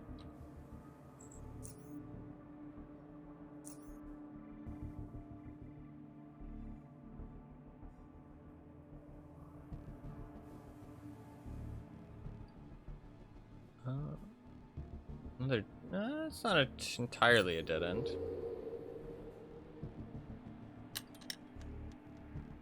A quick save when I go into a new area, so it's not the end of the world. Okay, can't get through there. Like, now I would have to... I mean, I guess I should do it. Oops.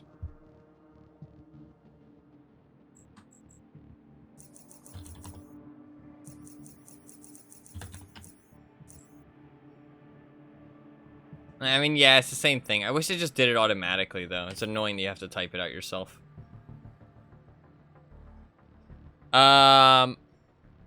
If I ask, I mean, it just, the thing is that, while I appreciate people wanting to help, just spamming, like, chat with, like, game mechanics that aren't relevant at the time is just kind of, it's just kind of bloat.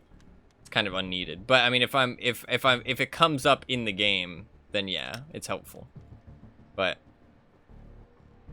a lot of the time people just, like, spout them all the time. Ooh, no, I don't have any lockpicking, fuck. But yeah, if it comes up, that's perfectly fine.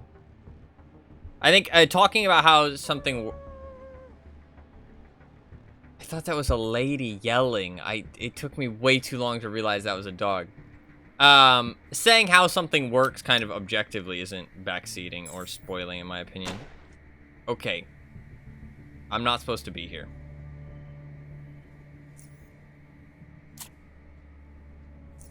Can I save myself from dying? Maybe.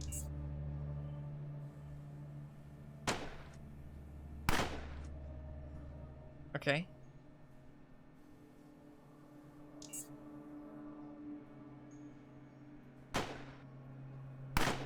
Oh, fuck.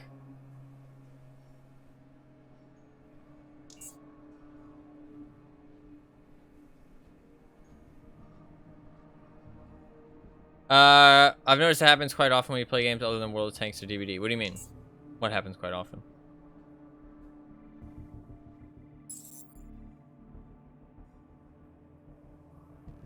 Okay, that was a dead end. So now I wish that it said that I encountered that enemy. Tough enemies.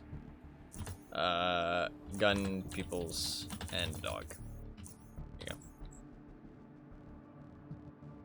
Should have been doing this from the start. That's okay.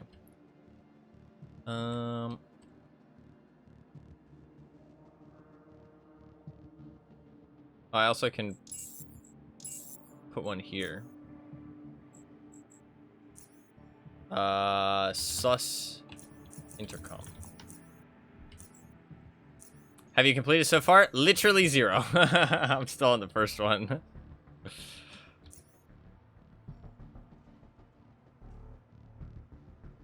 It's kind of annoying that your health needs to be over 40% to use a bandage since you can't use them in combat. I thought that like that was the restriction, but the restriction is that you can't. I don't know. I'm not a big fan of that. I feel like I wish they healed for less and you could just use them out of combat. Didn't need to have the health threshold thing. Lots of stuff to you discern from playing or stuff that you already know from playing other similar games. Yeah, I think the thing is though is that people are trying to be helpful. But it's kind of obnoxious when people explain, like, really basic things. But to be fair, a lot of people, if you're not, like, an avid gamer, some things aren't super obvious, you know what I mean? But, I mean, I've been playing games for years. I have over 10,000 or 10,000 hours gaming, you know what I mean? Like, I look at games every single day. I look at every kind of genre of game. I usually can discern pretty much every game mechanic, like, quite, you know, it doesn't take a lot to figure it out, you know what I mean? Unless it's not something that's obvious, you know what I mean? But I think people are just trying to be helpful, you know what I mean? People aren't trying to be, like, annoying or anything. They're just trying to be helpful, but... No, you weren't being. I appreciate that you asked as well. Sorry, I wasn't trying to make it sound like you were being annoying. You're all good, I promise, sorry. I wasn't trying to make it seem like I was saying that. I apologize. What was I gonna write here? Oh, dead end rocks. 500 hours in this game? Yeah, it honestly seems like, I mean, Fluffkins was saying it earlier, that it does seem quite replayable with, like, choosing other things. I mean, it seems really cool so far. I really like the style, and I really like the idea. I guess it's all dead ends down here now, though, right? I feel like there was another thing, if I'm not mistaken. I guess not.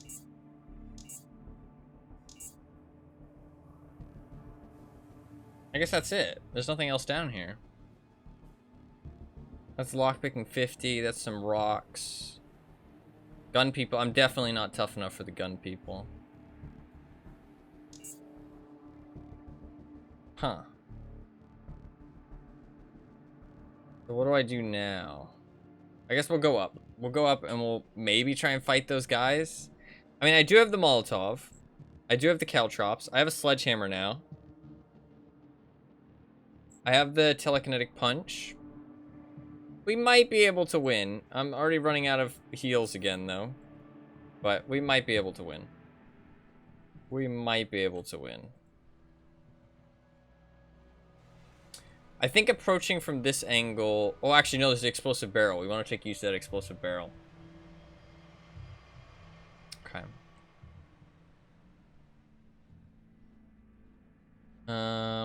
There was a lot of locked doors, but they weren't locked doors that I could lockpick, if I remember correctly. I don't have any lockpicking either. I need to level up. It just says locked. Well, that's lockpicking 20. Okay. I guess I should write that down. Guard won't let past.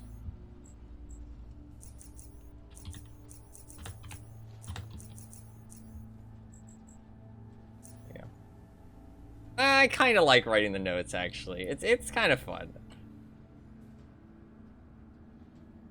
It's kind of fun. I don't know. I'm kind of changing my mind. Cause it's like, I don't know. It feels more like you're actually the one doing it, I guess. So I kind of changed my mind.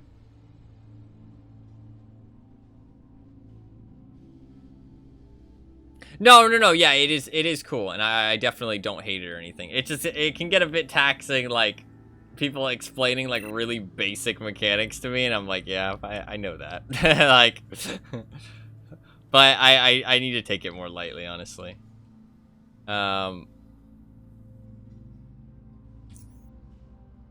We do have a bear trap. Should I just go into the room and hide in the room? But it is people being passionate. That's the thing, and it is cool to see. Okay, that dog is gonna spot me. I think I should just enter combat. I think that's the thing. I keep letting them enter combat first. The dogs are really scary. Because now that I'm in combat first, I might be able to get some shots on him. Shoot your pistol, yeah. Yeah. Okay, well, I fucked up by not having enough action points. That's fine, though. I know these things, but thank you. Yeah, I know. It's hard. How far can I throw a Molotov? Okay, it's like an XCOM grenade, I assume. Which means that it's gonna have a chance to miss. My throwing skill is so bad that the only chance I really have of it hitting anywhere near is if I throw it directly on top of myself. I hope that right-click cancels. Okay, right-click does cancel. I can't hit the dog. I need to shoot the dog. 33% chance. Fucking hell. The dogs are tough. I feel like I should use the explosive barrel on the dog. Thank you for the follow, by the way. I really appreciate that. It's very nice of you. I feel like I fucked up here.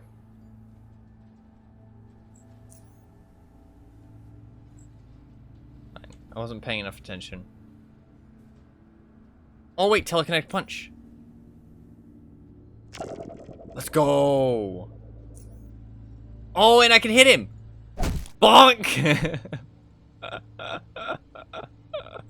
I feel so bad. I just hit a dog over the head with a sledgehammer. Yeah, I'm on normal. I'm on normal.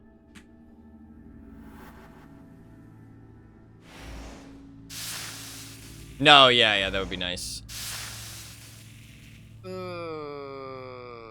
Okay, I'm done. Okay. That's a lot tougher than I thought it would be. That's a lot tougher than I thought it'd be. I'm not sure if I can actually win that. Tough enemies. Gun people and 3 dogs. Oh, gun person, ice person. 3 dogs.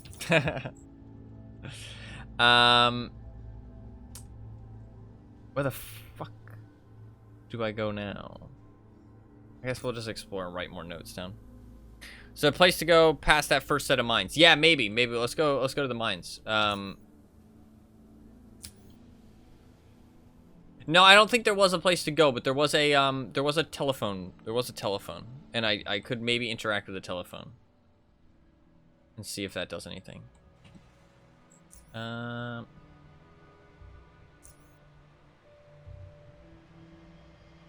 But even so, I think I can hack thing now, or can I lockpick without a lockpick skill?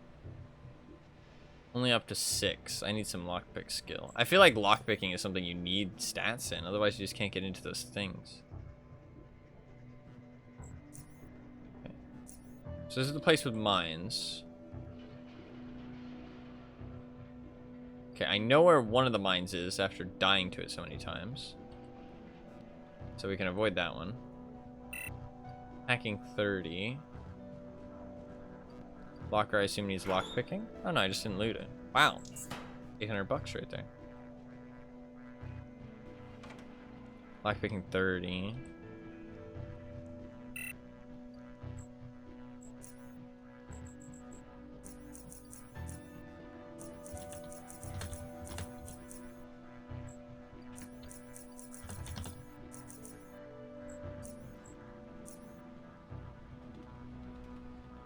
Only have effective skill at 5. That seems rough.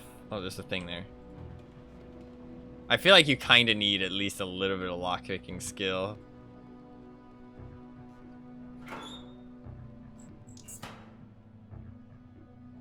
Okay. Oh, okay, did answer. Oh, services dedicated security unit is on the way. Oh. That might not be a good thing.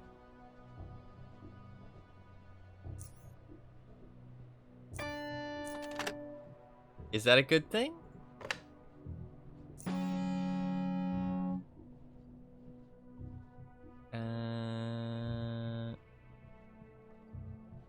Okay. Services offer the most reliable and to ensure that promise that would tamper with the experience. Additional solutions to expansion in any problem. Keep listening.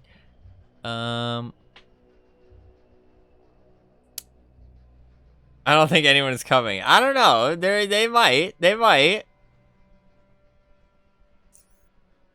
Yeah. Okay. Oh. Oh, okay. I didn't try this option in the last one. I don't have any lockpicking though. Oh, yeah, okay. So fun. Will I die to the next one? I might. Yeah, let's save. I mean, it's probably not very good, but there you go.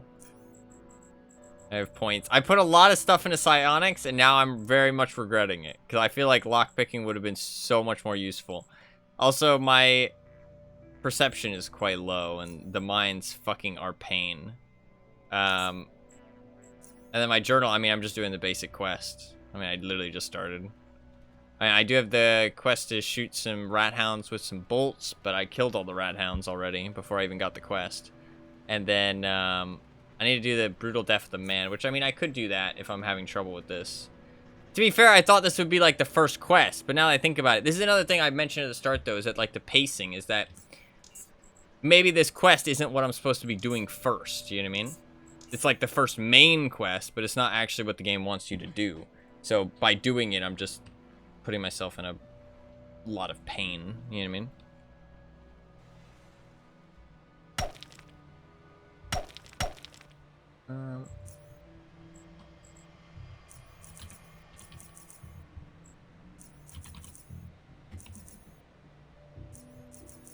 Do I want to bite down the rocks? Yeah. Have you not been to lower caves? That's where Tanner said to go. I've been trying. I don't know where the fuck I'm going. I tried to go to the lower caves. I don't know. Oh, fuck's sake. Okay.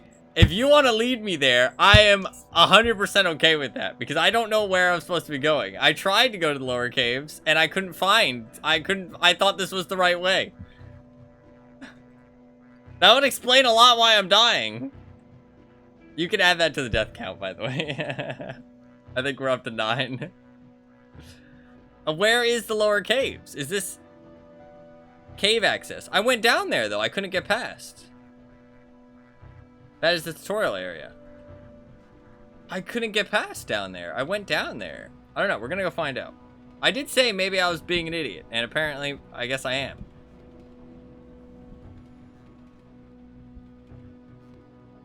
I should probably use a bandage. Okay, we're going. Am I moving slower? I feel like I'm moving slower.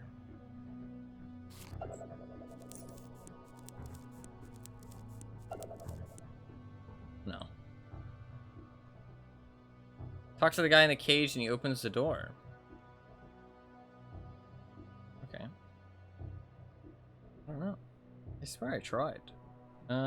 This brings me down. Yeah, here. I don't want to go down there.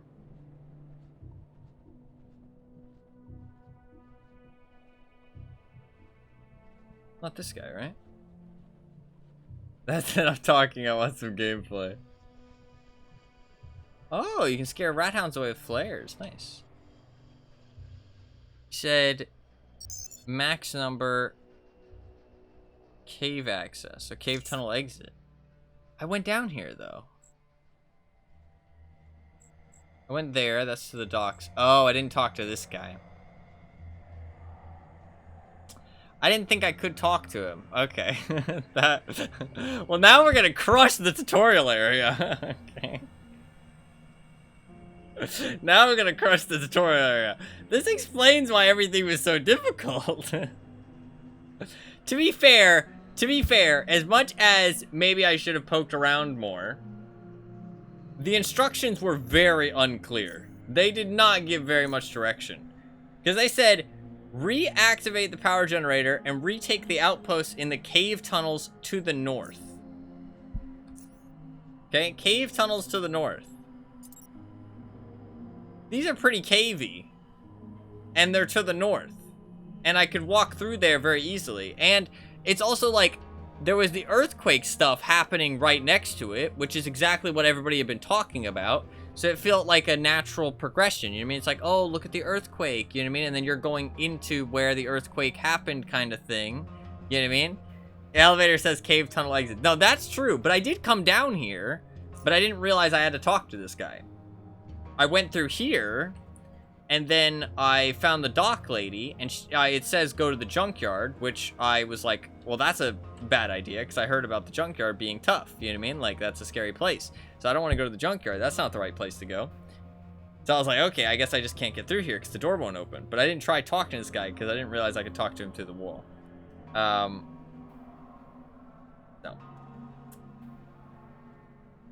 Makes a lot more sense. And it makes a lot of sense why everything was so difficult. And there was mines that I couldn't see and just instantly stepped on and died. And rat hounds that swarmed me and killed me. And I didn't have a melee weapon, and I mean, honestly, we made it work, though.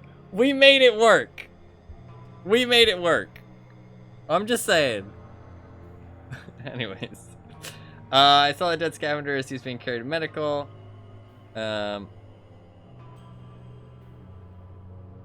We know about it. One of the guards found this dying man in Mushroom Cave. As I was starting my shift some hours ago, he's missing patches of hair and skin. The skull was showing. But that face, like he's been through living hell. Terrible things happen out there all the time, but this man was still alive when he was brought through here. That's something you don't see often. Sadly, it didn't last as he died before reaching medical level. Say, did it? No, Mushroom Coast full of psi beetles. This doesn't look like a product of their psionics. I mean, to me, also, I was fighting rats. I was also fighting rats. No, you're all good. You're all good. Level 4 to 6. I mean, hey, I killed everything. I killed the guys downstairs. No, it is funny. It is funny. You're all good. He didn't get your access card. Yeah, right. Yes, should be around here somewhere. There it is. Also, I was fighting rats, though. I was fighting rats. Like, rats is like the normal low-level RPG enemy. You know what I mean? Like, it was like, I don't know. I feel like it's not completely my fault. I feel like instructions unclear. I don't know, man. I don't know. This is the procedure. When you want to leave, you let me know and open the inner gate. Then you step into the transition room. We got an airlock system. Get back in. Use the card I gave you. Stand in front of the camera. The outer gate. Do bioscanning, but since no one ever showed up positive, it became a nuisance. What if I do contract disease? Inform me so I can activate the turrets. They'll shred you to pieces, will burn your remains, and everything's good. Just kidding, or am I? Oh, and here's a tip for you. If you find yourself surrounded by rat hounds, use flares to scare them away. They'll be back, though, so try not to stick around. Thanks, I'll keep that in mind.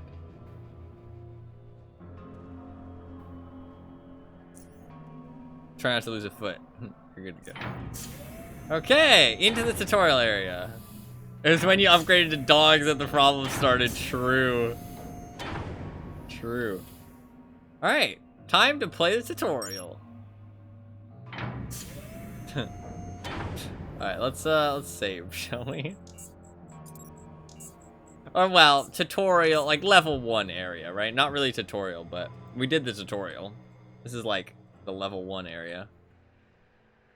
This is about to be really fucking easy, probably.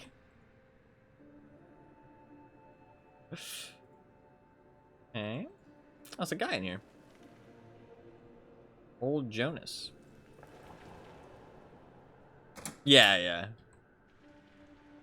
Old man wearing old coat, old pants, and old boots introduced himself with an amiable smile. Oh, it's the young Tycerus. Off to do some hunting. Very knowledgeable. Been crawling through them tunnels all my life. What do you want to know? What can you tell me about? Nearest one is just north. This fucking hurts my voice. North of the Crossroad Watch. They stretch to the east and to the west from there. They were built by Omega Station, but are somewhat in ruins since we put them out of business. Plenty of rat hounds there now. If you are heading there, could you do me a favor? I was scavenging near those outposts a while back, and I think I lost my old digital watch. How the fuck does... I guess digital watches always work, don't they? They just require, like, batteries? It was about this big and made of metal. It's a watch. I know what a watch looks like. It doesn't have a strap, so I keep it in my pocket. Oh, okay, fair enough. Must have fallen out somewhere. Could you keep an eye out for it? If you bring it back, I'll make you a good bargain.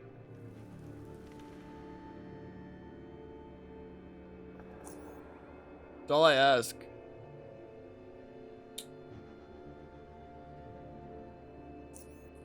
There's cave hoppers, mole crickets, rat hounds, psy beetles. You're a noob at life compared to him. He's got to explain everything. True. Rarely shadow crawlers. What critter are you interested in? What are cave hoppers? Harmless little critters, quite tasty if cooked properly too. You'll generally find them near lakes and other wet caves because that's where their favorite food, lake mushrooms, grow. Hard to hunt down sometimes because they're fast little buggers and can crawl through small crevices you wouldn't think they would ever fit in. Best tactic is to hide near a patch of lake mushrooms and ambush them when they come to feed. Probably the smallest of the big insects. They are aggressive and will attack you if you come close, but they are not that dangerous. Usually you can just stomp them out or smash them with a crowbar or something. Their bites are weak and you should be fine as long as you have some armor on you, but they're also acidic, so don't let them nibble away on you too long or you will feel the burn. Now that's a critter you just want to steer clear of. Scientists call them azure something because of their blue stripes, but the rest of us just call them psy beetles or psy bugs for obvious reasons. They're bugs that can sling all kind of psionics at you. That's fun. If you bump into one, you might be able to take it, but it'll literally give you a headache. If you run into two of them, you better start retreating while you can. At least they're not that fast, so you should be able to evade them. If you run into three, it's probably already too late. See, nobody told me about mines in the last area.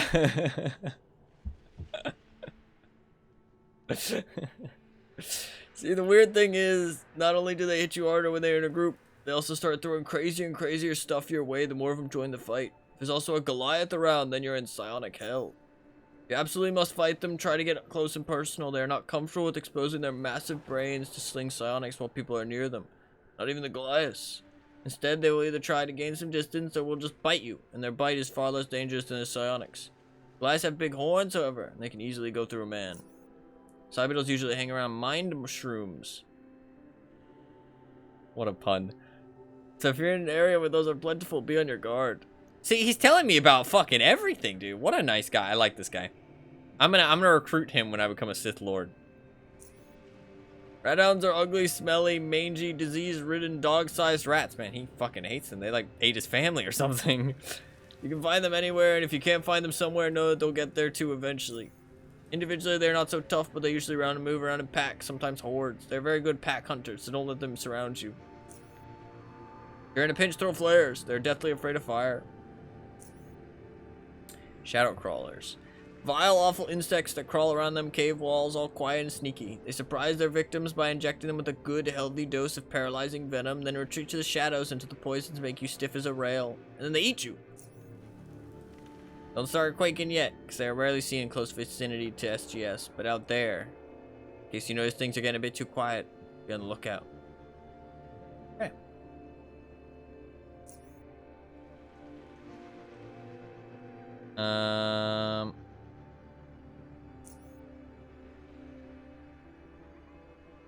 Oh, should we do more talking? Oh, fuck it, why not?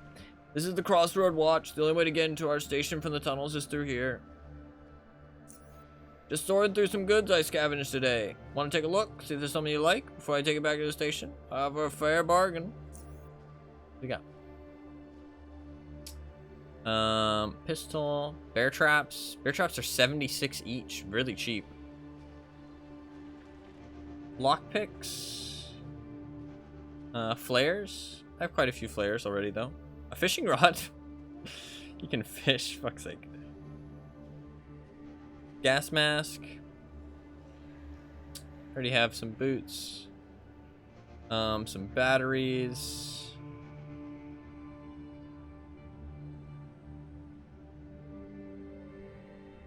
Craft bear traps. Traps increased by 15%. Okay. Bear traps might be nice. I don't really have anything to sell him though.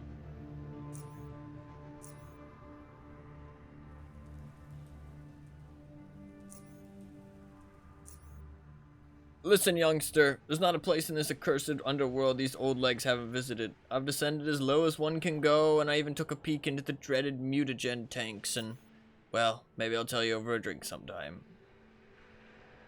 15% more than 0, yeah. Well, a lot of the passageways have caved in. I'd used dynamite to clear them up, but Tanner confiscated all of it to make it available for clearing up the south tunnel. Can't say I blame him. The metro's more important. Passage to the lake is clear, though, if you're up for some fishing or something. Thing is, no one really knows for sure who those tunnelers are. They are nomadic people of the deep. People around these parts call them tunnelers because they are known to dig wide, sprawling tunnels throughout the underground, connecting remote places of the UnderRail. But again, no one knows why they do that. Some say that they have a huge city in the middle of the deep caverns that you can reach if you follow the longest of their tunnels. Some also call them the Faceless, because they believe that under their huge mask they have no face. Superstitious folk don't like people saying that word, though. They say it can draw their attention to you. Haha, yes, but I think that's just silly.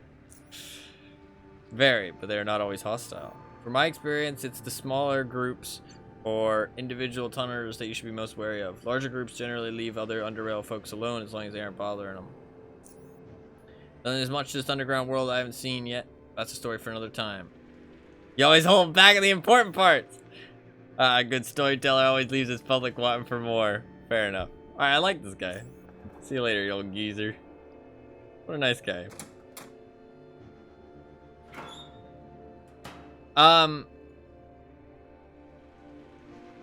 It reminds me a lot of the Falmer from Skyrim. The elves that got trapped underground and lost all their senses.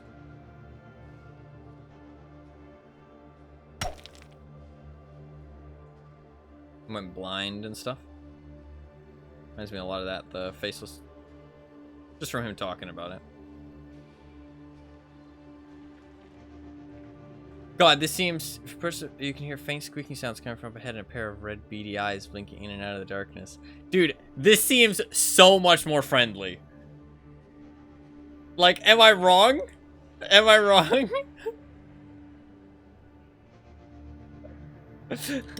Like, just this entire area seems more friendly.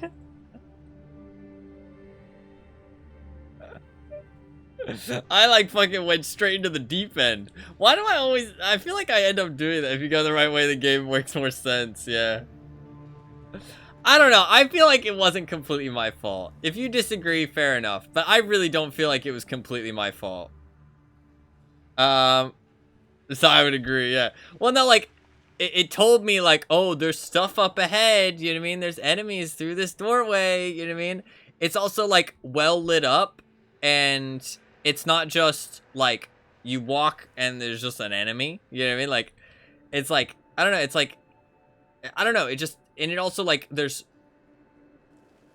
a friendlier atmosphere. You know what I mean? If that makes sense. I don't know how to explain it, but, and this guy told me about everything. Like, he tells me about every enemy I'm going to see down here and how to fight them. Like, it's a big difference. I don't know, though, because I don't feel like it was completely my fault, honestly. I really don't. I really don't feel like it was completely my fault. I really don't. Like, I feel like they could have done a better job explaining. Go to the caves. Yeah, but everything looks like a cave. It all looks like caves. I mean, I just interpreted, like, the metro caves.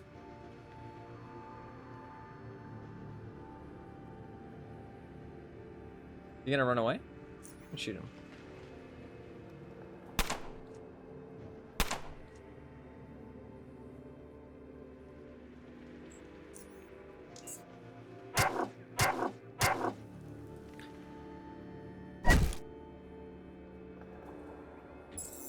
Okay. Definitely a lot easier.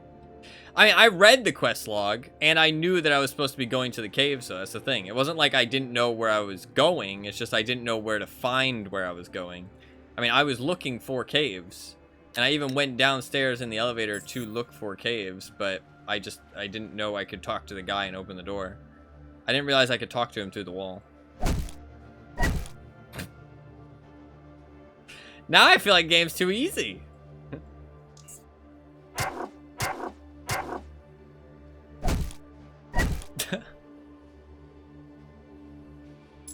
Also, there was no enemy information, so I couldn't see, like, oh, these enemies are level 4. You know what I mean?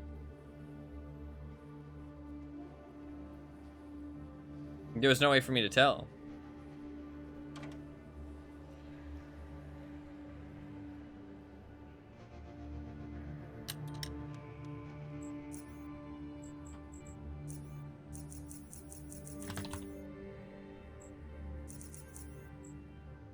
I guess dynamite? I need dynamite for the rocks.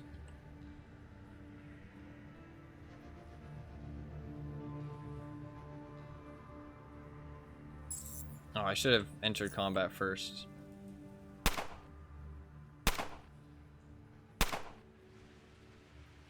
Could have moved a bit closer before I started shooting. Bonk! Bonk!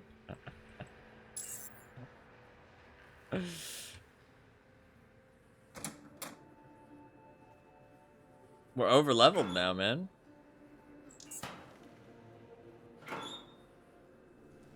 Absolutely bodied by them is a pretty solid tell. Yeah, but I don't know how difficult the game's supposed to be. And also, I could kill them. It wasn't that bad. Like, I mean, I knew immediately that the gun people and the dog people, I wasn't supposed to be fighting them. But like the rat hounds, I felt like I could win against them, and I did. I mean, it took a couple tries, but not even that many, to be honest. I only had 9 deaths, and I mean, I think 3 of those were to mines. 2 of those were to the gun people. Maybe even 3 of them were to the gun people. And I mean, those people, I don't even think I had a chance of winning at all.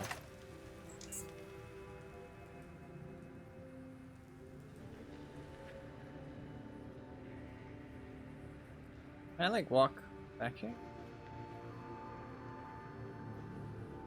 Oh.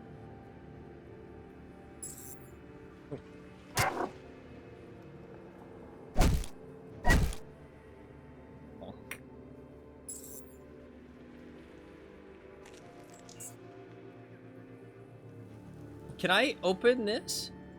I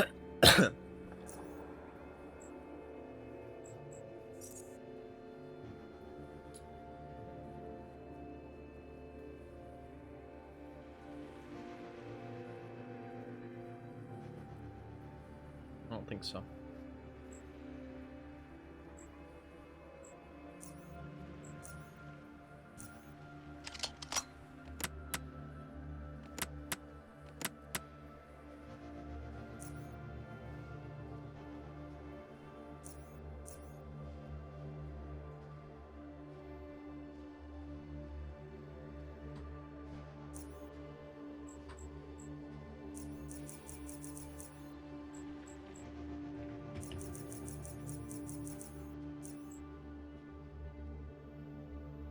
Oh, it says encountered rat, hound, and switch. Ammo on the bottom right. Oh, okay, that's true. That's true. I noticed that ammo thing before. That's a good idea. Forgot about it though.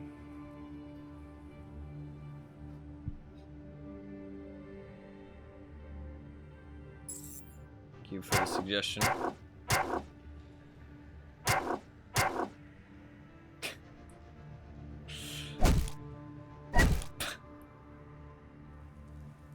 I'm over leveled now, man. I'm over leveled. Okay. No, that's true. That's true. I honestly, the only thing that I found really frustrating, aren't you only level 2? Yeah, but I mean, I have gear though. That's the thing. I went and got a belt, which increased my health. I went and got boots, which are a little bit armor, but not much. I got better armor. I got a sledgehammer. I mean, also I could be like psionic abilitying too, so that way they don't do as much damage. Although if they get the first hit off, like first attack off, it doesn't matter. But like, I mean, you can tell that this is definitely pretty easy. I mean, I'm two-shotting them instead of, you know, stabbing them a whole bunch of times. But to be fair, they're lower level though, actually. You could have had all that without going the other way. No, a lot of it was super expensive. A lot of it was super expensive. Like, I mean, this, like, I needed to get, I didn't have that much money. I needed to, get the loot that I got.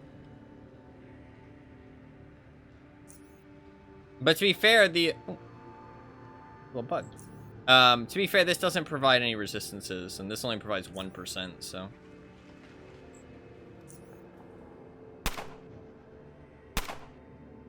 Maybe we should have moved a bit closer.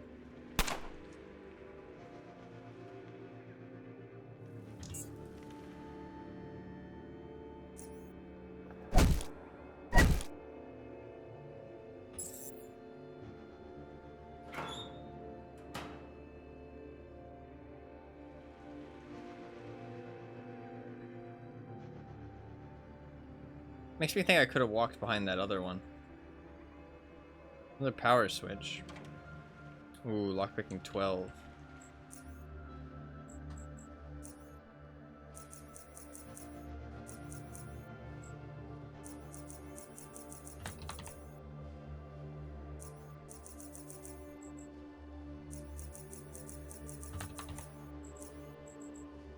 Freaking hell, why do I mean, it doesn't matter, but I wish I could click. Go back, but you can't.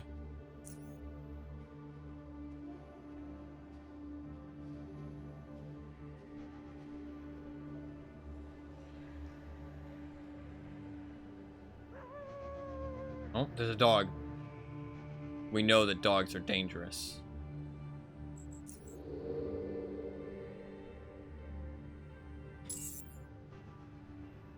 So see, I entered combat first. Which means I can go around this corner and smack him. Oh. Well, I could go around the corner and smack him. Shit. Can I shoot him? No. It's because the sledgehammer is too much. Okay, there's a lot of rat hounds.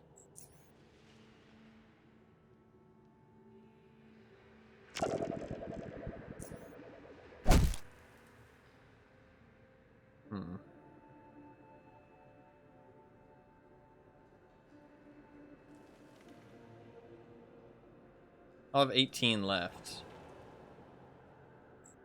I might just shoot from here, though. Oh, I should have shot this one. I didn't think I'd have the angle on him. He was stunned though, so he took up the thing. See, I did plan that. I swear.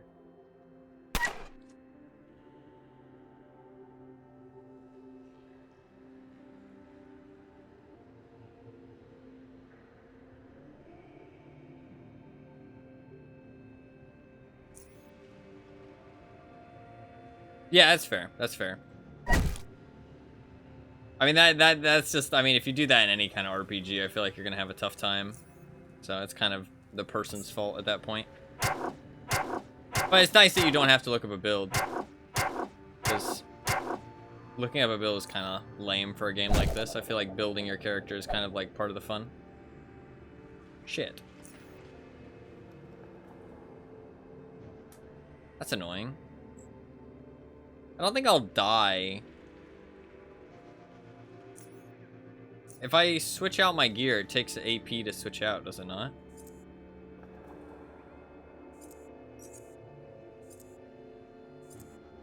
Oh, can you not equip in combat? Ah, interesting. Okay, you can't equip in combat. Well, now I don't have my melee weapon. I guess I could punch, though. That works.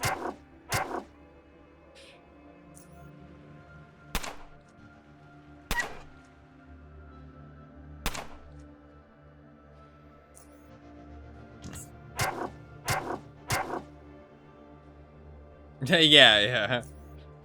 I think that's a fair requirement. And there you go. That's a lot more convenient. Maybe I should use my knife. Modded Skyrim.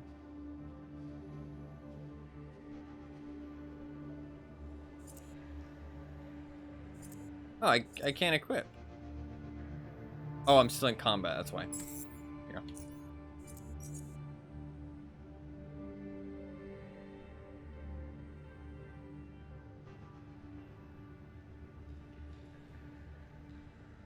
Why does this one have slightly higher damage than this one? Is that because of the, is that because of the durability? This one does 8 to 14. This one does 7 to 12. They're the same item, though. Is it just like a higher level item, or is it the durability? I think it could be either. Could have gotten it from the higher level area.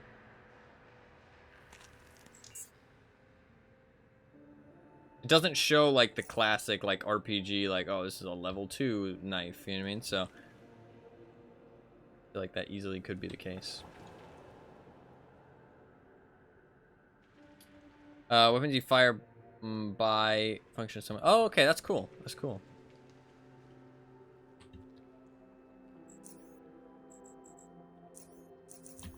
I don't know if the rocks are important. I'm gonna put it down on the notes. I feel like I might as well.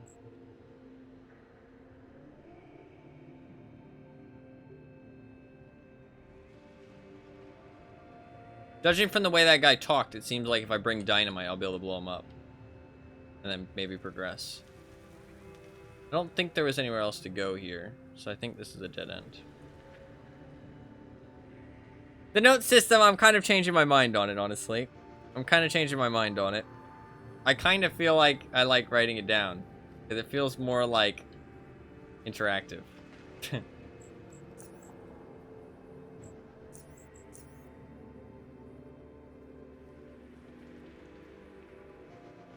Okay, I must be missing something, though. Unless the game expects me to have lockpicking too by now.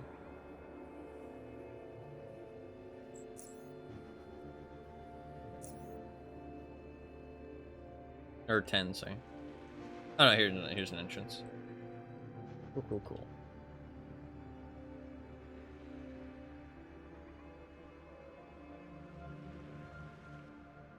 Oh, this is where I came from. Wait, what's this one then? Did I go up there? Oh, I did not. Okay, this would be the way. Well, there is another way from the Jonas guy, though.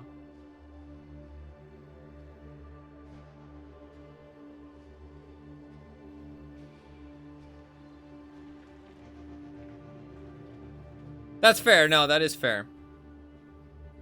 I don't mind. I'm not hating the no notes stuff, honestly. Now that I'm actually writing down my own notes, I definitely think I should put points into lockpicking. Well, I should read what that does next time they activate pack hunting.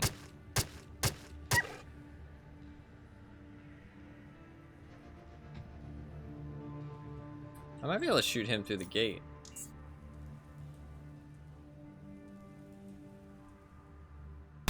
There he is.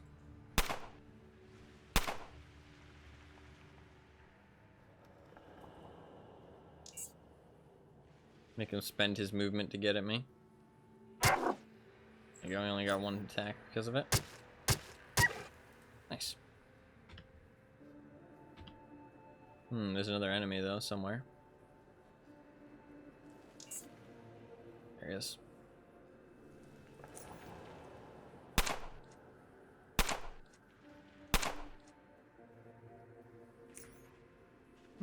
Can't kill him. That sucks.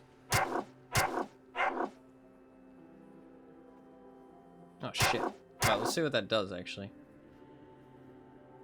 Damage and attack skill are increased against targets that are surrounded by more of its pack. Ah, okay. Increased by 20%. And attack skill is increased by 10. That's a lot. Okay, so killing one of them is important. I should just use the sledgehammer. Oh god, there's a lot of them. Oh, I'm actually taking a lot of damage.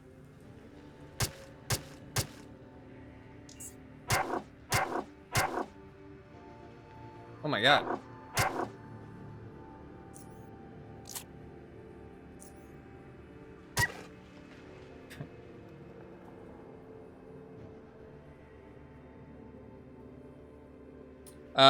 No, that's true. Yeah. I was just using the knife, but I think definitely the sledgehammer is the better cost. How do you see that though? How do you see what you're saying? I mean, I know it makes sense because I have low dexterity, but is there a way to actually see that fact? Oh, yeah. Like, how would I see that I'm losing like so much action points? I didn't think it would be like I would have a negative. I just thought it'd be worse off.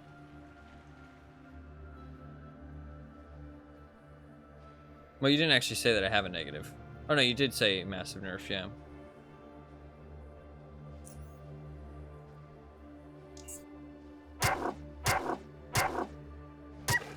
Oh, there's a lot of these fuckers. There you go. The sledgehammer is just better anyways. Well, it's better because I have better skills for it.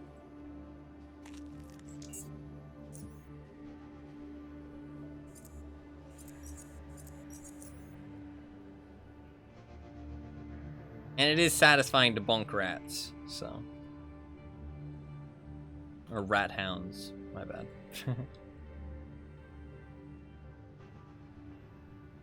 Better than rad roaches. Better than rad roaches. Ah, power generator. How could you do this to us?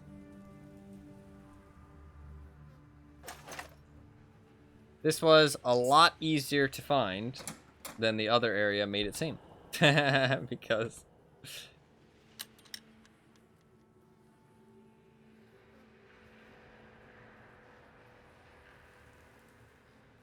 Ah, okay. Gotcha.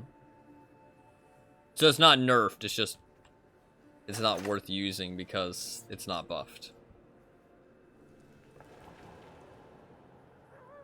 That makes sense. Insert the flux controller. Turn on. Power generator is operational.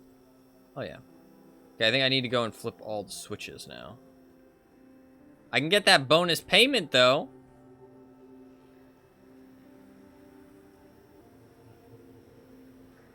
Something I want to see actually. If I walk down here. Yeah, so those still pop up. So once I run within view distance of something, it will still pop up with tab, even if I'm not within current view distance of it. That's good. Or like current fog of war.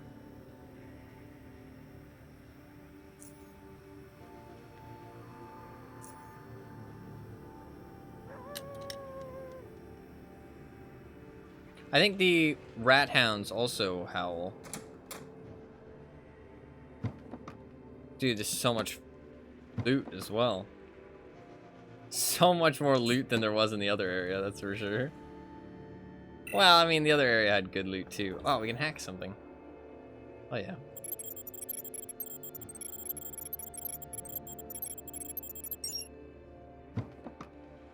Ooh, a gun.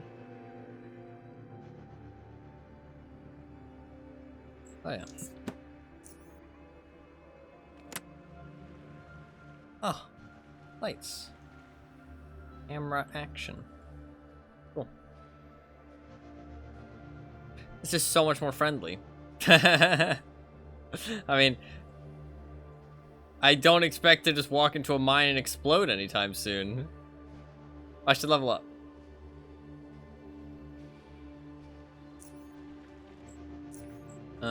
Okay. Lockpicking, I need points in lockpicking. Really bad.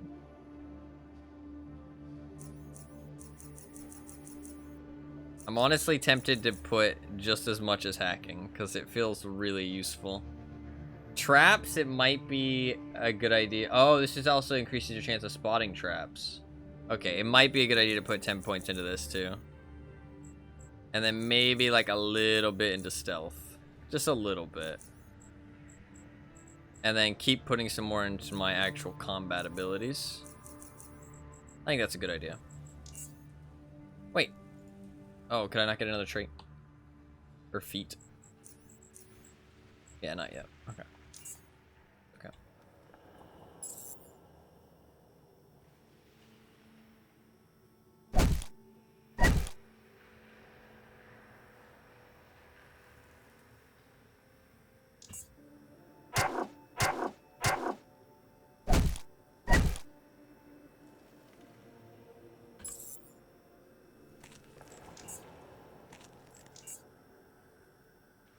Okay.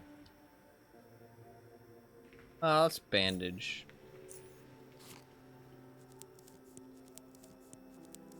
Because the hypos are a lot more valuable. Don't want to use them if I can avoid it.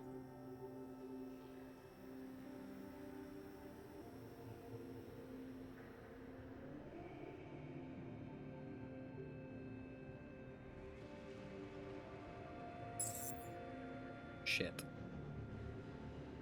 It's a lot of rat hounds.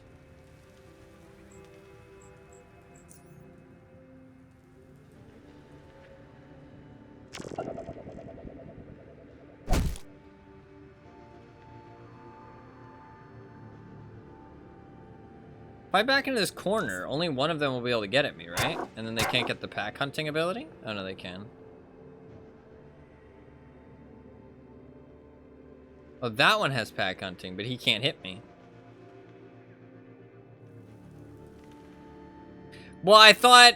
The thing is, though, is that I thought having at least 1 point in stealth means that I can at least see that... See if they're gonna spot me or not. So... But... I'm not sure how that mechanic works, to be fair. Because I was told in the tutorial that...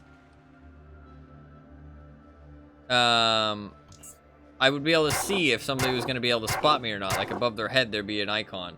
but it's never there. And then somebody in chat said that I need to have at least 1 point in stealth for that to happen.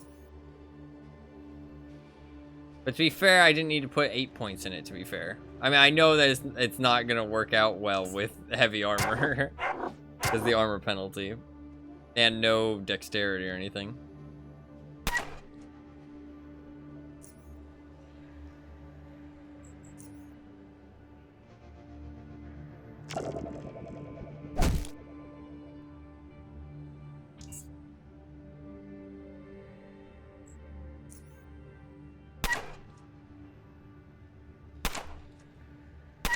Nice.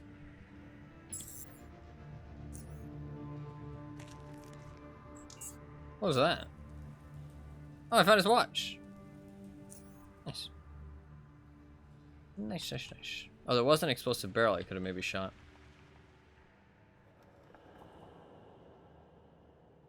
I feel like I want to shoot that just so that I don't die to it.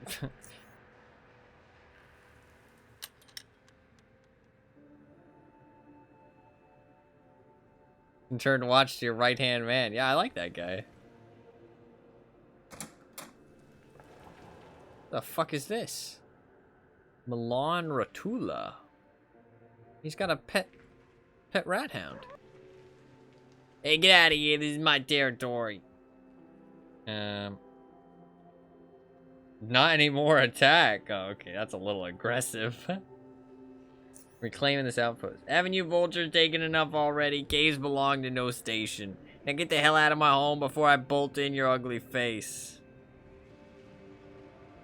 Your threats are pointless. Even if you kill me, more will come and they will be armed to the teeth. You don't stand a chance.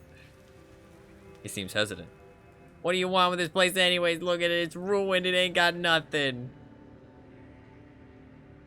It's none of your business. I'll get going. You greedy bastards.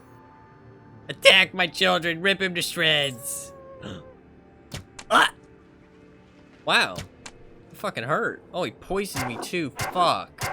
I did buy an antidote though. Gritsko and Litsko. I'm dying. Okay, let's telekinesis punch him. There you go. He's stunned. Now let's focus one of the rat hounds. Let's also get as out the door as we can here.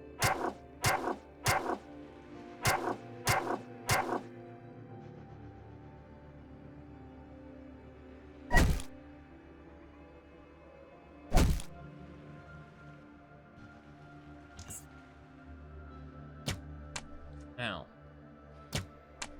Fuck, he's fucking me up.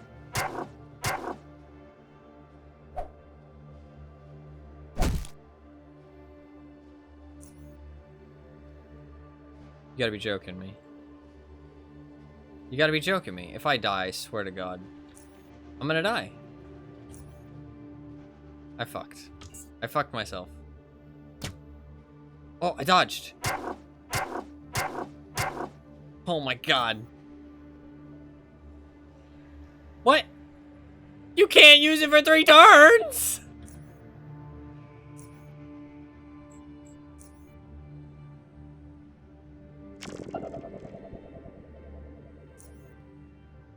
I can live. I can live. I can live. I can live. I can live. We're gonna live. For this turn, maybe not next turn. Okay. Now we run. Okay. Now I need 2 turns. Okay, now we run again. Now we run again. Oh, I can use it. Now you're fucked, bitch. Now you're fucked. Tactical retreat. Bonk. Bonk.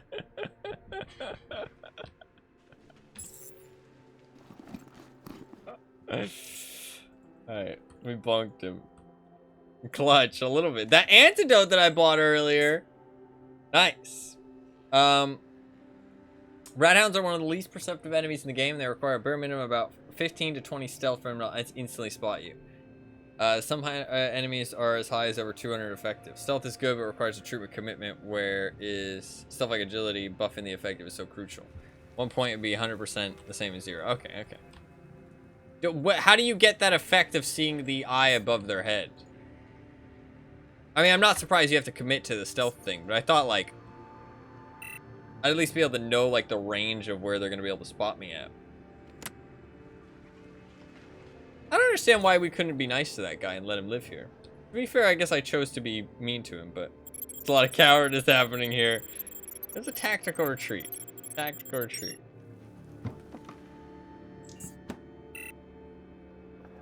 Nice. We can actually do some hacking.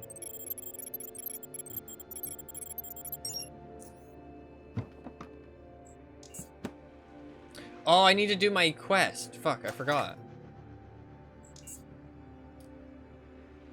I forgot that I need to do my quest. Yep.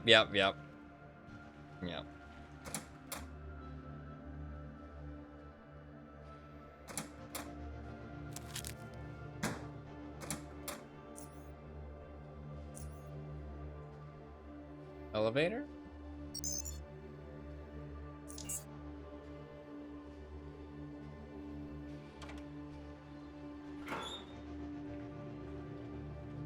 Psi boosters. Those are expensive.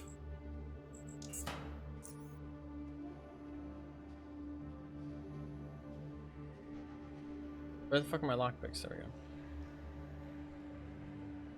I should have enough. Hopefully. Nice. 2 more heals. That's huge.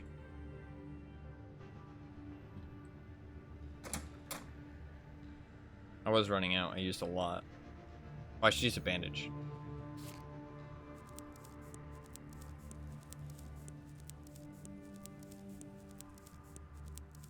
That telekinetic punch is really good though. Holy fuck. I actually been saving my ass. The ladder? Bats? That little scared me a little bit. Climb over agility 7. Oh.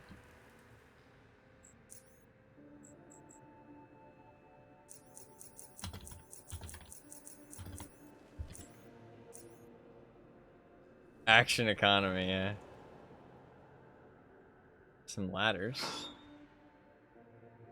Oh, that other ladder leads to some, like, loot or something.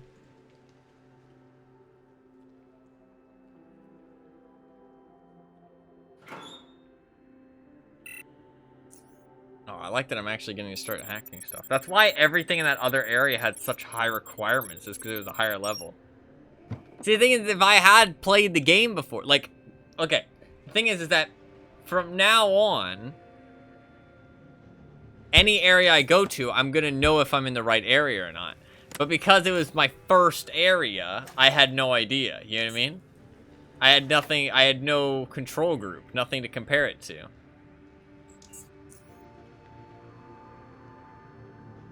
I could just sell that, but I'm gonna learn the blueprints just because it's more fun.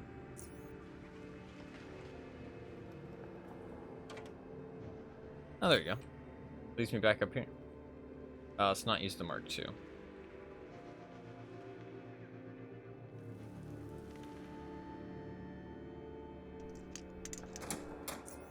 That was the lockpicking 12 thing, right? Yeah.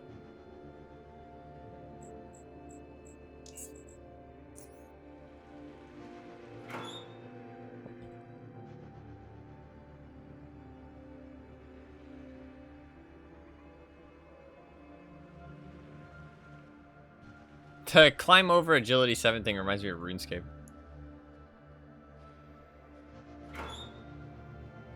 Good old RuneScape. Was that trapdoor always there, or did it only appear after I went up it? Because those rocks were here before. Yeah, I think it must have only appeared after I went up it.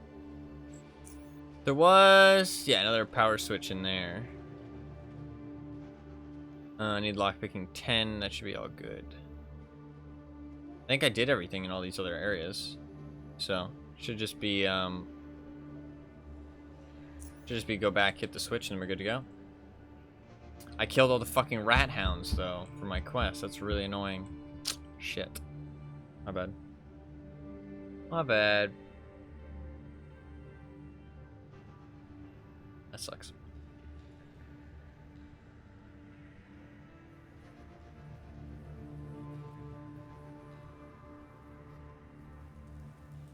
Ah, yeah. That's interesting.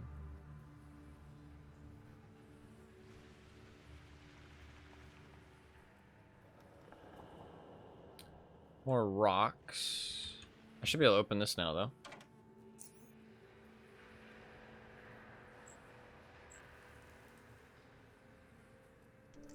Did I write down rocks? Good.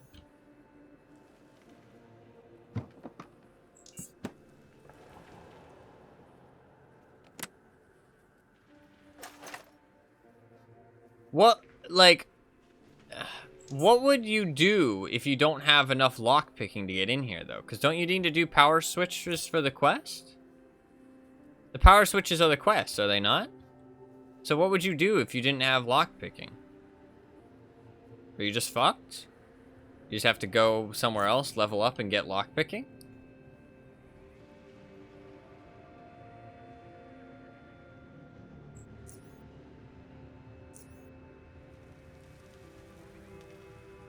Like, cause how else would I have gone in there?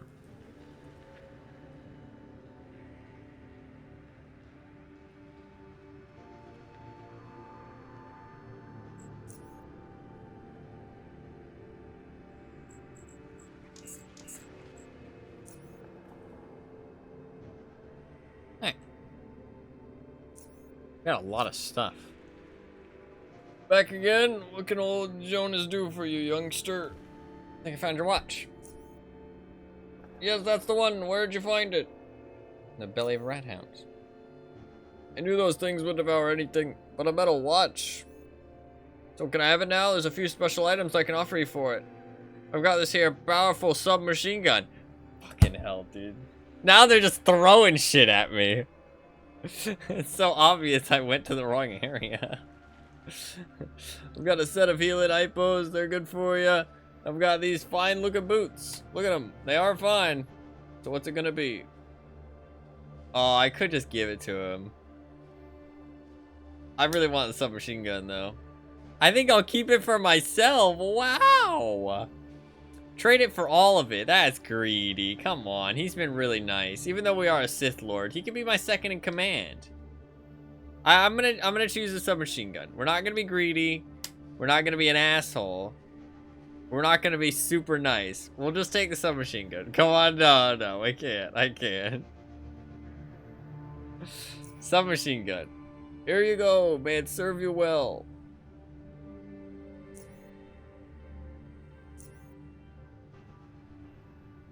I'll talk, yeah, a little bit. 2 ways to get in there. 1 lockpicking, 2 high perception to spot a trap door. You need 3 switches to continue the story. Oh, yeah, that's true. You only need 3. You're right. Gotcha. Game never soft locks you based on your skills. Yeah, that's a good thing. I would hope so, but you never know, right? You never know. He was nice though. He was nice. I mean, I talked shit to a guy earlier and he fucking punched me out. Ooh, shift left click unloads. That's nice.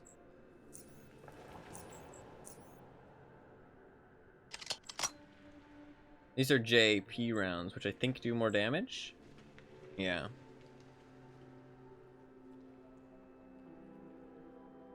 Oh, they do more damage if they can get through the armor. They deal 40% more damage, but the threshold goes up by 50%. Yeah, they're like hollow points. Qui-Gon was nice. True. But listen, okay? Qui-Gon. Oh, we got a Jaguar. Look at this. The 5mm. Is there any reason for me to use this gun? Oh, it does do more damage. I actually feel like I should probably stick with the pistol. Because, well, it might seem silly. Oh, I can't even use this yet. I need minimum weapon skill 30. Well, you get burst, though.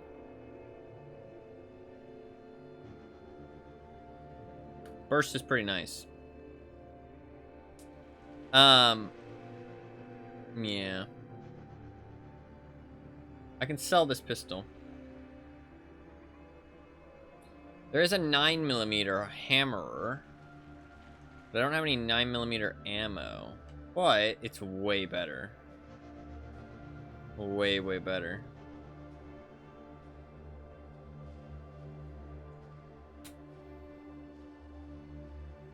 I like the, like, hollow point rounds, though.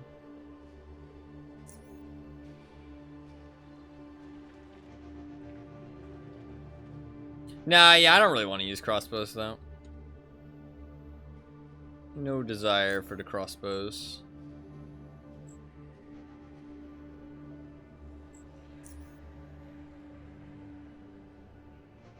I already gave him his thing.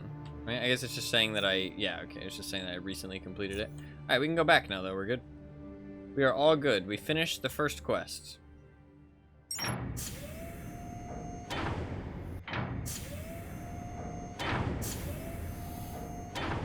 Oh, yeah.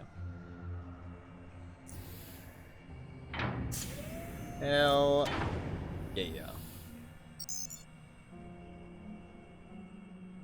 Alright, let's go talk to the guy. It's not here. Weird the main guy isn't in administration, he's in the commons. Kinda odd. It's not where you'd expect the main guy to be, but... Meow!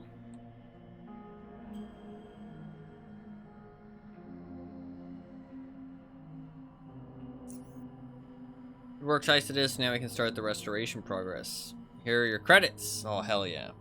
Next on the agenda. A few more jobs waiting for you, actually. Brett needs someone to do a hopper roundup. He'll instruct you on what exactly you need to do and how to do it. Go speak to him on the agronomy level. If you completed this task, come and see me again. Understood. Okay.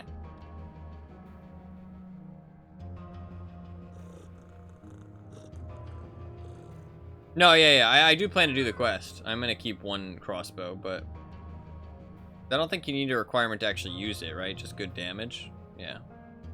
So, well, not just good damage, but like being able to use it effectively. But I mean, if I just need to kill one for the quest, so it's not a big deal. I plan to keep at least one crossbow. And the special bolts that he gave me.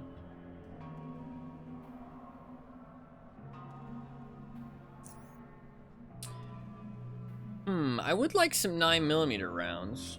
How expensive are those? They're 52 each compared to 20 each. I feel like I do have the money, though. I mean, I don't need this gun.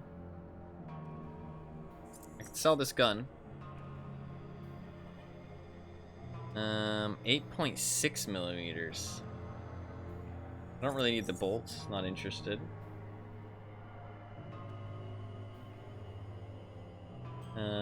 Casings, don't really need. 7.62mm rounds. I'll keep them because I guess I'm using guns, right? So it's a good idea to keep them. I can always use them in the future. That pistol's real nice, though. I guess what I should do is actually I should sell both of these pistols. Because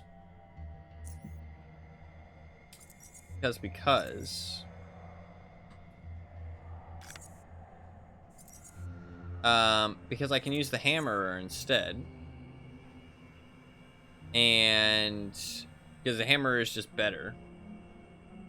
Ooh, it does cost more to use it, actually. That's okay, though.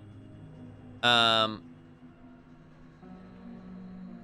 other than that, it's pretty much just better in every way. But it is going to cost more to use it. And that can use the 9mm rounds, and then I'll save my 5mm rounds for when I use the SMG. So I can just sell this other pistol.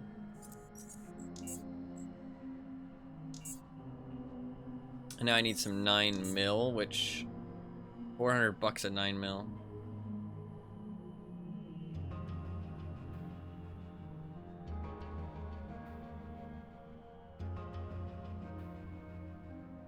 No, yeah. I mean, you pretty much have to build into whatever you're planning to use, it seems. Can't really mix and match. Use whatever you feel like. 400 of my $600? That's quite a lot. I want to give him more of these bolts. Where are the quest bolts? Are these? Yeah, okay. $400? What's up with this, actually? Can you tell me what's up with this? Why are some things not tradable? Like, why can I not trade him these 2 bolts? It lets me put them into the menu, but then it doesn't let me actually give them to him.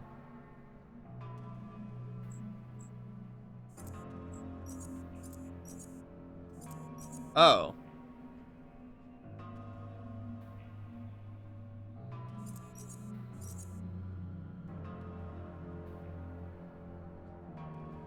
Oh, is that the only things he buys? I didn't think it worked like that.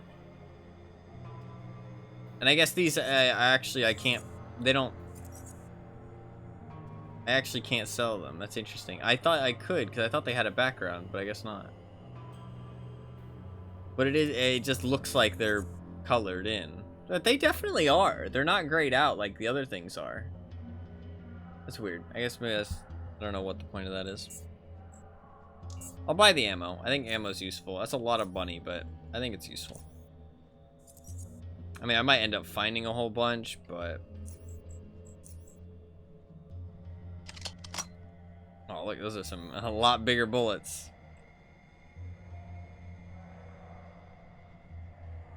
Yeah, I didn't realize that he only bought that stuff. That makes sense. I thought he bought anything, he just paid more for those. Or, well, every trader. What does she sell? I didn't actually ever check. Oh. It's like combat buffs.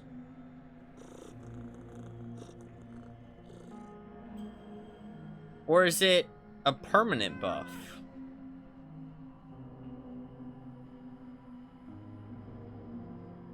I think it's a permanent buff. Interesting. That's a really interesting way to do food, actually.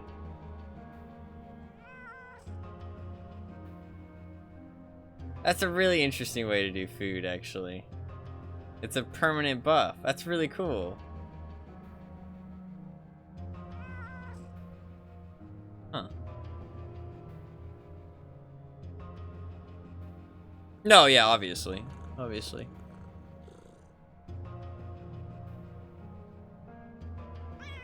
But it makes sense why he wasn't buying, like, my knives and stuff. This cat's going crazy. 5% for less damage. 5% less damage. Or I could get 1 extra strength.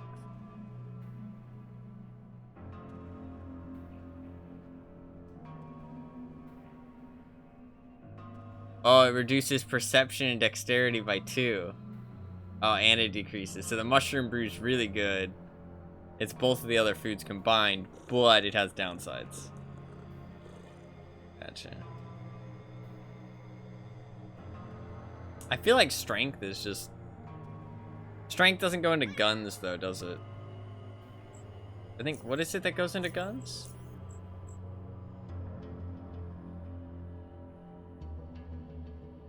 Yeah. Wait, no, that's only light weapons. Pistols, SMGs, and stuff. What was it that's ranged weapons?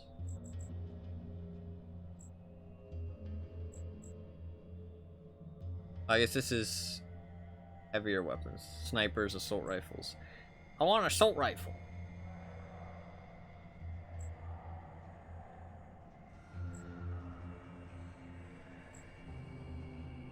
No, yeah, the food's really cool.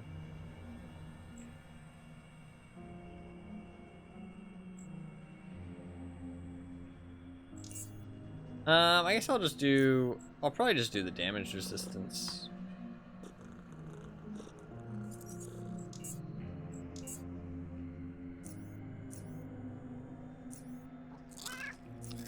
Oh, it's only 20 minutes. Shit. Thought it was permanently. Doesn't say that on the tin. My canned meat didn't say that it only lasted 20 minutes on the tin. Well, that was a lot of money, but that's okay. We learned. That makes more sense. I would have liked it to be permanent. I feel like that would have been cool. Okay, a little bit less cool. Basically just like a potion.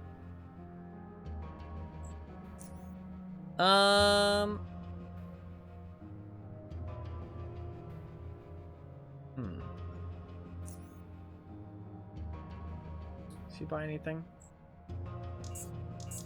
Oh, he buys crossbows. I need to keep one crossbow though, right?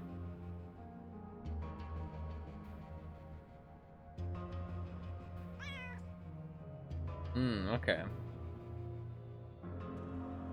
Doesn't say that I need,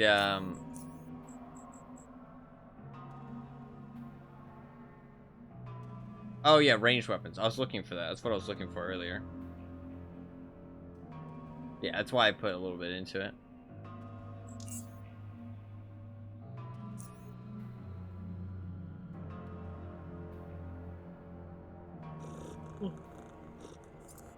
He can buy these.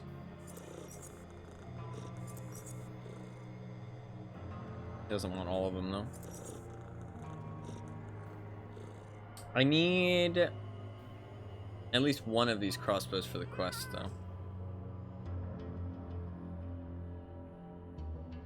Yeah.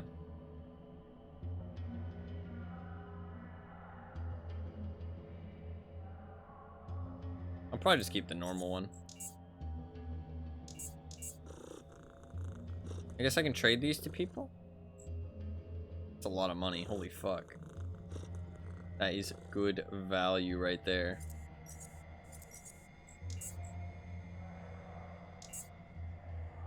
We are stacked for cash. How many lockpicks do I have? 4? I'm gonna buy some more.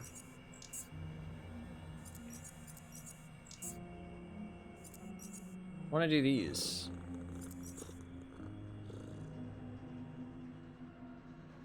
I guess they're worth more, so it's telling me to trade these instead.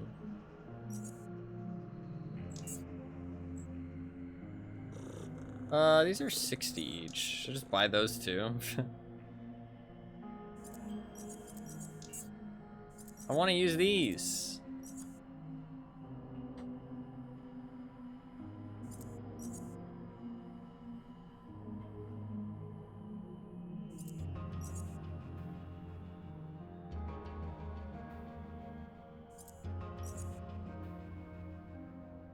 I wish it just said the number. And there's the autofill, but I want to use these coins in specific. Oh, I guess it's trying to get me as close as possible, right? There you go. That's pretty close.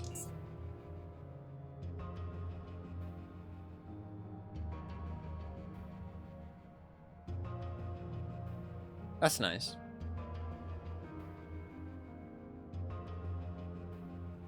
I could buy an Omni tool. Seems pretty useful. Rat Hound leather boots. Really need those. A cheat grenade?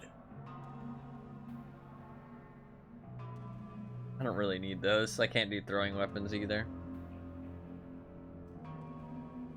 Not really a point. Omni tool might be useful. I have the money for it. I'm gonna buy it. Since it's not something that runs out, I feel like it's worth it. Oh, look at my deagle, dude. I guess I can go to the armory and see if there's anything else I could buy. Could buy some armor. I could talk to... Oh wait, yeah, what is she? Does she buy anything?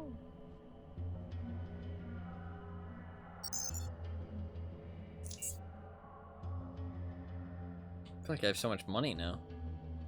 Fucking rich.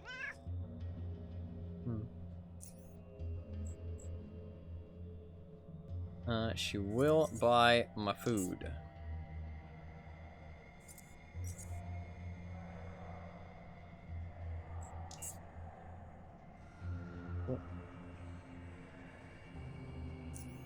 Let's go talk to the guy downstairs. That's great. Yeah, you definitely seem to be a big fan. It's pretty cool so far. It is pretty cool so far.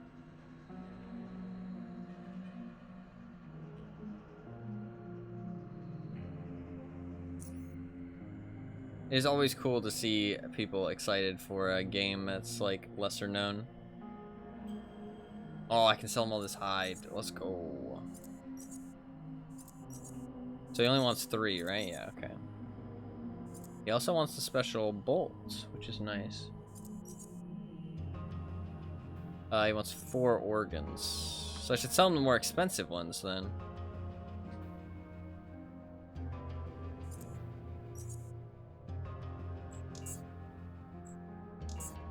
78 bucks. Hell yeah. Cool, cool, cool.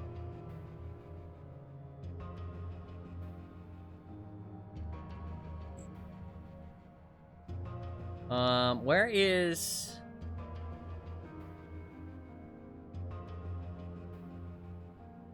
How to instruct blood? Rat/Mindstart didn't ruin your opinion of the game. Summer of 2021. Kind of a newcomer myself. I mean, I wouldn't say 500 hours as a newcomer, but some games do have pretty die-hard player bases. No, it doesn't. I just don't think. I think that while it didn't ruin my opinion, I think that it should be said that it should have been clearer on where you were actually supposed to go. I don't think that's my fault. Like, if I got lost, I feel like other people could easily get lost too. I mean, Anima even said and talked about people, like, fucking running into the mines as well. You know what I mean? Like, so, it's not super obvious where you're supposed to go. Like, and that's kind of bad if you just kind of wander into a place and it just sucks.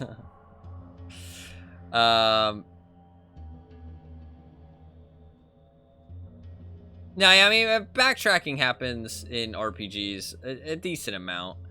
I feel like it should be avoided, but it does happen. Extract humor. No, yeah, it looks pretty cool. It would definitely be something I would play again. I might buy this because I do have biology crafting. Do I not? Pretty sure I put points into it. A little bit.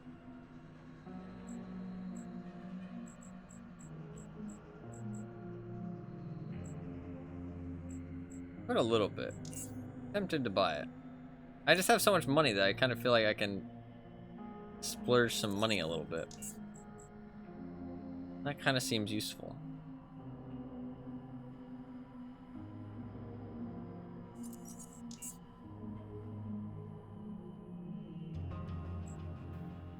Okay, I have money.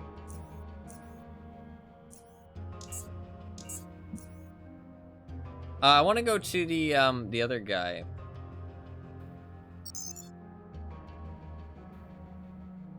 Medical.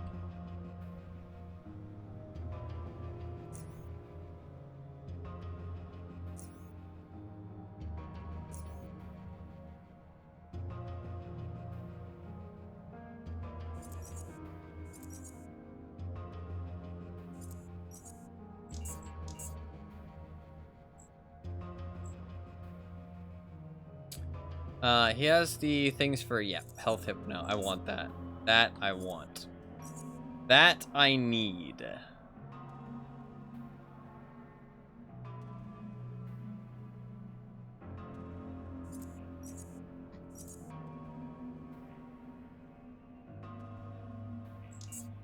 It's weird that it does that instead of, like, taking priority of what I put into the trader. Like, that seems pretty close, though.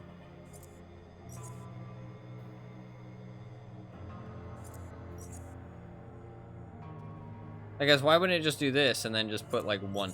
There you go.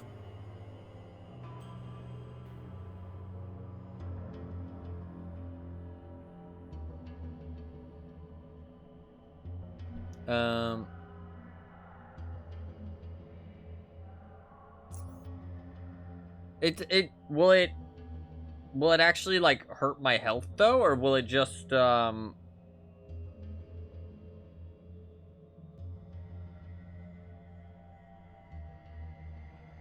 best possible price? Yeah, but I want to trade these specifically. I mean, I guess it doesn't matter, but I wanted to trade those specifically.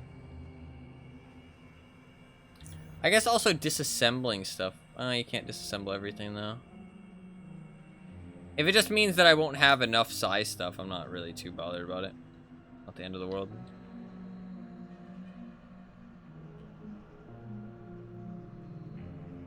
Was I able to go in here before, or was it locked? Hacking 90.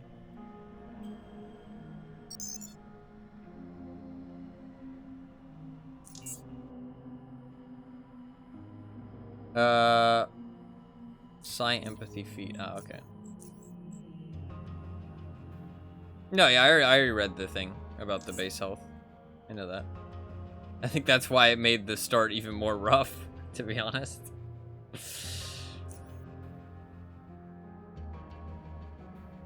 It definitely was not the most fun gaming experience I've ever had, but it wasn't the worst either. I've had worse. Like playing DVD.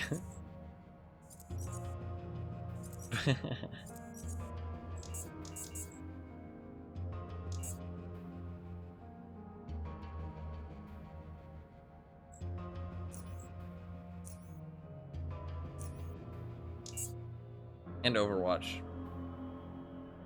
DVD and Overwatch. DVD is fun. Don't know about that. Don't know about that. Not currently, at least. Hopefully it gets more fun, but...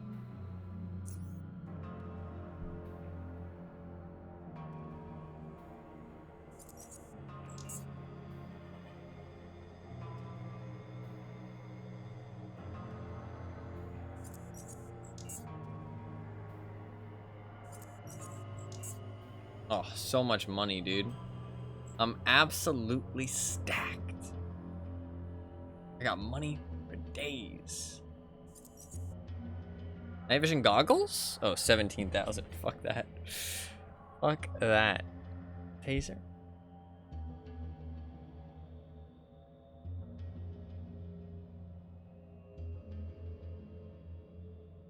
It's not the end of the world. It's not the end of the world. I think you live and you learn, right? Although the crafting materials do say what they're useful for, which is kind of nice. And I could read them. I've read, like, quite a few, but not everything. But it's not the end of the world if I do sell it.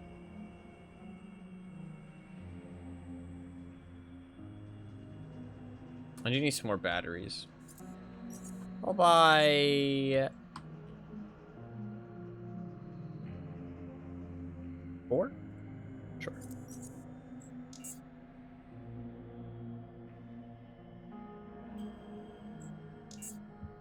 I think that is pretty good.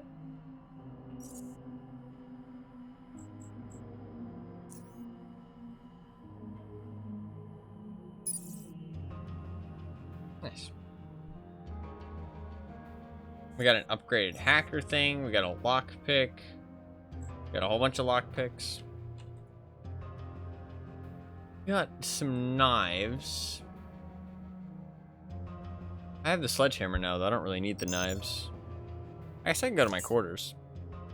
Dude, it was fun, and the closed beta ended and the full release happened. True. Honestly, true. Nah, DVD was fun until they introduced MMR. Like, that's the thing, right? Like, even when DVD was bad, you could still just uninstall the game. Or just, I mean, uninstalling the game is kind of drastic. You can still just stop playing and then come back and have fun again, right? MMR, stops that from being the case. You can't just come back and have fun. Like, that's the thing. Like, and that's kind of frustrating. Because, like, without MMR, you can just have a good time and not take it too seriously. And if you get a rough match, if you get an unfun match, who cares? Because the next match could be fun. The next match can be, you know, not serious and have a good time.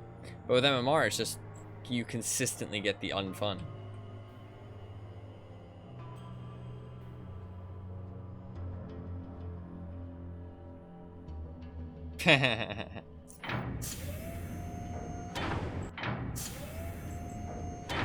No, yeah, I read the difficulties on the other ones, and the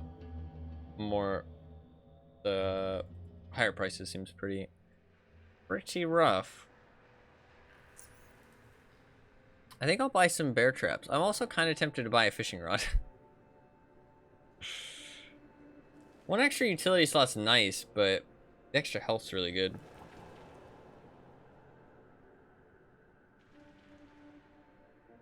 Trading bear traps could be good. That person in chat said that bear traps were really good. I kind of feel like listening to them. How much would it be for all this stuff? It'd be all of my money.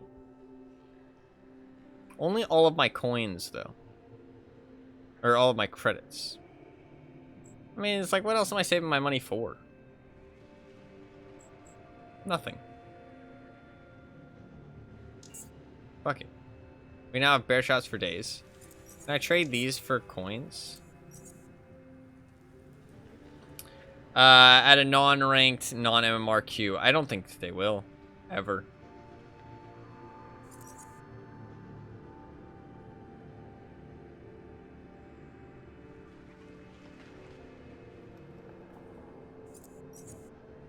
I think, the time for that is long gone. Sadly. It seems like specifically the auto does not work with these coins, which is kind of annoying.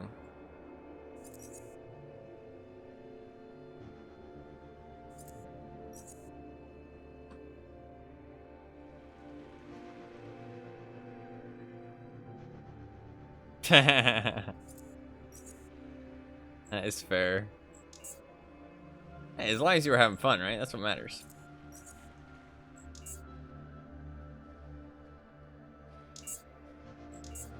Okay, I have a whole bunch of crafting stuff now. What can I actually craft? You can poison them too.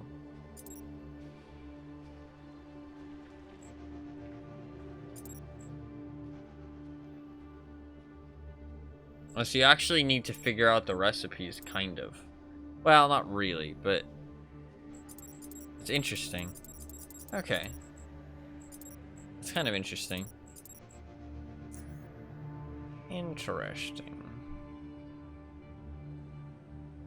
Because it does tell you what things do. Like what crafting components actually do. Mounted on a metal armor suit.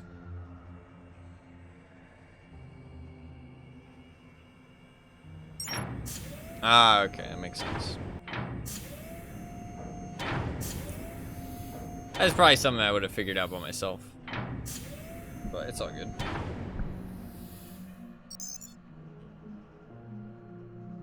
I guess I probably should store some stuff.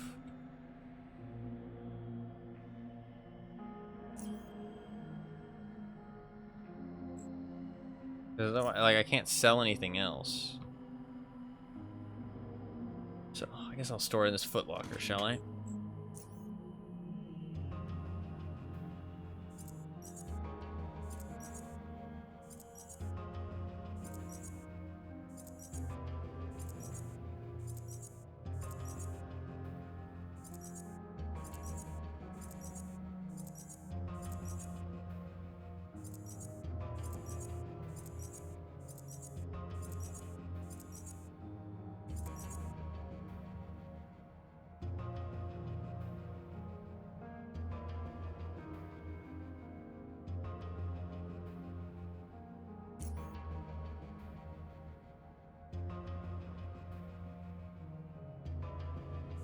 I'll keep that on me. And a crowbar. Gloves I have no real use for. The bow thing I could use. The repair kits could be useful. I'll put one of those away, but I'll keep the one that has a little bit of energy going. I probably do need more meds, actually. I completely forgot to buy meds. That is the one thing I forgot. Those I don't need.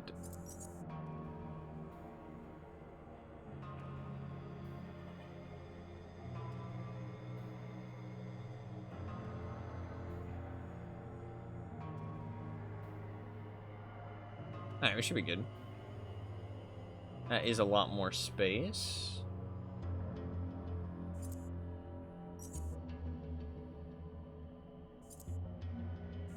Well, we'll try the bear traps. What? Oh, do you have to place these? They're not a combat utility, they're a trap. Oh, okay, there's a difference. Interesting.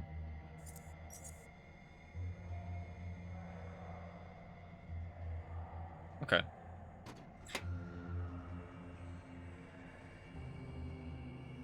Both have their uses. I'd attempt to go see if I can fish.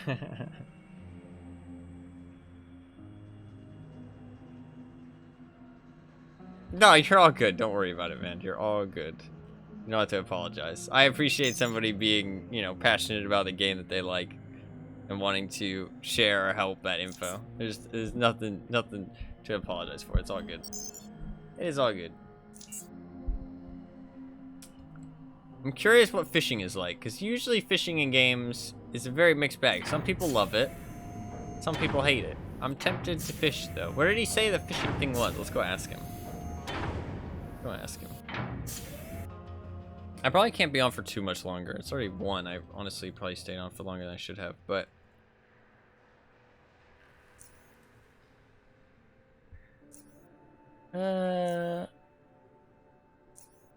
Where did he say the fishing place was? Does anybody remember? I didn't go down here.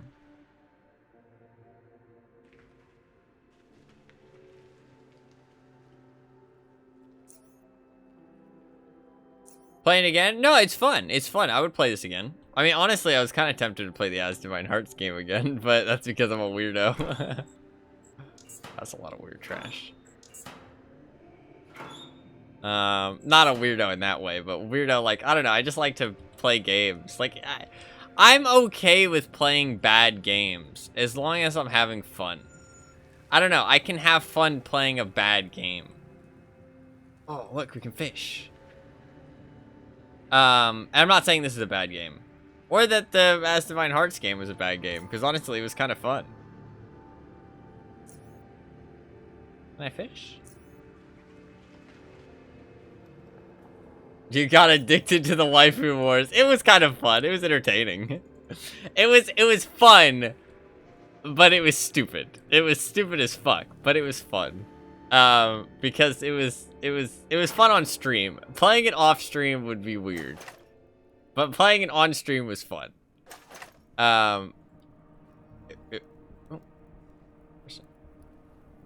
Stop!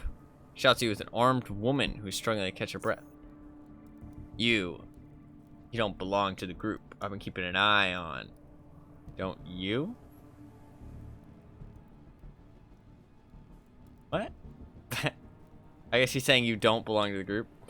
Like asking a question. With her left arm placed just below her neck, she struggles to catch breath as she's clearly winded. I don't answer to anyone. Attack! I don't want to be a complete asshole.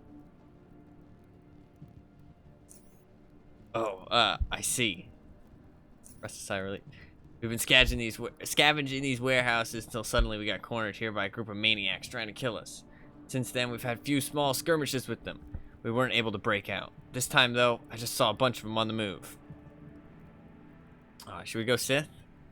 See, the problem is that one thing that I hate, a Sith in name only, yeah. One thing I hate about being, like, evil in these games is that a lot of the times, you just kind of you kind of don't get to take part in the story, right? Like, I feel like good games that let you be evil and stuff, the evil story has just as much story to it as the good story, if that makes sense. But if I just kill these guys, they're just dead. You know what I mean? Like, they're just dead. Like, I feel like there's so much, it's so much less interesting. Whereas, like, being evil should be just as interesting as being good. Not just, oh, haha, I killed everyone. You know what I mean? Like, I don't know. I mean, that's fun in its own right. And then maybe that should be an option, but there should also be an evil option. You know what I mean? So. No, I mean, yeah, I'm not saying it's not an option. That's not what I'm saying. I'm saying that I don't like the option of just killing them. But I feel like if I click this, I'm just not gonna get to do their quest. Like, I had that experience in Cyberpunk. It was for Padre? It started with a P. Started with a P. I killed everyone as the most nuanced thought most game writers ever had on the subject of evil. What's his name? Do you remember Anima? You were there when it happened. I remember, and I fucked the quest. Because, like, I found his wife, and she was getting some kind of cybernetic work done. And I was like, oh, I don't want to hear it. You know what I mean? You have to answer to him. And that was it. The quest was over. And it was like, what? It was like, what? I was kind of mad. Bartender guy's quest. I can't remember what his name was. I swear it started with a P. It was so dumb. I literally just did not get to take part in the quest anymore.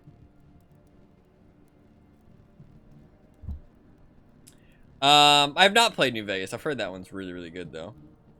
I mean, I don't know. I mean, I mean, the option to kill them, I feel like would have just killed them, and nothing would have happened. Like, I don't even get a quest out of it. I mean, I guess to be fair, the only thing they're gonna do is they're gonna ask me to kill a group of bad guys, and then we're gonna Pepe. Oh, it's Pepe. Pepe. We'll say that. Damn, I had my hopes high. We need all the help we can get. Get ready. Both of them assume their defensive positions. Oh, you set a trap. Yeah, so, I mean, can I talk to them?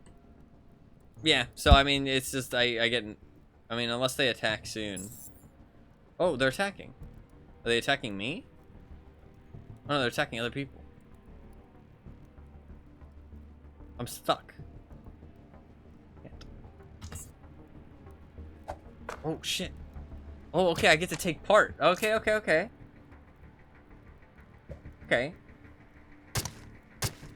You know what we're gonna do, right? I did say... Oh, fuck.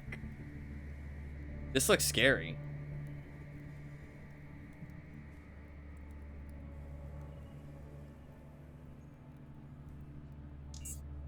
Way to turn. One turn.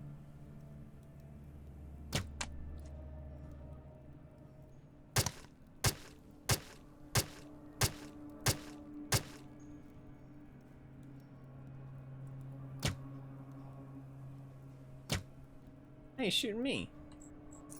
I'm helping! I'm helping! I'm helping!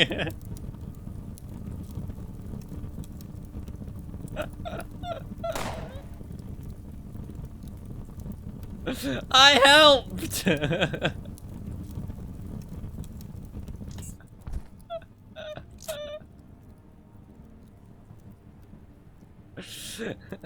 I'm helping!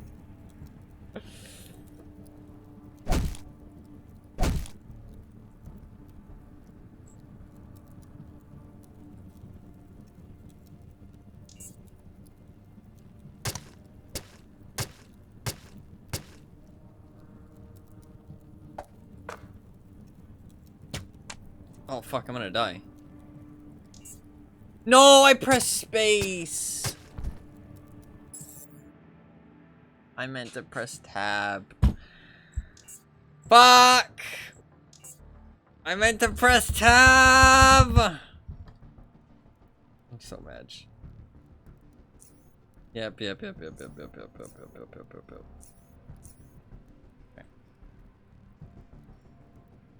Ugh. No, yeah, I mean, I plan to play it at some point, for sure. I plan to play all the Fallout games. Fallout is a absolute cult classic. And this game seems kind of inspired from Fallout, from what I've heard. The original Fallouts, at least. No, I do not. I do not. Oh, for fuck's sake. Karma stung back. You can up the death count to 10. What I can do is do that.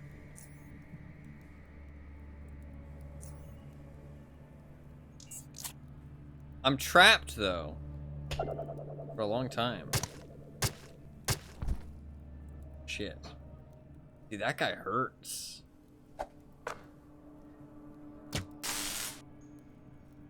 She's in trouble. Oh my god, she's fucking dead early this time.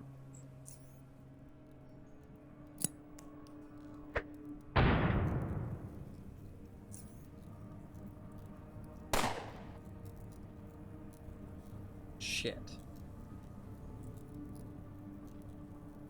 One of the best games ever made. Yeah, that's fair. I've only heard good things.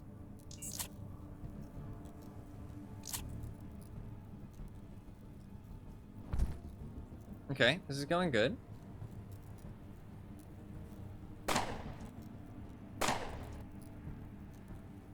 Fuck, I'm still trapped, though.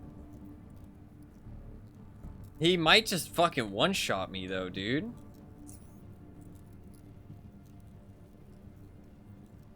He might just one-shot me. I fucking can't move because of the fucking bullshit. Can I throw more of these? Oh, they have a cooldown.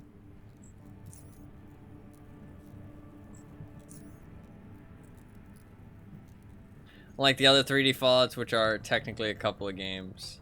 DLC makes up like 60% of the good content of the game. I think it's probably worth playing it once through without it, though. Dude, holy fuck, that's a lot of damage. I don't think I'm supposed to be down here.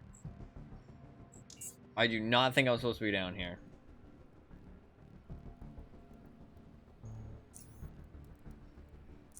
Yeah, that's 11 deaths. Okay, we're gonna try one last time. I'm gonna not get bear trapped this time. Okay, I'm not gonna get bear trapped. Okay.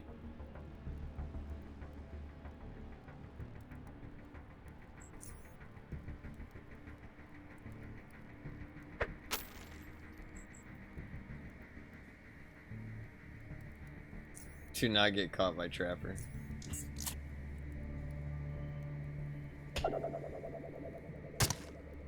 Dude, he gets so many stabs off, it's insane.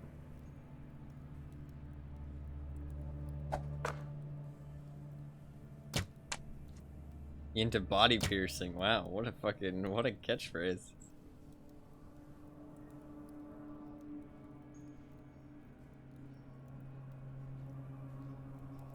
I mean, I don't really have money to spend just willy-nilly sometimes, but I appreciate the recommendation.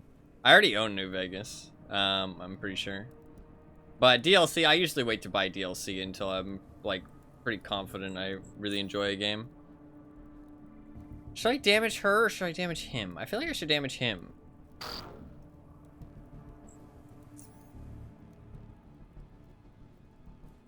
I can shoot him, too. Forgot that I can shoot. I'm gonna stand back here. I will chop off little pieces of you and make you eat them. Wow. That's pretty grim. Entangled. That's kind of bad. You know what I can do, though? Okay, she's still on my side still. Oh, I'm stunned. Oh, well, that's not fucking good. And she's hiding behind me like a bitch. They can see the trap. That's funny. Their perception, they can see the trap. They keep running around it. I was wondering why they were taking such a weird route.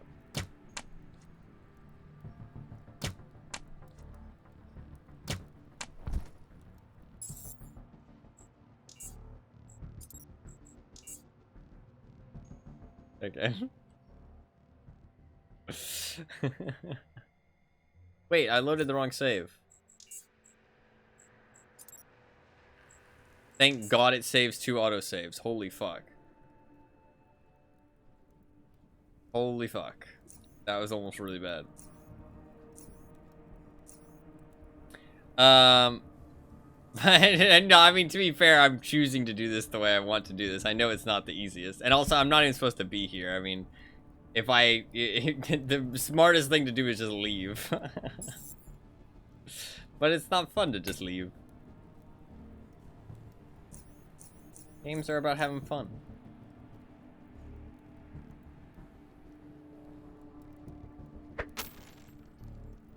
Alright, one last try. I think I said that last time, but this is the actual last try.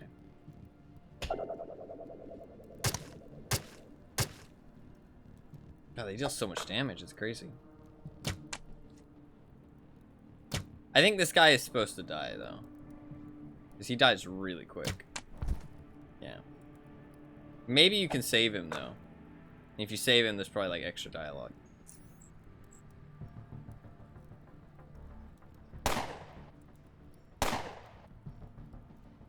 Oh, he's making fun of me, dude. That's toxic.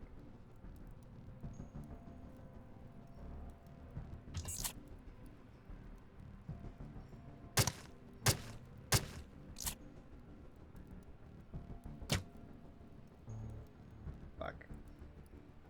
Is she gonna die? No, she's fine. She's tanky.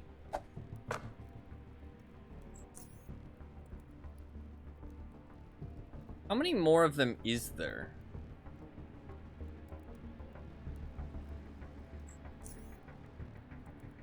Oh, I need to move to throw it. Not if I throw it there.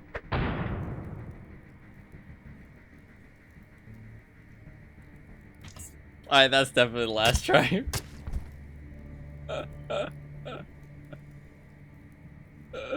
I'm entangled in the flames. I can't move.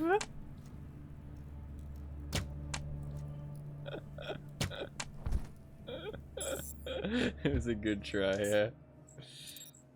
I need to do an actual save, otherwise I'm gonna fuck my progress.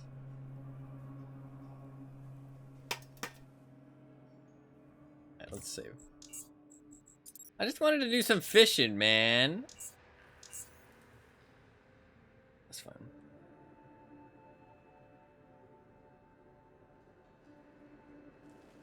A series of attempts were made, yeah. Definitely. Shotguns, spears, swords. That's pretty cool, wow. Crazy. That's a lot of stuff.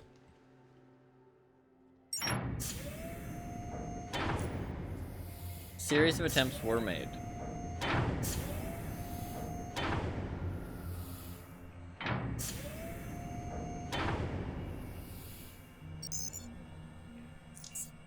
I'll go deposit the rest of the stuff. I honestly might have to end it there, because I should get off, and jumping into another quest probably isn't the smartest idea. So it's probably best to just end it there.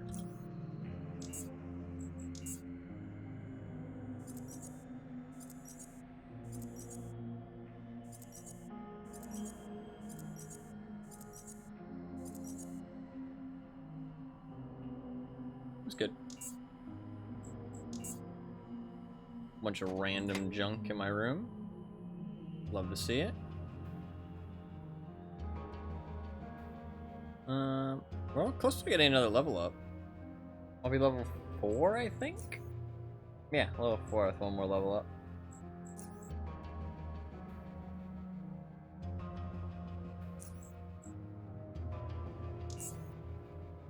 Pretty cool. It was a pretty good time. The start was pretty rocky and not the most fun experience, but also not the worst experience. I've had worse. I have had worse. It was actually still pretty fun.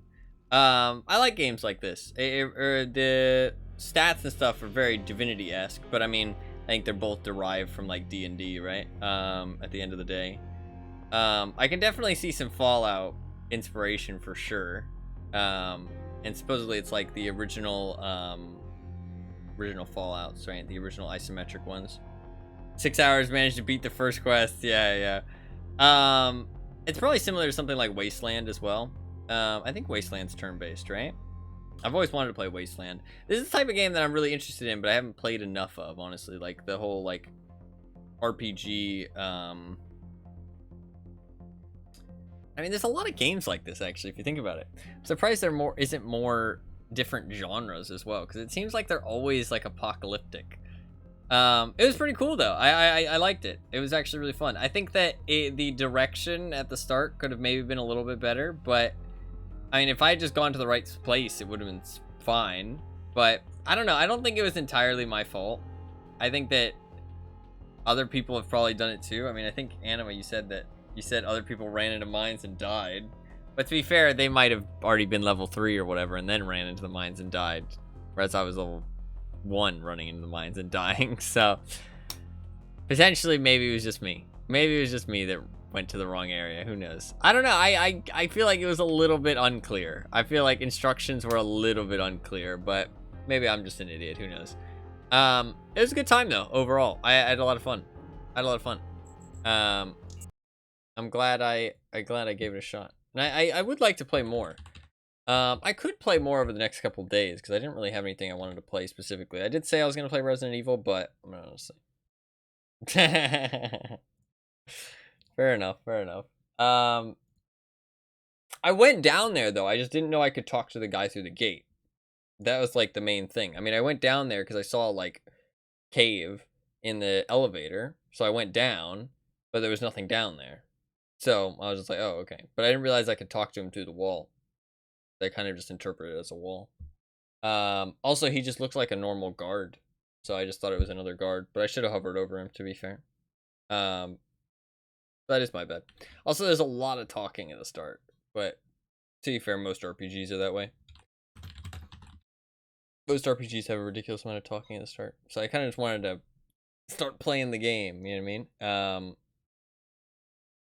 But obviously that ended up biting me in the ass a little bit. But that's okay. I still had fun, and I think the game could have used a little bit clearer direction, but it's not it's not like entirely its fault. It was caused by the same problem, not the right build or gear to be able to see them, thus saves coming or bust. Yeah. I mean, but to be fair, they're not that important. I wasn't sure where to go, so I was like, but like there wasn't anything too important there. And honestly, like when you get the quest, the guy might even tell you about the mines. You know what I mean? I don't know. Sometimes people are kind of a little stupid. I mean, if I go the right way, I might find out. I mean, saying that people are stupid, I mean, I went the wrong way, right? But I don't know. I think the game could have used a little bit better direction. But I mean, if the guy said take the elevator to the bottom floor or whatever, then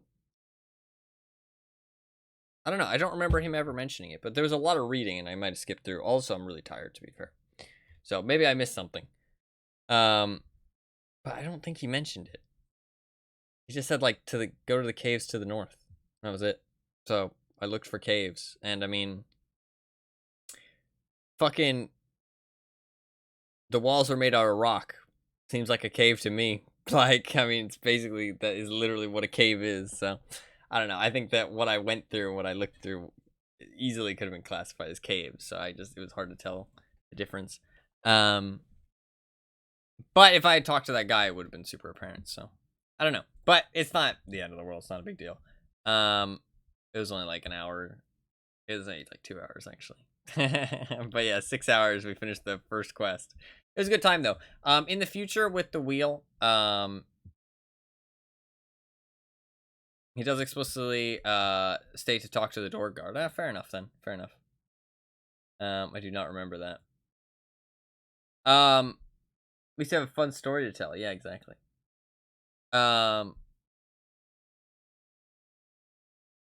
But in the future with the wheel, I won't put in, if somebody does give me votes, I won't put them on things that nobody has voted for, because I don't know, it makes me feel a bit weird, because I know that Animated made a good point about it being not it's not that big a deal, right? But I don't know, it just feels weird because like it's supposed to be like an inclusive, like interactive event kind of thing, and then if it's just something that I chose and nobody else chose, that feels a bit weird. So in the future, I probably will only, if you do give me votes, I'll only vote for things that actually have a vote already. I'll spin the wheel again. I'll keep the games that are there in the 4 games that are there. I'll keep them until next week. And then I'll switch them out next week. And I'll spin it on Friday. I think that's a good way to do it. I was gonna play Resident Evil, but I don't think I will because I'm really fucking tired and I have stuff I have to do, so I can't really go to sleep. So I'm not really gonna be kind of fit to do anything next stream. If I even stream tomorrow, I'm not sure. Yeah, I'm not sure, honestly, because I have stuff I have to do. It's the last day of the Clan Wars stuff. I at least wanted to play that, because it's over. And then I also have stuff I have to do, and I need to eat something. I haven't eaten anything. So yeah, probably, maybe no stream tomorrow, honestly. Maybe no stream until March, because it might just be easier that way if I just take a couple days to do some stuff and then come in, because I really want to get the streams more consistent in March. They were kind of bad in February. They were good in January, but February I had a bit of a shitty month. So been a little bit all over the place. But it was fun. I had a good time. Only died 12 times. Buggers. I mean, honestly, even with the added difficulty, I feel like I didn't do too bad. I mean, I died 3 times to mines, I think. 3 times to the guys with people with guns, which, I mean, I think even now, I probably, I wish that, I don't know. I feel like they could have just added, like, a little skull to enemies. You know what I mean? I know it's a pretty, like, common RPG trope thing, but, like, it's just a nice feature, you know what I mean? But to be fair, you don't really see enemies before they get you into combat in this game, and then as soon as you get into combat, you're pretty much fucked anyways. You're pretty much just dead. So I don't know. I guess it's not really an option to do that. But it was fun. There was a couple things that I wasn't the biggest fan of, but I mean, overall, it was a pretty good game. Definitely seemed high quality. And I liked the world and stuff. It was kind of definitely like Fallout inspired, but it had a different vibe to it, so it was a little bit different. But there definitely was the, you know, usual like apocalypse tropes to it. Pretty like common apocalypse RPG stuff, but it felt different enough that it was interesting. So I liked it. I definitely could see myself playing more. It was a good game.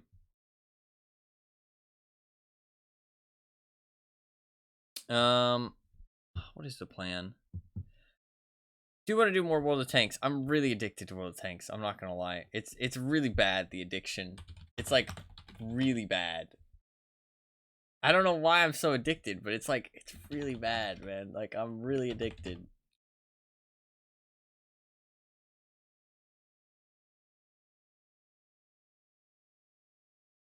I'm really addicted. It's really bad.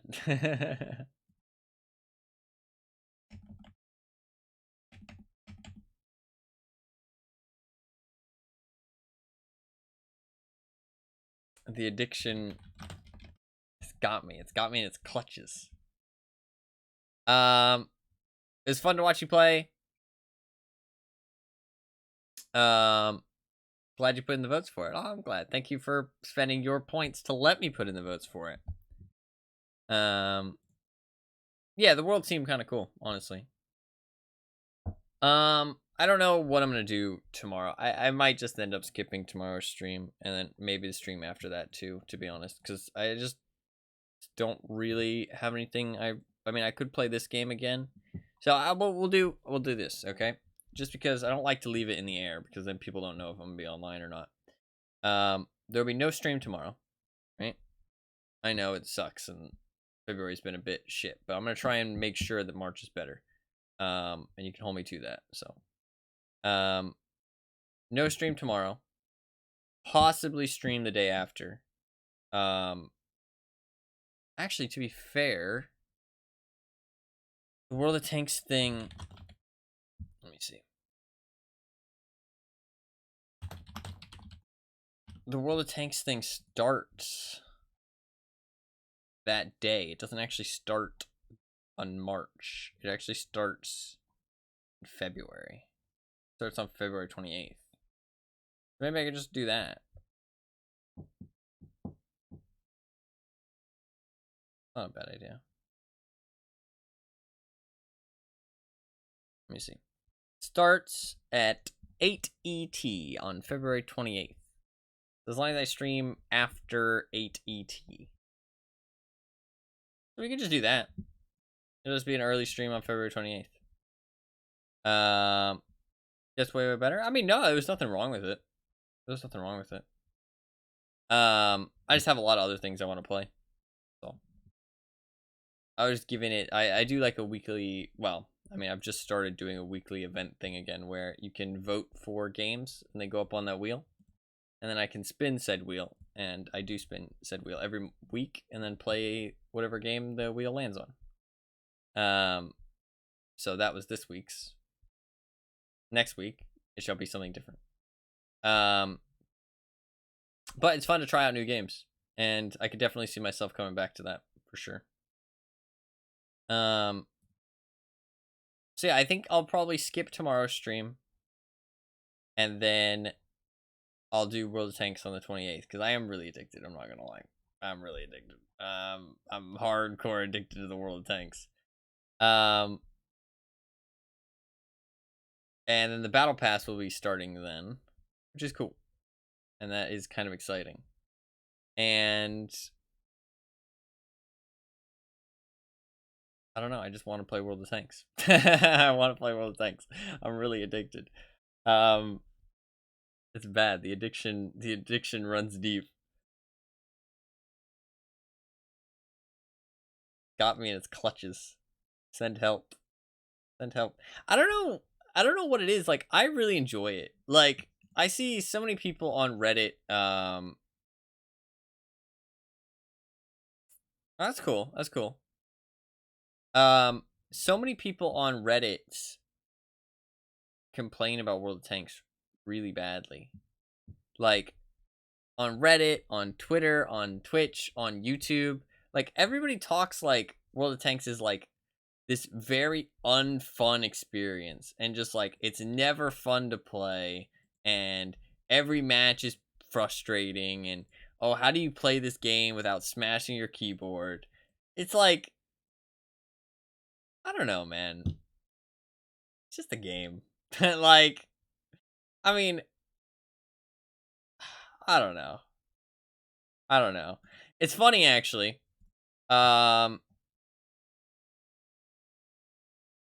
What percentage of people would you say complain like that? 80%?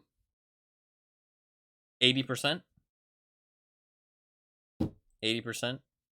Chad War Thunder? Nah, they're different games. I mean, World of Tanks has potentially more players. Can't be that the game just isn't for me. It has to be because the game is fucking awful. The thing is that, like, these people play all the time, though. I mean, but like 80% of the comments that I see about the game are negative. Like, and I know that that's not all the people playing the game. It's just the people that talk.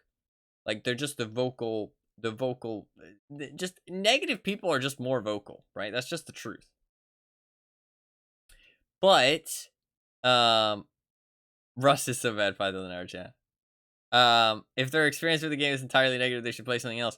I mean, I agree. Don't get me wrong. I agree. But I don't know. It's just like they talk about the game like it just fucking sucks. It's like the draw thing, right? It's like the going for draws, right? It's just like everybody just has this mindset, like this negative mindset of like, oh, fuck wargaming. You know what I mean? They suck.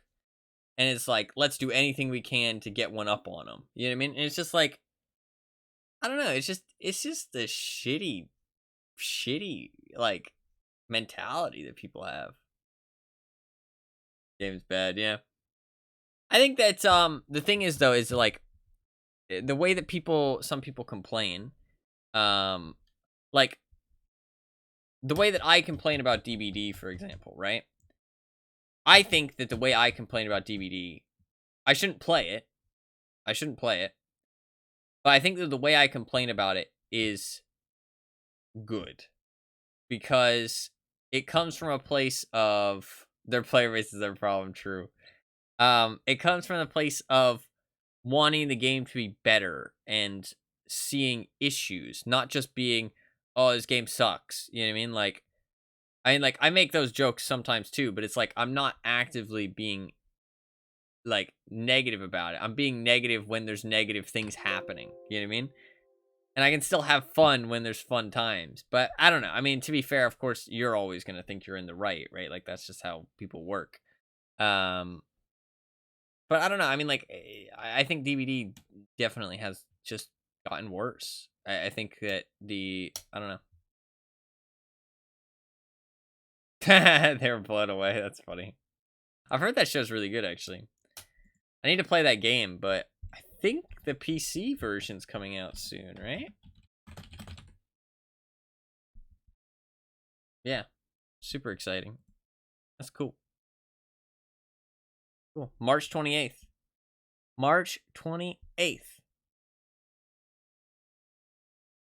Pretty cool. I mean, I'm not going to buy it, but I don't have the money for that. I do not have $60, but it is super cool to see less and less console exclusives. Fuck Epic Games. I mean, they have nothing to do with console exclusives specifically, but just exclusives in general. Epic, yeah. Epic. I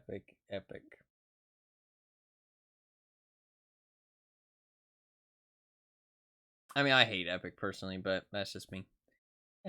I mean, I think it is objectively negative for the gaming industry what Epic is doing, like the exclusivity stuff. I think it is objectively negative, and they shouldn't be supported because of it. It's just gonna make it worse in the long run. But to what extent it's negative, that's subjective, probably. But I think it is objectively negative. I don't think anybody can argue against that. There's no good things about exclusivity. There's nothing good about it. The only thing that's good about it is the profits that they make. Capitalism, am I right? I mean, I think capitalism would be the right way to talk about that, or like to address that. Right? Like, the right term for it. It is capitalism. So remember your fury at the Borderlands 3? Yeah, that was heartbreaking. I don't know. It was really frustrating as somebody who. I mean, it just felt like such a fucking slap in the face. Just like, haha, we don't care about you.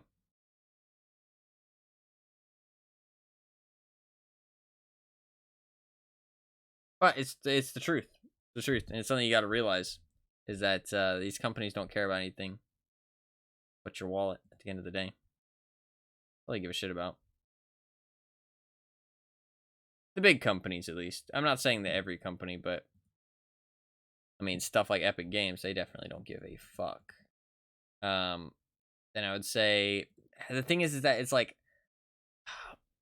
and I've talked about this a lot, but it's like if Gearbox didn't have any part of it, that means that 2K are really shitty publishers, and that Gearbox should leave. They could be locked in a contract and they're not allowed to leave. Fair enough. That's not really their fault. But it's either 2K is a shitty publisher or Gearbox is lying. I am more inclined to believe that 2K is a shitty publisher because everything I've seen about 2K has been not positive. I've never really seen anything positive about 2K. They genuinely just aren't good most of the time. I'm pretty sure they're Take-Two, right?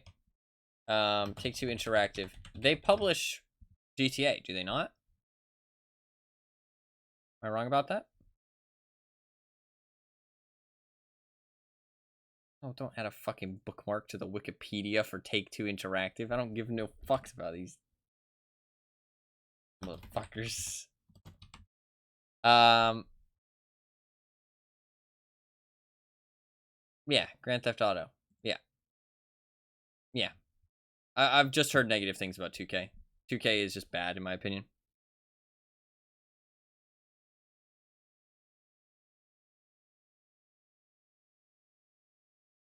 I don't know if that's an actual quote or not. I also don't know enough about that economy or whatever those things are called to really talk about that, to be honest. I mean, I know like the essence of capitalism, but company that owns and blows. Yeah, I mean Take-Two. I mean Take-Two doesn't own those games, but they publish them. The actual devs are the actual devs. What the fuck are the GTA devs called? Rockstar.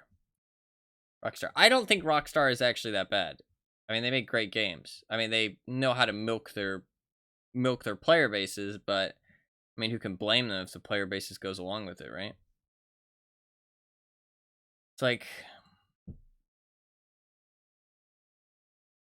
I mean, you can blame them though. Blame the person who takes advantage of the fool, not the fool, right? But I don't know. It is what it is. Anyways, though, I do need to go. Yeah, I think I'll skip tomorrow's stream for sure, and then after that, it'll probably be World of Tanks, and I'll try and stream. I'll stream after 8, because then the Battle Pass stuff will be live, and that'll be fun. That'll be fun. I do want to play some other things, and I would really like to play Resident Evil soon, and I'm going to try to. But we are gonna do the wheel thing. I will get the spreadsheet set up, possibly before tomorrow, or not before tomorrow, next week. I'll possibly do it tomorrow, but fully get it set up before next week. Because that'd be nice, and we'll continue doing the wheel because the wheel's fun. The wheel's fun. I enjoy the wheel. And it makes me play more things. Like already, I played 2 things in the last week, which is more than I played in the last like month. And I had a good time. I enjoy it. It's fun, and I think it brings freshness into the stream, especially 1 game a week. No, yeah, for sure. It's one of those types of games, yeah.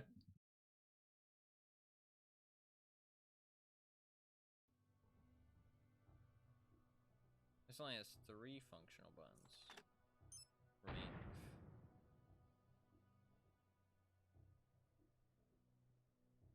It's one of those types of games. How? Madge. Absolutely Madge.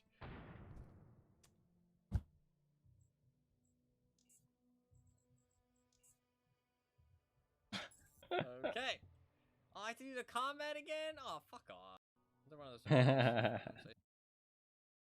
That was pretty unfun now I think about it. It was a pretty unfun experience. I think I blurred it out from my mind. It was pretty unfun. Thank you for clipping that. That was nice of you. Thank you for the clips, as always. I do want to try and make sure I play Resident Evil soon, because I said I would. I know that, and I would really like to. It's on the list regardless, but I'd like to do it sooner rather than later, within the next like month at the very most. So if I am looking for something to play, that is first on the list. As long as nothing gets rolled, or no horror games. I mean, Resident Evil isn't really horror. Let's be honest, it's not gonna be scary. So, but yeah, I will spin the wheel next Friday. I'll try and make sure I do it every Friday, because doing it every Friday means that people can be there, and then Saturday means they can always expect a new game, because that's a good way to do it, right? Good, like have a set day where it's a new game every Saturday, right? And that's fun. I also thought about maybe adding in some free-to-play games. Okay, bye. Thank you for hanging out. I appreciate it. And thank you for all the help and stuff. And I appreciate you being very passionate about your game and everything. Well, not your game, but you know, the game that you like. And thank you for the follow as well. Very, very kind of you. And I hope you have a good rest of your day. Only way it could scare you if it was the original and you heard the voice acting / writing. Yeah, I think I have heard some clips from it and it being really bad, really bad. But it's all good. Yeah, I don't think it's scary. I would like to play that sooner rather than later. So if I am looking for something to play to mix up the World of Tanks, because I am still addicted and I do want to play more World of Tanks, but the movies are scary.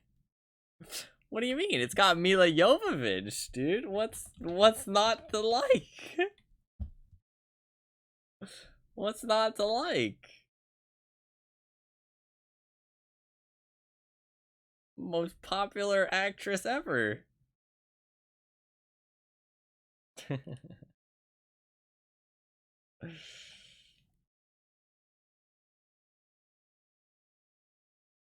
Okay. Oh.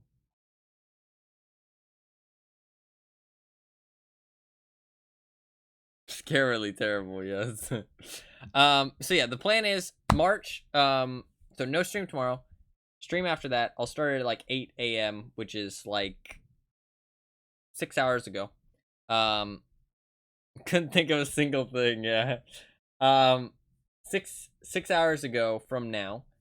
Is probably when I'll start the stream day after tomorrow, because no stream tomorrow. I really need to get some rest and do some stuff, and there'll be the Clan Wars stuff, and I also want to try and record some videos because those replays are gonna get like old and outdated, and I'm not gonna be able to view them anymore. So I thought it'd be cool to record some of those before they do. So I'm gonna try and do that. So I do need a couple days, or well, at least a day. And I do want to play more World of Tanks because I'm addicted. But I think it's fun as long as I'm mixing it up and keeping it fresh and having a plan on what to do and stuff. Like, there's a lot of stuff I want to do. I want to grind for 3 marks. I think that'd be really fun to 3 marks on my favorite tanks. I want to get more tanks. Just play tanks. I want to play tanks. I don't know. I'm really addicted. But I think it's nice to have like a main game to play, and World of Tanks kind of fits that really well. And since it's something I want to play right now, but I want to mix in other stuff. So the wheel every week is a good way, and then I'll also just, if it's stale and there's nothing really going on, then I will find something to play. And Resident Evil's top of the list right now.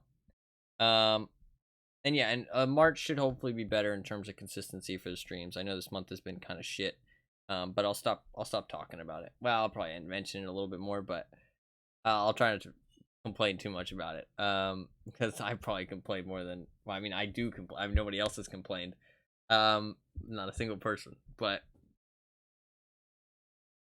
is hard lurking? Oh, you never have to apologize. Don't say sorry. I don't. If people are enjoying the stream, people are enjoying the stream. I don't mind if you chat or not. It's all good. No apologies needed. I'm happy you were enjoying it regardless. Honestly, people lurking and enjoying it is even more like flattering, because it means that they enjoy just, I don't know, having it on. Because I mean, like, that's the main way I watch streams. So I mean, I chat occasionally. Oh, actually, I was gonna talk about this. So I was in a Twitch chat for World of Tanks, and people were talking. So many people complain about World of Tanks, like I said. And I got into this conversation because I usually don't talk in Twitch chats, but I responded to this person because I wanted to, because I disliked the topic at hand, and I wanted to provide my input because I think they had a silly idea. But I mean, I wasn't disrespectful. I just, said, hey, I think that idea is really bad. And here's why. But so a lot of people complain about World of Tanks, and they complain about a couple things. One, that there's no matchmaking, right? And I've thought about this, and I have considered this. And also another thing is that there's +2, -2 matchmaking, which means that you can face tanks 2 tiers lower and 2 tiers higher than you. When it comes to the tiers thing, I get it, but I also think that, holy fuck, if you get rid of the tiers, it will get so repetitive. Like, so much of the variety goes away. Like, it changes how every match plays out. When everybody's the same tier, you're going to see a lot of the same fucking tanks. And the thing is that there's only some tiers that are actually populated enough to have variety. And that tier is tier 8. If you play tier 7, you're going to see the same fucking tanks every fucking match. Like, it's going to be ridiculous. And in tier 8, you're going to see the same fucking overpowered tanks every match. And every match is going to play out the same. You're going to play your tank, you're going to go to the same position, right? But when you're a bottom tier, you're going to change up how you play. When you're a top tier, you're going to change up how you play. So much variety. And they just want to get rid of that. Because they can't learn how to get good, honestly. Like, everybody has to deal with it. Everybody has those bad matchups. Everybody has those good matchups. It's part of the game. It's like, that is part of the game. Like, you have to learn to adapt to it. But anyways, regardless of that, that is something that is subjective, though. I personally think subjectively, it's a good thing, right? It makes the game more sustainable and fun in the long run. You might have a bad match here or there because you're bottom tier and it sucks, but in the long run, it's more sustainable. But the other thing is matchmaking. And this is a controversial topic because I think for casuals, matchmaking's great, right? Matchmaking's great for casuals. The average Joe who comes back home and plays an hour and then gets off, doesn't give a fuck, doesn't do any research, doesn't try and improve, just plays. Of course it's great for him because he's going to face other people like him, and the person who is really good is going to stop him. Obviously MMR saves him from that. But the thing is that I think that what DBD has taught me is that MMR is a bad system if there is no reason to improve. If that makes sense. Hidden MMR is just a bad system if there's no reason to improve, because it makes your efforts to get better pointless. There's no reason to improve because no matter what you do, you're getting punished for it, basically. And like, if you have no way to know that you're good, right? You have no way to know that you're getting better because it's a hidden statistic, right? And you're just going to be playing up against better and better players the more you get better, and you're going to have to take the game more and more seriously, right? And if it's the main way to play the game, then the chill aspect of the game is gone. And there is differing parts, right? It's not black and white. There is differing parts to it, right?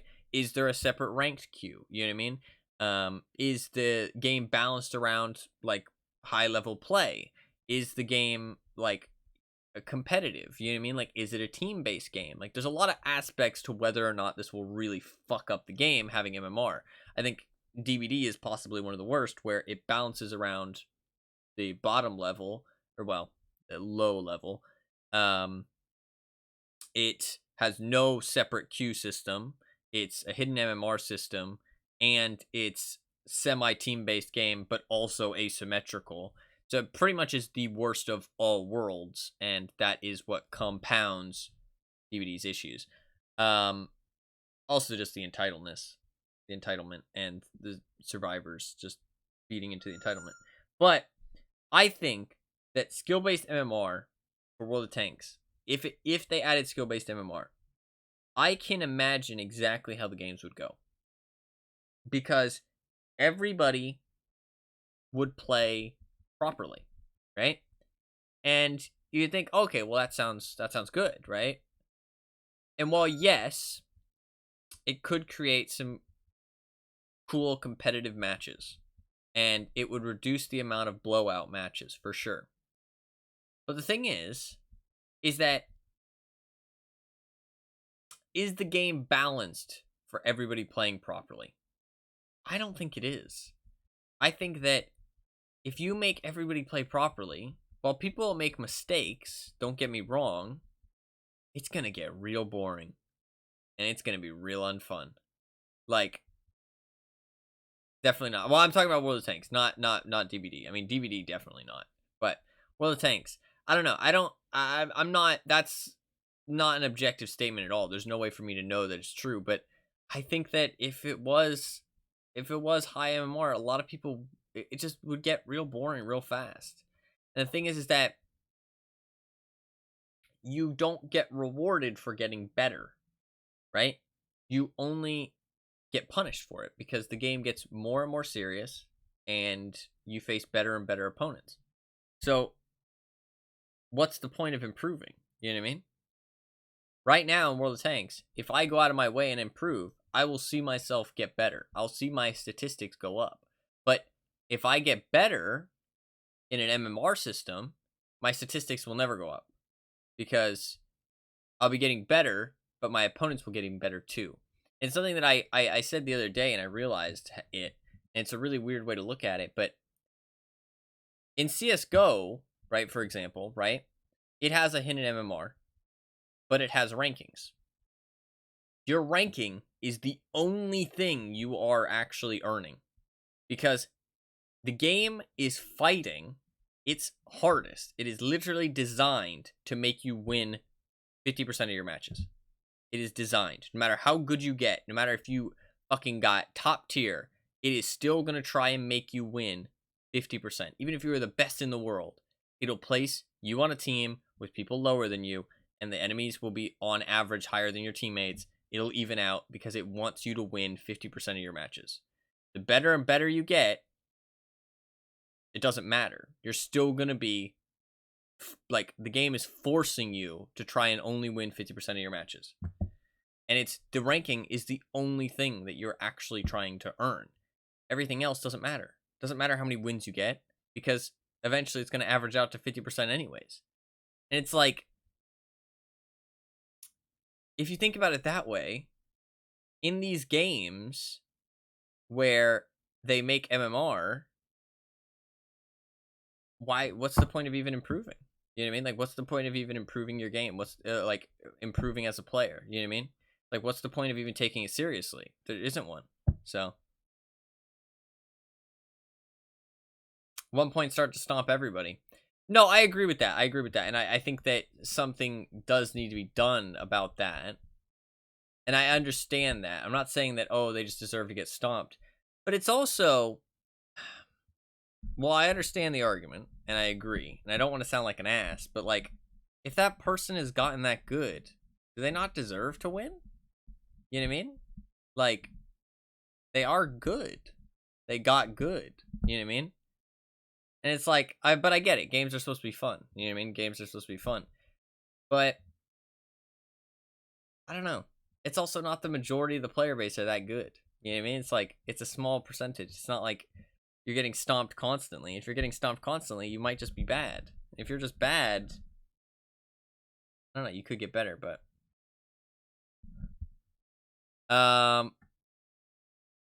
buy their way to a higher ranking. No, yeah, there is a ranked system in the game, and it is it's a really weird system. It's like a game mode. And people have played it, and it is a lot more boring, people have said. I haven't played it myself, and it's not to the point where it's like completely unfun, but a lot of people like hate ranked. Like, when ranked comes out, there's rewards for it. There's special tanks, so people play it. No, that is true. No. I agree that the newbie should have fun, though. Even, you know what I mean? Like, not even just what's important for the devs or their money. Like, the newbie should get to have fun too. I'm not saying, oh, he just deserves to get owned because he's bad. That's not fair. They, like, games are for everybody, and they should be for fun. They should be fun for everybody. But I don't know. It's like, should you punish the person who is good just because they're good? You know what I mean? Like, why is that fair? You know what I mean?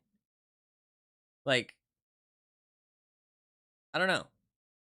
It feels like you're forcing the person who's good to be punished for it. Whereas the noob isn't being forced to be punished for being bad. They just are bad. You know what I mean? And if they got better, it would stop. You know what I mean? But I understand not everybody cares, and not everybody, but if you don't care, then you don't care. You know what I mean? And it's like, what's the big problem? It's like, the thing is that No matter what you do in life, somebody will always do it better than you. It's just the truth. But that doesn't mean you deserve to. Yeah, I mean, like, versing somebody is different. You know what I mean? Random's being a big problem for the. No, that's the main game mode that everybody wants to play. Whenever a new game mode comes out, nobody wants to play like the new game mode for that long. Everybody gets sick of it. Everybody always defaults back to the randoms game mode, and I think that's what people don't realize is that what's so satisfying about the randoms game mode is that it's so random. You know what I mean? It's so much variety. Like every match feels different in a way. You know what I mean? Either you have different teammates doing stupid things, right? Which would be gone with MMR. You have different tanks in different positions, which would be a lot lessened with less like the same tier matchmaking, right? Like it's just like so much variety. And people are like, oh, you know, I hate this map, I hate that map, I hate this map. And it's like, yeah, but if there's less maps, that's less variety too. Oh, I hate this game mode, I hate defending, I hate attacking, I hate, you know, the neutral encounters. It's like, yeah, but that's so much less variety. It's like what game do you guys really want to play at the end of the day? You know what I mean? Like, do you want to play a game where every match is the same? Like, that sounds fucking awful. But to be fair, they play a lot less than I probably do. So, something to think about. I don't know. As I'm playing games and getting older, I feel like MMR is just making less and less sense to me. Well, there is a ranked game mode, and the ranked game mode basically effectively is you get a rank. Think of it kind of like Overwatch, right? So you have a number. Well, it's a chevron based system. What can I think of that's similar? I don't know. I can't think of anything currently. It's not a number based system. It's a chevron based system.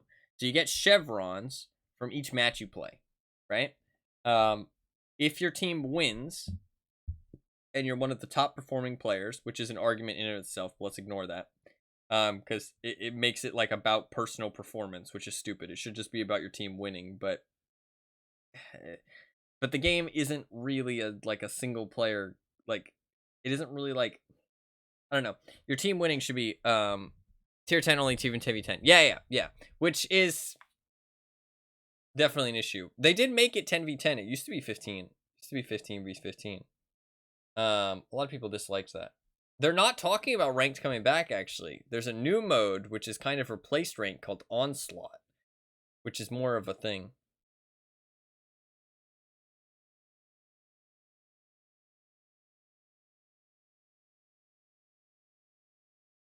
No. I understand that. But the thing is that this is the thing, though. This is the thing. In both the examples that you just gave, those people can't be better. Right? There's something stopping them. Right? But there's nothing stopping them being better in a thing. The only thing is experience, you could say, right? Time to play. Right? That's one thing. But I get what you're saying, and that's where it makes me feel weird, because like it feels fundamentally wrong, but part of me is like, but why is it wrong? You know what I mean? Like, why do these people like, because when you get placed against better players, you're not getting anything for it. You know what I mean? You improving as a player, you're not getting any kind of reward. And if you have a rank, if you have something to earn, maybe rewards, right? Or just a badge that like a rank like CSGO or something. I mean, those ranks mean nothing, right? But people devote a lot of meaning to them because it shows how good you are. If there's something like that, then being placed against better players doesn't matter because you're getting better. You know what I mean? You're earning something. But otherwise, you get nothing. You get nothing for improving. And it's like, what's even the point of getting better at that point? Like, you just being a punishment is too far. And that you're correct about that. But it's not a positive. It might not be a negative, but it's not a positive. There's no reason to improve. There's no reason to get better. And I feel like that's bad for your game in the long run. That's bad for your game, for your player base. Right? There's no reason to take it seriously. There's no reason to improve. The point of playing a video game. Well, no. I mean, the point of playing a video game is to have fun, but I'm talking about what's the point of improving, like, and trying to get better skill wise. Because if there's no MMR, or if there is MMR, and there's no rewards for it, there's no reason to try and improve. Like in DBD, I don't feel desire to improve because what do I get? Like, what do I get from improving at DBD? Nothing. Other than my own personal satisfaction of getting better. And it's like, that should be enough. And it is for me. Because I still try and improve. But I find myself not caring as much. But it's like, why? Why do I not care as much? Because I don't get anything for it. I don't get anything. It's like, it just seems kind of pointless. But it's also the case of DBD being balanced badly, to be fair. Because when you face higher and higher tier people, you're playing. But that's because you're playing, it's an asymmetrical, though. If it wasn't an asymmetrical, then you'd just be playing.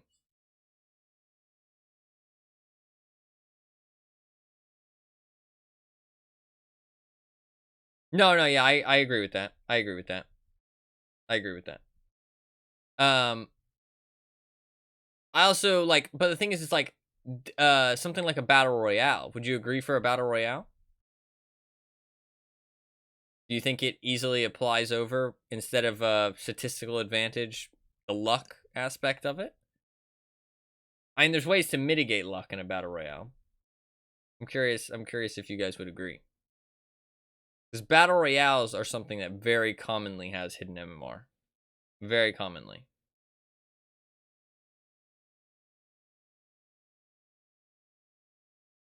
It's interesting, actually, because when I played PUBG a long time ago, I went up against good players sometimes, right? Like people who are streaming, like people who are renowned as good players. But there was no ranking. It was just hidden MMR, and I just went up against them. There was leaderboards showing you how good you were. But the thing is that as you got better, you faced difficult people, which means it was harder to climb on the leaderboards. The people actually, like, you're better off being bad and climbing all at once in the bad lobbies, if that makes sense. But that's just like a silly thing about leaderboards. But like, I wasn't getting anything for improving because I was just facing better players, and then what's the point? I mean, the only point is my personal improvement, right? My personal satisfaction. Major luck aspects, but I think on the whole, skill plays a larger role. The MMR would need to take a lot of extra stats into account, but it would be workable, I think. Fair enough. I mean, but what's the point of hidden MMR other than to protect casuals? Is there a point that I'm missing? I feel like that's the only point of hidden MMR, is just to protect casual players. Like, it's just a safeguard. Is if there's something I'm missing, I'm down to point it out, because I don't want to sound like the guy who hates casuals. Because I mean, like, I try and always keep casuals in mind. Like, I mean, I can't relate to it as much because I play a lot of video games, but I try and always think of it from a different perspective. So I don't want to sound like I just like, oh, who the fuck gives a shit about the casuals? Because that's not where I'm coming from. But it's an interesting thought. That's fair. No, that is fair, actually. That is fair.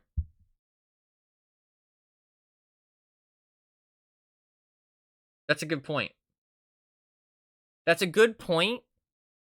And that's something that's interesting.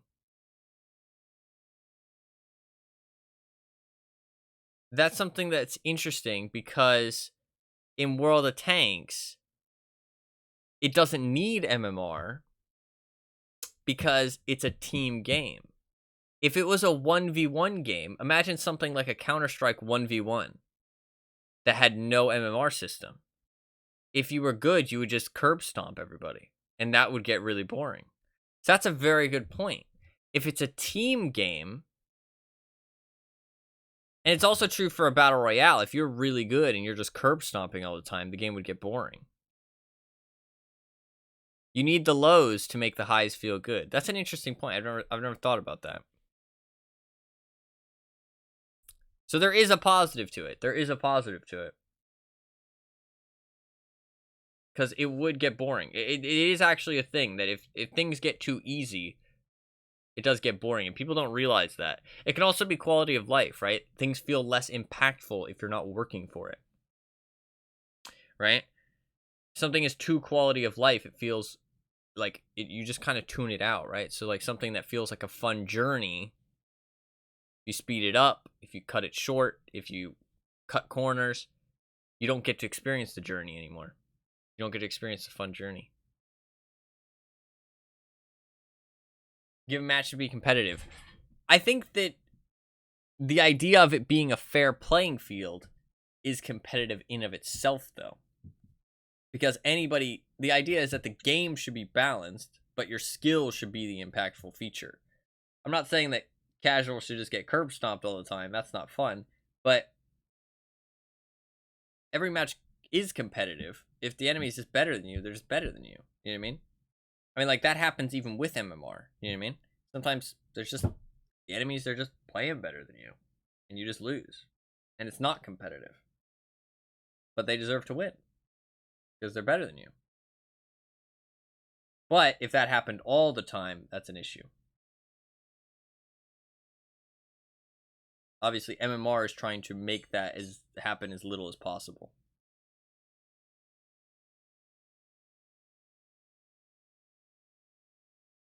It's interesting. I think it's a necessary thing for now, because there's no better way to look at it. I think that it needs to not be hidden, though. I think there's no point to hide it. MMR, fair enough. Stop hiding it. I feel like hiding it... Okay. I rephrased my thing. Is there any reason... Last thing, and we'll try and move on, unless the conversation evolves. More often than not. Yeah, exactly. I get that. It is trying its best to make matches competitive. Make those situations happen as little as possible, because those situations aren't fun for either team specifically. That's no fun either. Yes, but you can still impact your matches, but it doesn't mean it's a curb stomp. That's the thing about World of Tanks, right? Is that you, as a good player, can make your team win, even if your team is bad, if you're very good, but it just won't be a curb stomp, if that makes sense. Like, it's not just like, oh, you're a good player, you win every match, you know what I mean? But you can win, like, the very good players of World of Tanks can get 70% wins, you know what I mean? If they're playing well. They can get 70% wins by themselves, right? Like, not platooning with other people. Which shows that you can win a lot of your games. But that's pretty much as high as it gets. I mean, other than that, you're like, so it shows that there's some matches that you just can't win. But I don't know. It is interesting. It kind of feels like there's faults no matter what you look at. But what I want to say, is there any point to MMR that's hidden other than to protect casuals or people's feelings? Am I missing something there? Because you guys brought up two very good points about MMR in general having a point. But what about hidden MMR? Just the fact of not being able to see the number. Why not just show the number?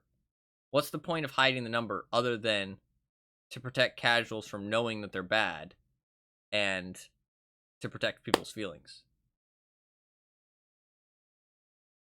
Because a lot of game companies make up reasons to hide the number. It's always something different, though.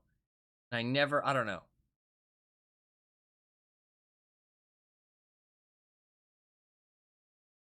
No, yeah, exactly. That's what I try and do in World of Tanks 100% while I'm playing, is look just at what I did. What could I have done better? Because you need to adapt to what your team's doing, right?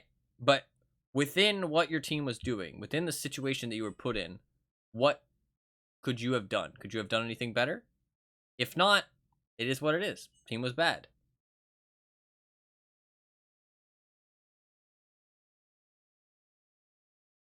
Point of hidden MMR is to just give good matches in a mode where there are ranks. Give people fair matches, not only in their rank. Show an MMR rating in a casual mode makes it seem like a ranked one.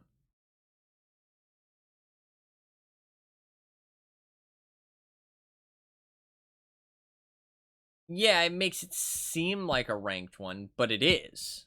It is a ranked one. That's the thing.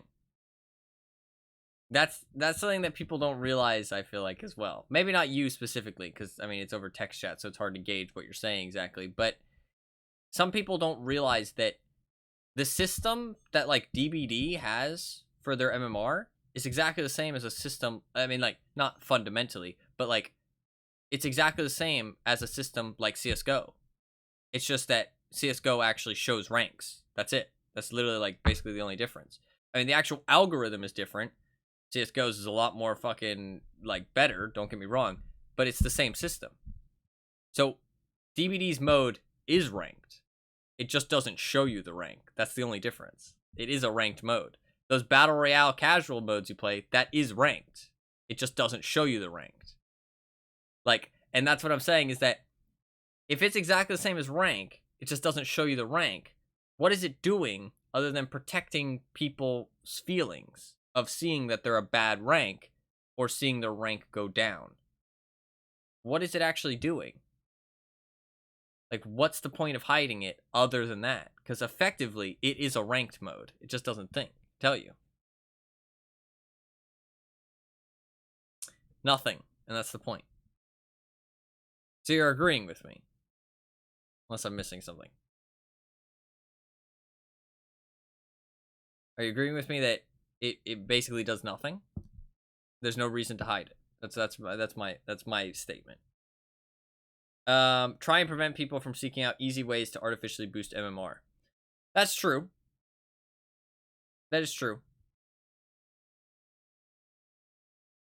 It would be a punishment, so not even really a fair point. No, yeah, if you see it. Seeing a number go down sucks. Why not have an option in your settings to hide it? Why not have an option in the settings just to hide it? Just press a button, hide your MMR. There you go.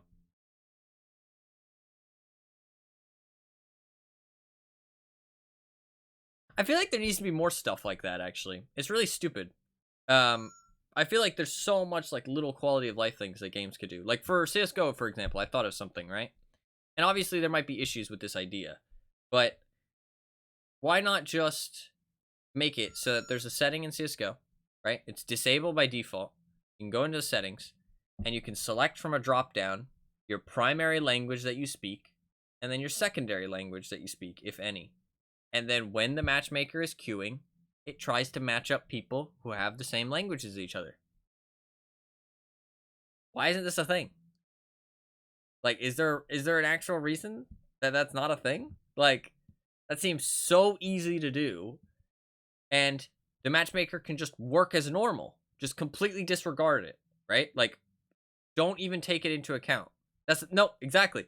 Don't even take it into account unless there's options. Unless there's options. Isn't there already kind of a thing with regional servers? Yes and no. In EU specifically. In America, we have it easy. That's the thing. In America, we have it easy.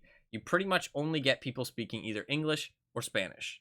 But in EU, you get all kinds of languages. And you can't even communicate with your team sometimes. America, we have it easy over here. It's a huge difference.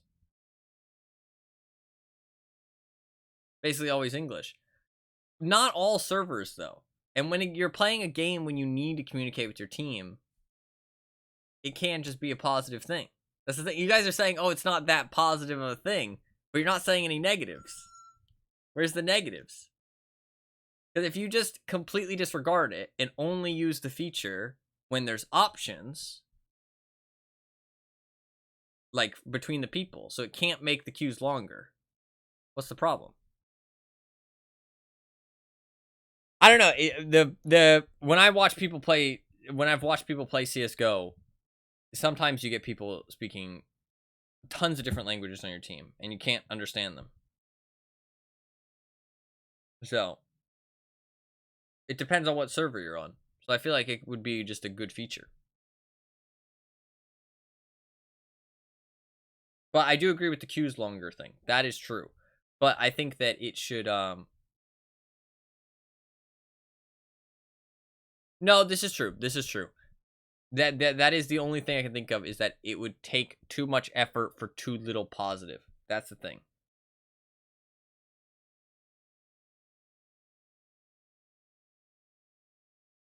That's the only thing, is that it would take too much effort for too little positive. I don't know, man. I'm still waiting for, not from you guys specifically. I'm not saying like, oh, come on, guys, give me an answer. I'm so right. That's not what I'm saying. Sorry. I'm saying like, I'm still looking. Still looking. Is it not waiting? I'm still looking for a reason why MMR is hidden. Because like, I know it's, the only thing I can think of is to make people not feel bad. But I mean, there is the reasons, like Fluffkin said, like to not let people artificially boost it. But like, does that matter? What? Who cares if they artificially boost it? There's no reward tied to it. There's no rank tied to it. So why does it matter? I don't know. It's not a specific ranked mode. It is a ranked mode though. You're getting better and you're playing against better players. Like, it works just the same as any other ranked mode. Why didn't you see a number? I get what you're saying, actually, though. You're saying that it doesn't matter. But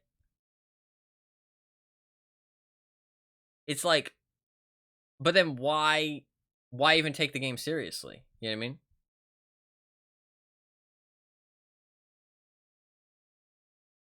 Why even take the game seriously?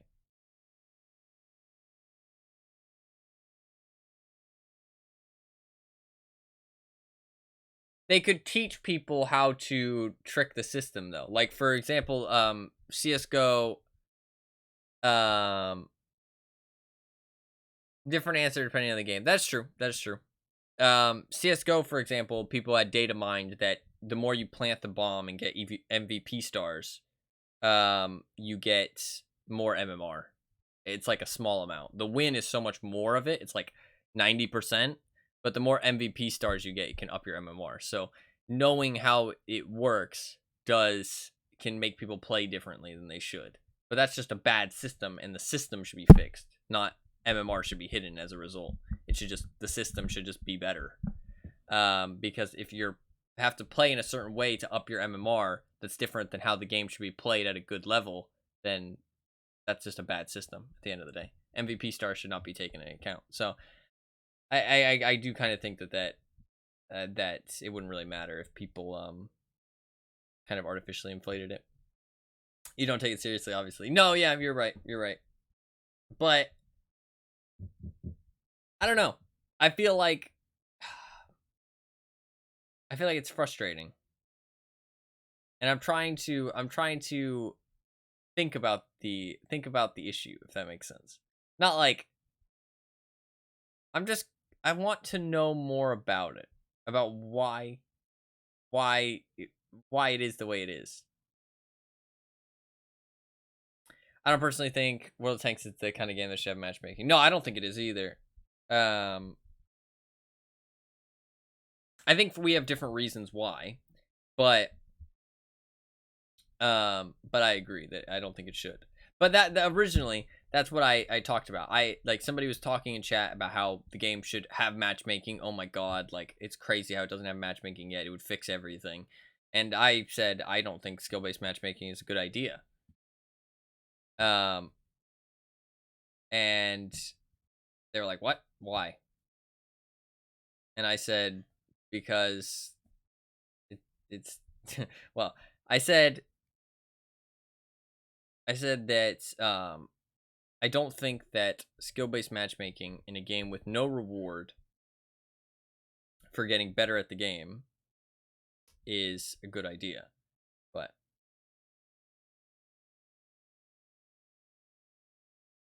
it shouldn't, I mean, but yeah, no, yeah, I agree that it shouldn't, but I don't know why it would.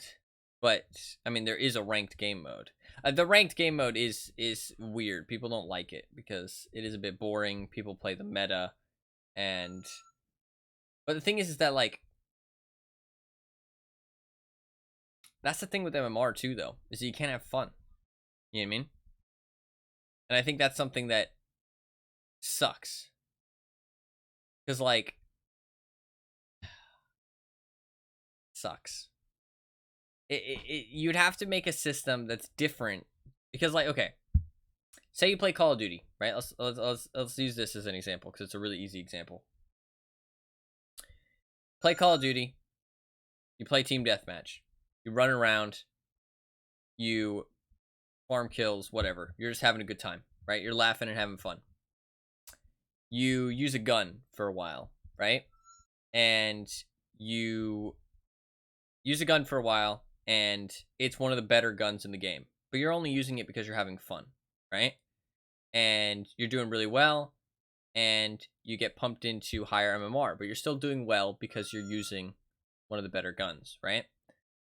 Then you want to have fun, and you switch to a different gun because you weren't using it just because it was the meta. You just wanted to use it, right? And then you switch to a different gun, and this gun isn't in the meta. It's bad. And now you start having a bad time because there's MMR. And you have to use the meta to be just as competitive, right, as everybody else. It's like, unless your game doesn't, like, you would have to tie the MMR to the gun. Because you just can't have fun anymore. Like, you can't just not take it seriously because you're forced into these roles, otherwise you just lose, right? And it's exactly what happens to the casual when there is an MMR. They get placed against somebody who's just better than them. You get placed up against somebody who's just playing the meta, and you're not. And you're at a disadvantage, right? And you're not going to have a fun match. It's the exact same argument, right? So it's like, I don't know. You need to have a game where, like, the meta, there's nothing that the meta isn't tied to MMR. Like in DBD, it should be tied to the killers, right? But then there's the perks, then there's the add-ons, then there's the offerings, then there's like ugh.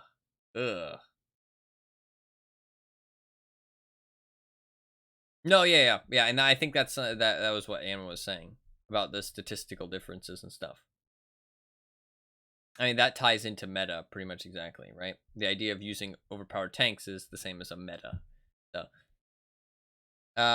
norms in League, for example, have hidden-ish MMR. Generally speaking, it doesn't matter. You go into every match expecting to need to play at least somewhat seriously to be able to win. The MMR keeps you in your rough player level. No, yeah, I mean that's fine. But like, what if you play if you keep playing with the off-meta gun, your MMR will drop. Yeah, but the thing is that you'll get better, and then you'll play against better people, and then you switch guns again, and it'll be bad again. Like, and I don't know, because it'll be a constant problem. You'll fit into a place, but I guess it's always trying to put you in the right spot, right? That is a good point, though. It'll always adapt, but the thing is that I thought that with DBD, but it's not really true. But I guess that's because it's asymmetrical, to be fair. I guess that's because it's asymmetrical. Yeah. I guess that's where my thought of it doesn't really work. Because it would work in that situation. It would work with what you're saying. Because you would just find people who are the same as you, but with the meta. But the thing is that it's because it's asymmetrical. The game isn't balanced around you not having the meta, but the other person having the meta. It doesn't matter how good you are at that point. So, I guess, yeah. It's just asymmetrical causes issues. So would World of Tanks work with MMR if everybody was using the same tank? Like, you only got matched up against the same tank on the enemy team? I guess it kind of would. I mean, there is other statistical differences in the game. But this has been an interesting chat, though. I think that's about it, though. I don't want to draw the subject on too long, but I appreciate everybody's input. Hopefully I didn't sound like too much of an ass. I don't know, it's an interesting topic. I don't want to sound like, I don't know. I don't want to sound like an ass. But is a confusing subject to me. I feel like there's a lot of like question marks, unsurety of reasoning. You know what I mean? Like things don't they don't have a clear path line in their thought process. And it's like, why is this how it is? And that's something that's confusing to me. So I like to think about.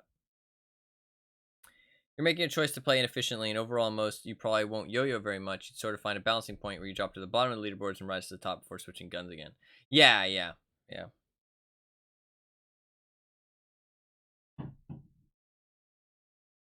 I think if it's not an asymmetrical, I mean, this MMR should, in theory, be able to balance you back out wherever you belong to make every match competitive, so you don't need to worry about playing the meta. But it's when the game is not balanced for both sides playing the meta, right? That's when it's a problem. I mean, you will face worse players than you who are just using the meta, and that's what's making them beat you. But overall, the match itself will be competitive still, as long as the game is balanced.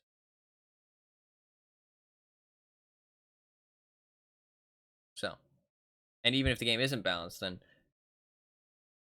like if their gun kills you in 10 seconds and yours kills them in 20, this is just random numbers. And you're not good enough to make that 10-second difference up, then they're going to go to the higher ranks and you're going to go to the lower ranks, and you'll find a place where you belong. Matchmaking is going to suck no matter what. True.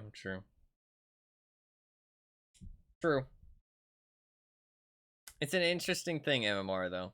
And I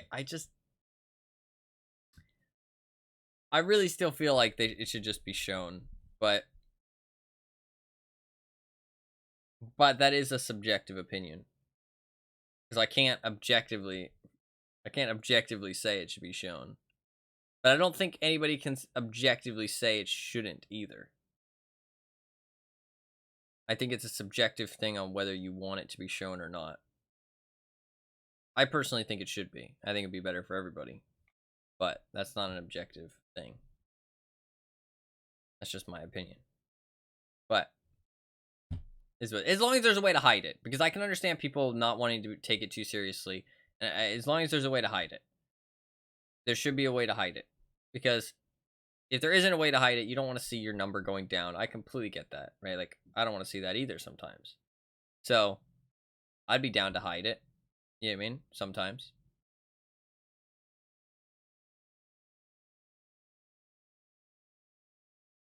What is your best case scenario for showing MMR and DVD? It's a good question. That's a very good question. Do you mean in current system or change the system? Do you mean just showing the MMR that's currently in place? I assume you mean showing the MMR that's currently in place, not like change up too much. If they're casual, you wouldn't want it. Yeah, but if I feel like if you could hide it, it wouldn't hurt the casuals. You know what I mean? They can just hide it. Hide it by default. You know what I mean? Hide it by default. They don't even have to press the button. Fix the game first, yeah. System as it is, but just showing everyone the little man behind the curtain. Okay. So, what would I want? I'd want literally just as simple as a number that just shows like how good you are. That's it. Doesn't have to have any kind of ranking. Doesn't have to have any kind of anything. Just a number that shows what the actual MMR uses to balance you against other people. Have a box that you can disable it, and just after every match, it shows how much you went up, how much you went down, and the MMR. Don't even show the MMR of your opponents. Don't even show the MMR of your opponents, right? Or turn off being able to, like, showing your MMR to your opponents, because then toxicity can happen, right? Maybe only show your MMR to your opponents after you've left the match. You know what I mean? I don't know. Showing your MMR to your opponents is dangerous, right? So I can understand not showing that. So being able to just see it yourself, I feel like, is best case scenario to not cause problems. Just being able to see it yourself, disabled by default, and an option to just look at it. That's it. Like, you have to open a special tab, and it's there. Just a number. And you can see it. And you can maybe enable an option so that you can see it go up and down after every match. That's it. Like And then, I don't know. I feel like, I don't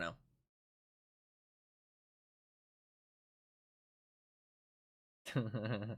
That's true. No, yeah, I would probably just have it in a tab by itself. Just only the person who actually has the account can show their MMR or like see their MMR. That would be like the best way not to make it have problems, like people being toxic about it. I mean, I don't think that people being toxic should be a reason not to implement something personally, right? Unless the people can use it for bad reasons, not just act bad because of it, if that makes sense, right? Like if they can use something like a feature in a game to be toxic, then yes, maybe it shouldn't be added. But if it's just they're being toxic because of something, I don't know. When you see your own, it's an abstract, meaningless number. You need something to compare it to. Seeing everyone's means everyone's shitting on the guy 3 points slower than the next lowest guy in the post-game chat. If you can see your own, you would see it going up, and you would see yourself getting better, so you would feel like there's a point to improving. And if you could see your own, you would know how good you are compared to somebody else if they share theirs. And you can ask them for theirs. If they don't show it, then they don't show it. And then you can be like, okay, well, I don't know if you're better than me or not then. And you can find out who's better than each other. Because I don't think finding out that somebody's better than you is that bad of a deal. I don't know. I don't think I don't know. People get offended by that. But I feel like it is important to know if who you're talking to is not good if you're talking about something that is relevant to being good at the game. So I feel like it's important to know how good you are at the game. But you could just add a ranked mode. And that would solve the problem as well. And I agree with that as well. If they added a ranked mode, then who cares about it being hidden? Because you can go and play the ranked mode if you want to show how good you are. If that makes sense. I mean, ideally, they would just remove it because the game's imbalanced. Like, I think for DBD's case in specific, just remove it. Just go back to the emblem system. Have a very loose ranking system. I mean, I thought that what they had before was fucking smart, honestly. Like, what they had before was smart. It monthly reset, which means that people reset all the time, right? The only problem is Smurfs, but Smurfs are always a problem. Smurfs are a problem right now. You know what I mean? Like, Smurfs are actively a problem right now with this system. Like, you're never going to get rid of Smurfs. So, getting rid of that as a problem, what problems did the last system have? Good players got reset and had to grind up the tiers from the bottom, but if they were iridescent, then they started at like purple. The emblems were badly designed. They could have been improved, though. It wasn't the actual system that had a problem. It was the algorithm behind the system, if that makes sense. But that could have been improved. I really think the emblem system was really good for DBD, honestly. I really think that it was actually what DBD needed. But it was smarter than what I would have come up with, I think. But then they just completely dumpstered it and decided to add a shitty MMR system that just makes the game worse for everybody. I think in DBD's case specifically, that is objective, in my opinion. I think MMR just makes the game worse for everybody. Because in the long run, currently it's making the game better for casuals, 100%. But I think in the long run, it's going to make the game worse for everybody. Maybe everybody on an individual different timeline, if that makes sense. I don't know.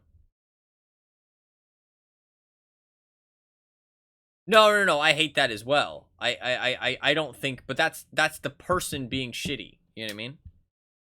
If it's a bit lower, then, well, I mean, there's no reason that their opinion should be invalid. But if somebody's talking about balance and saying, oh, Trapper's so overpowered, and then you're like, okay, but what MMR are you?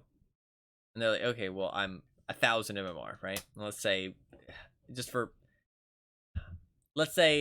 a good MMR in DBD is like 10,000, right? And they're 1,000 MMR saying that Trapper's overpowered. Then you're like, okay, well, you're just not very good at the game. That's why you think Trapper's overpowered. He's not overpowered. You know what I mean? That's how a respectable conversation would happen. You know what I mean? Like, you're low MMR, you're just having trouble fighting Trapper in specific. He's not an overpowered killer. You know what I mean? Like, I don't think that just because people are shitty means that we should have shitty systems. Does that make sense? Because people are gonna be shitty regardless. People are shitty now. It's like you shouldn't give them things to be shitty about, but the thing is that shitty people will always find a way to be shitty. I don't know. People have a low MMR complain about it, yeah. I mean, the only reason that Eruption got nerfed is because people complained. Like, it's insane that it got nerfed that fast. Like, they were like, guys, don't worry, we got you. We got you. We got rid of Eruption. But I understand what you're saying. It can be toxic with conversations, the whole MMR thing, because people will be, I don't know. No, yeah, we've had this conversation before. But there's no validation. And the thing is that people get echo chambers and people validate themselves, and then they spread that information widespread, right? That's the thing, right? Like content creators post videos of them owning with the build, and they say, oh man, this build's so strong, but they don't show that their MMR is really low. So they're spreading misinformation. It not having that information out there spreads misinformation, and I think makes the game worse in the long run. That's my opinion. Because you're not going to trick somebody, you're not going to convince somebody who's is high MMR. You're going to convince other people who are low MMR. Does that make sense? Like, you're not tricking the people who are high. But the thing is that nobody knows who to listen to other than the people who know what they're talking about. But the thing is that devs don't know who they're talking about. Devs don't know who to listen to. I guess it all comes back to devs actually making bad decisions. Yeah, no, yeah, exactly. Devs just they don't actually. Well, the thing is that if the devs could see MMR, they could say, like, I'm not saying that games should be balanced around high MMR, but they could have more info to base these arguments. They could say, okay, people at low MMR are having problems with Trapper. Okay, so we don't need to nerf his kit. Let's just make him easier to, like, let's make his traps easier to see, for example, right? Or, I mean, that's kind of a bad example, but I don't know, like something that doesn't affect the higher end, you know what I mean? It's not always going to be an option, but you could see that, and you could make balanced decisions around that, you know what I mean? It's like, oh, Trapper at high MMR is really bad. Okay, let's give him more of what high MMR plays are, like, based around. Like, let's make him looping. Okay, Doctor's really strong at low MMR. Why is that? Because he finds people a bit too easy. Okay, let's nerf his ability to find people. You know what I mean? But Doctor's not that good at high MMR. So let's buff his anti-loop, which doesn't really matter at low MMR. You know what I mean? Like, you can make good changes based on MMR, and you can make the game better for everybody. But you need to be able to see who the fuck you're listening to. Like, that's the problem. And they can't. They have no way to determine who is actually talking about what. Like, I'm not even going to say is correct, because low MMR, certain things are going to be stronger and certain things aren't going to be fun to play against, and they are going to be kind of overpowered, right? But you need to know that it's low MMR specifically. You know what I mean? You need to know that this build is broken at low MMR. You need to know that this build is trash at high MMR. You know what I mean? Like, you need to know these things. But you can't if you just give everybody the benefit of the doubt that they all know what they're talking about, because they fucking don't. Like, some of the DVD stuff I've heard has been absolutely baffling to hear. Like, I genuinely think it's satirical. Like, it's that comical to listen to some things that they say. But the thing is that they actually believe them. And they think they know what they're talking about because they have nothing to indicate that they don't. Not a single thing to indicate, hey, you're not very high MMR. You might not know what you're talking about. I don't know.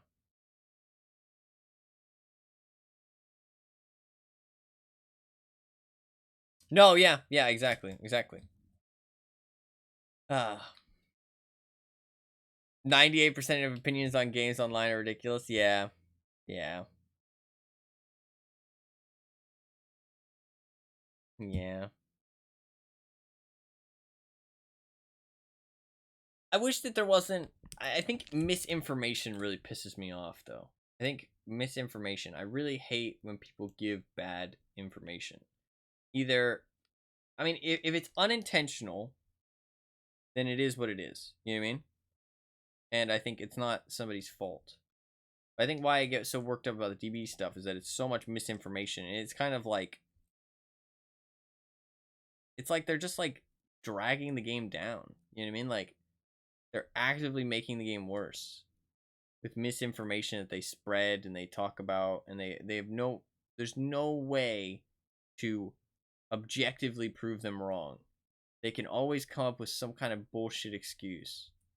Like, "Oh, you're just a fucking no life loser, you know what I mean? You just slug in camp because you're an asshole." Like, and I can't think of anything good right now, but you get what I mean with the excuses. I'm too tired to think of anything good.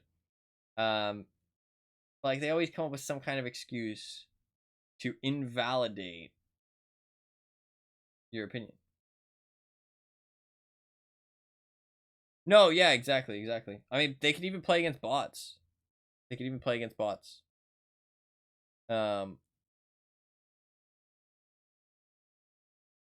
it's really easy to spread misinformation on the internet for sure if you're intending to. No, yeah, DVD's stupid. DVD's stupid with the statistics. The devs are silly, absolutely silly. Like I say silly because I just can't think of a word that really encompasses how fucking just mentally baffling it is, the things that they do and the way that they operate. It's possibly some of the worst devs I've ever seen. Like genuinely. Like the problem is that I'm starting to think they know exactly what they're doing. I'm starting to think they know exactly what they're doing. I think with the changes that have happened recently, I think they know exactly what they're doing.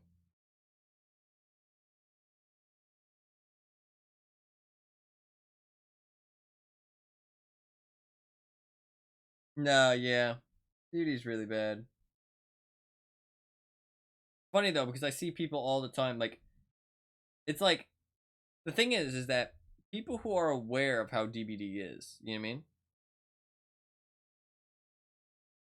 People are like the people who are aware, right? And I would hope that most of the people in my chat are, right? Some people might disagree with me on how bad the state of the game is. But I think I try and explain it as best I can to actually show how it is, right? Um the thing is that while Killer is getting better, I will state that Survivor's still fucking crazy. And Survivor has crazy stuff that if the survivors actually play well to the same level as the killer, there is so many things they can take advantage of and make that shit broken. But it seems like common sense how unbalanced the game is, right? It seems like common sense. It's like, how can anybody not see this? For the people who do see it. Like, personally, it's like, how can people not understand how this is the state of this currently? Like it seems so obvious, it seems so like just common sense, but I watch live streams of DBD and it's tons of people that talk about how like Killer is overpowered and Survivor isn't that strong, and oh, this killer perk's really busted, and oh, this killer needs a nerf. And it's like they just don't see it.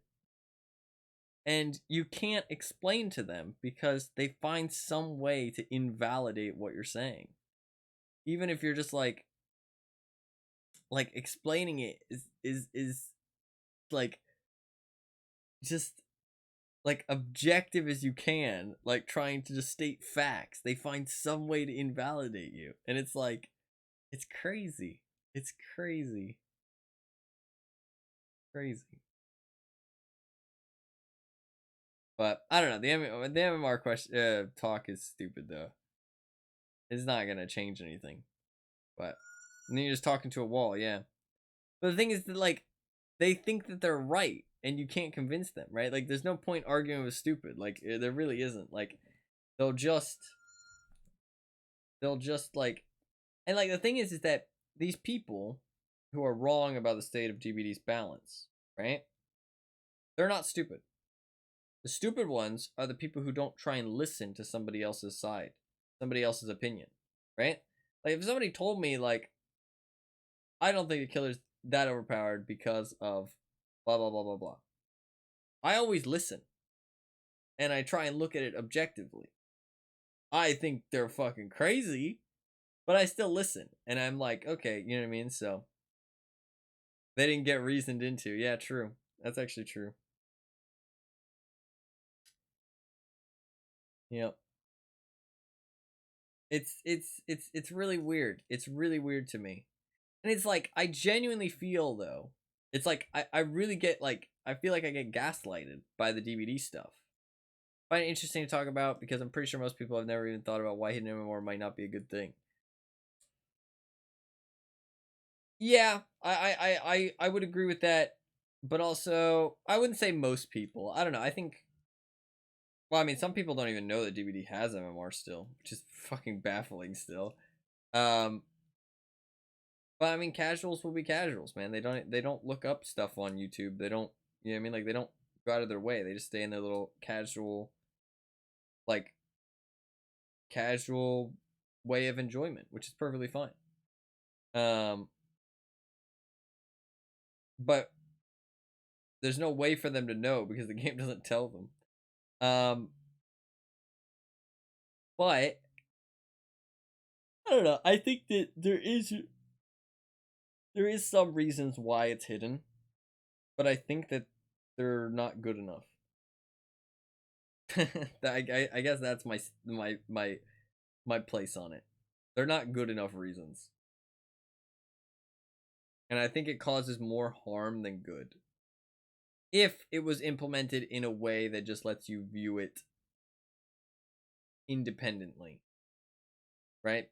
But I still, again, I don't think personally, this goes back to the gaslighting thing.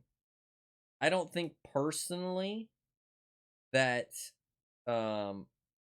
just because some people can be assholes because of something means that that thing shouldn't happen if it's a good thing independently of them being assholes of it. If it's a feature they can use to be assholes, that's different.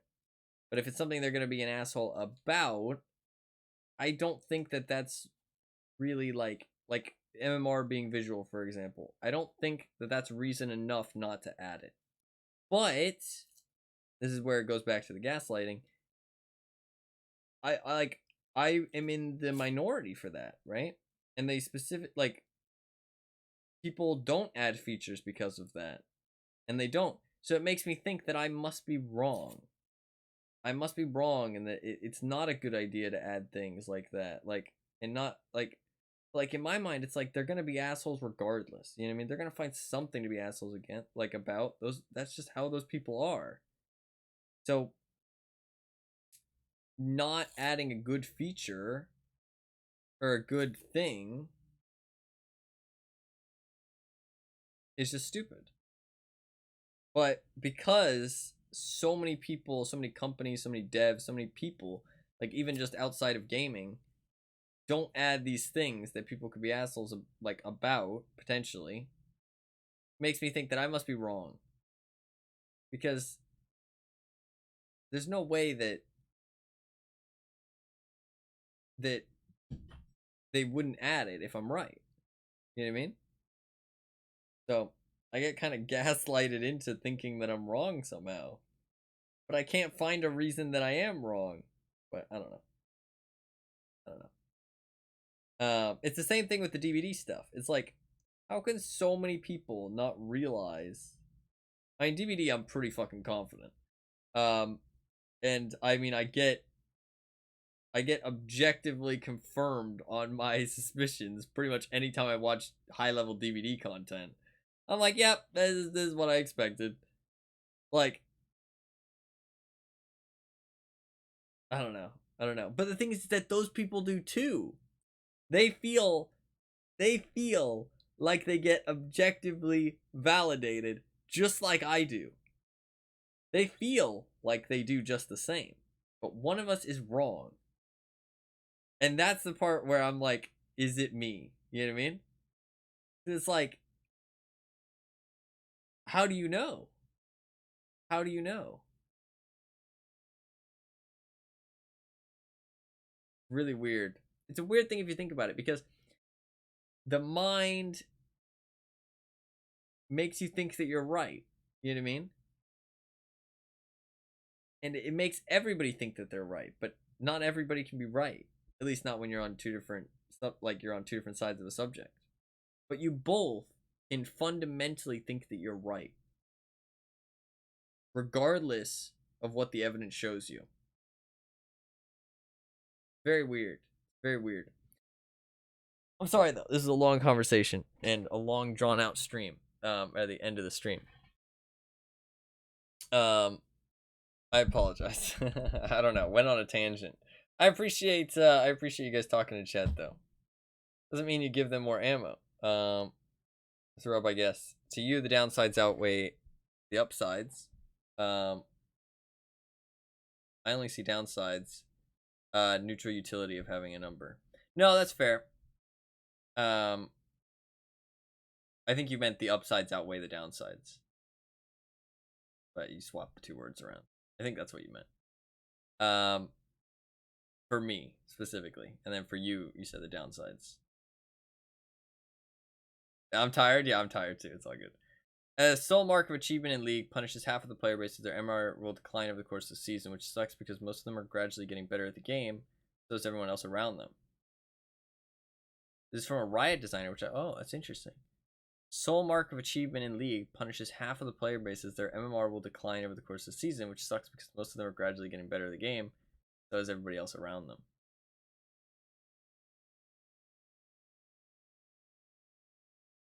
That is, yeah, that is true. That is true. That's something different, though, because it's not about... I think what they're saying... That is interesting. What they're saying isn't about what I was saying about facing better opponents. It's about over the course of a game, everybody gets better. You know what I mean? When a game first comes out, the game's a lot more fun because everybody doesn't know what they're doing, right? But then as games get longer and older in the tooth, they... that's a fucking British saying. When they get older, the longer they've been alive, everybody just progressively gets better, right? Which makes you feel like older in the tooth, longer in the tooth. I don't know, something about in the tooth. Saying in the tooth. Long in the tooth is a phrase to describe someone who is old or aging. It's an old saying. Old saying. I hear British people say it a lot. Long in the tooth. Something is long in the tooth. It means it's old, basically. Getting old, it's aging, kind of thing. Longer in the tooth. You know what's funny, actually? Is that, so my family, you're an honorary Brit, yeah. I don't like tea, though. Tea's fucking gross. I don't think they'll let me be an honorary anymore. My family, people like to get each other's goats a lot. Hopefully you guys know. If anybody doesn't know, a cheeky tooth lengthening. If anybody doesn't know what getting each other's goat is, it's just a saying for like, you're getting somebody's goat. You're like, you are kind of antagonizing them. You know what I mean? You know what I mean? You're kind of teasing them a little bit. You're kind of poking fun a little bit. You know what I mean? You're getting their goat. You're trying to rile them up a little bit. You know what I mean? Trying to getting a little bit annoyed, but not like actually annoyed. You know what I mean? You're kind of trying to like poke a reaction. You know what I mean? It sounds kind of rude, but I mean, it is a little rude, but it's like, in fun and games, in good spirits. You know what I mean? And there's also one called pulling somebody's leg. You know what I mean? And it's the same kind of thing, right? Uh, taking the piss. Yeah, yeah. It's like, so pulling somebody's leg is the same kind of thing, right? Like you're pulling their leg. You know what I mean? You're just kind of teasing them a little bit. You know what I mean? Poking fun, right? Trying to get a reaction. And at one point, I was I don't know. We were talking about something and with family members, and they were, poking fun at me, right? They were trying to get my goat, and I said, "Stop trying to pull my goat's leg," which obviously makes no sense. But it's just, but I combined the two of them into one saying. They were pulling my goat's leg, but it worked, so it's fine. I think it's a good one. I think it'll become popular. I'm gonna widespread it. I do that a lot where I combine two different things in my head, like either when I'm speaking or it's really weird. I'm not sure why. I guess I'm thinking of multiple ways to say what I'm trying to say, and then I combine them. I mean, I think for the analogy thing, it's just I heard both of them, and I was like, I just said it as a reaction. I don't know, just impulse said it. Oh man, I'm tired. I've been up for way too long. The last time I woke up was like almost 24 hours ago, and then the time I woke up before that was 24 hours ago, I think. I don't know. I've been up for like a long time, but I slept for 2 hours at one point. It's fine.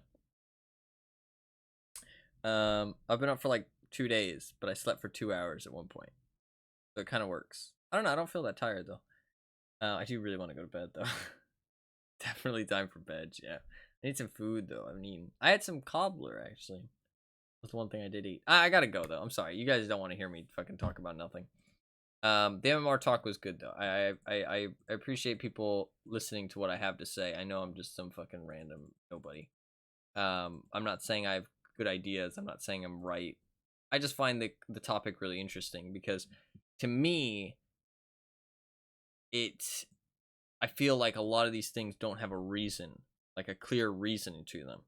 And so it confuses me. So I kind of like to talk about it and see other perspectives, you know what I mean? And I'm not trying to convince anybody that I'm right. I don't want to come off like that. Hopefully it didn't come off like that. I'm not trying to say, "Oh, I'm right. You guys are wrong." That's not what I'm trying to say.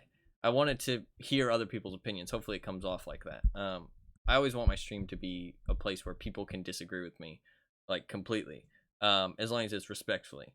Because I don't know. I really hate, like I said, I hate misinformation, and echo chambers are a big thing of that. And I feel like I'm not saying anybody in specific because I can't even think of anybody off the top of my head. It's not like I have ideas in my head of people specifically, but I feel like a lot of Twitch streams have echo chambers. Why is there MMR in this game? Yeah, I think like the game was just better before. Like I really don't understand what was even the point of them adding it. Like nobody asked for it. Like I don't even think the casuals asked for it. Like I genuinely don't know why. Like maybe it makes the game better for the casuals now, but like why did they even add it? The game was fine before. Really weird. Really weird decision by those devs. I really don't know what they're doing. Like it doesn't even feel like they're trying to make their game competitive because they're not balancing it to be competitive. So like I genuinely can't think of any reason other than trying to just shun the good players away from the casuals. Like that's the only reason I can think of. And I'm not saying that that's what MMR is always for, but in the case of DBD, that's the only reason I can think of. Is like why else did they have they pushed it so hard? You know what I mean? Like what what could be their reasoning? Like I can't think of anything. Like the only thing is that they want their game to be competitive. Like they want it to be like like esports, like competitive, you know what I mean? But they're not balancing it to be. So I don't know. Nothing has really changed. Yeah, I like what the fuck was the point? Like it's just it makes no sense. It makes no sense. Like that's the only thing I can think of, but I have no objective. There's no objective way to know that's the truth. That's the only thing I think of, other than trying to make the game competitive, which they're obviously not. So it's like, I don't know. I just feel like they're just trying to be like, bye bye. You know how to play the game too well. You're making these little precious people over here not have fun. You're not allowed to have fun. Go, go play in the corner. Like, and it's like, okay. It's just like, it's fucking shit. Absolute shit. But whatever. I might play some when the new chapter comes out. Speaking of DVD, it depends how I feel. I might try a day, and if I can play it and have fun, then maybe. Sometimes, like when the night came out, chapters are fucking sweaty, dude. Like, I don't know. That first day when I was playing the night, if I wasn't playing the new killer, I wouldn't have been having fun. And so if that happens again, then I probably just won't play DVD. But I might try one day just to see how it is. But if it's negative, nah, I'll drop it because I'm not too interested in playing it. But if it's fun, then I'm down to play a couple days here and there. But if it's not fun, then no. But I'm down to try one day when the new chapter comes out and see how it is. But yeah, so just to recap. No stream tomorrow. There will be a stream after that at 8 a.m., which was before 4 plus 7 hours ago from now is when I'll roughly start in about, wait, what would it be? It'd be 48 minus 7. It'd be 41 hours from now. 41 hours from now I should start the stream, roughly. I have 41 hours until the next stream. 12 to 16 of those are going to be sleeping. So, well, actually, no, more than that. Yeah, about 20. 20 of those hours are going to be sleeping. Fuck. Well, and about 3 of those hours are going to be the clan thing. Fuck, I have like 17 hours. That's still quite a lot of time, though. But if I streamed, then I would have only had 9 hours for the next stream.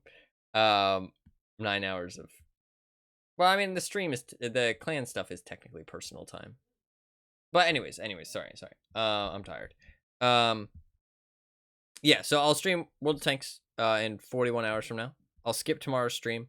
I will play Resident Evil the next time that I'm looking for something variety, and I will mix in more variety. Unless the World of Tanks is like super fun and I'm having a really great time, but I still will try to mix in some. I know the streams in February have been kind of shit. I'll try not to talk about it too much more, but I'll probably still talk about it a little bit because it frustrated me. But hopefully March will be better. I'm going to try and make sure March is better. Plan is to do mainly World of Tanks as like my main game, but I will be doing the wheel every week, and I'll update it. I'll get a spreadsheet set up, maybe not before tomorrow or next stream, but I will try and get it set up before the week is over. I'll focus on that. I might stop uploading YouTube videos just to focus on that because I wanted to record that World of Tanks stuff before it goes away.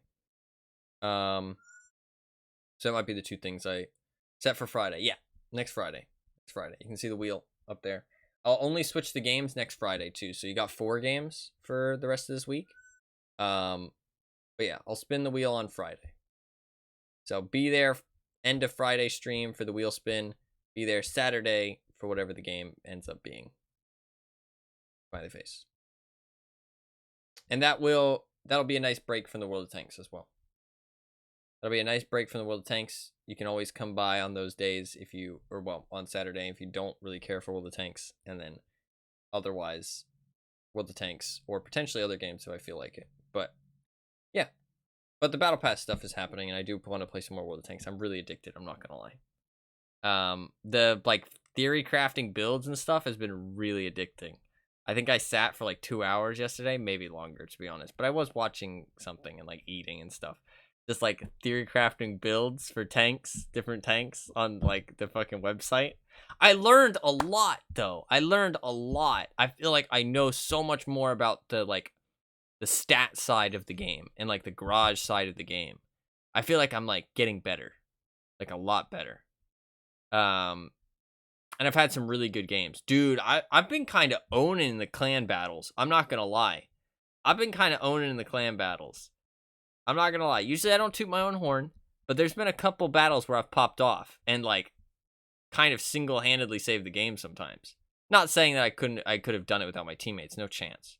But like, we would have lost if I hadn't done it. You know what I mean? If I hadn't done something. It's been pretty sick. It's been really fun as well. It's been really fun. I've actually been averaging more damage in my clan battles than I do in my random battles, which kind of makes sense, but kind of doesn't at the same time, because it's a more structured environment, which probably does better for a lion as well, but also it's tougher competition, so it wouldn't make sense. Also, it's strictly tier 10 matchmaking as well, which also wouldn't make sense. So it's like, it's also a lot more passive. People play a lot more passive. So the fights are kind of all in-y. You don't really get to like just farm stuff as easily. Like, there's nobody that just drives out in the open and just dies by themselves. But I want to record some of those things and maybe upload them. They've been really fun, some of the games. Like, there was a really epic one, honestly, that there was a couple really epic ones, actually, that I really want to upload. A couple really sick ones. And I'll do some commentary over top of them and talk about what I was thinking during the game and stuff. I think that'd be super fun. Hopefully that'd be really cool to upload, too. But yeah, that should be about it. I'm sorry to drag it on so long. Hour-long end screen credits. But yeah, thank you guys for the conversation. Hopefully it seemed respectful on both sides. I mean, you guys were very respectful. Even though I hopefully didn't come off as like an ass with the MMR thing. I don't know, it's not my intention. It's just, I don't know, it just doesn't make quite sense to me. So I'm interested to see, trying to make it make sense, you know what I mean? Like the reasoning behind it and stuff.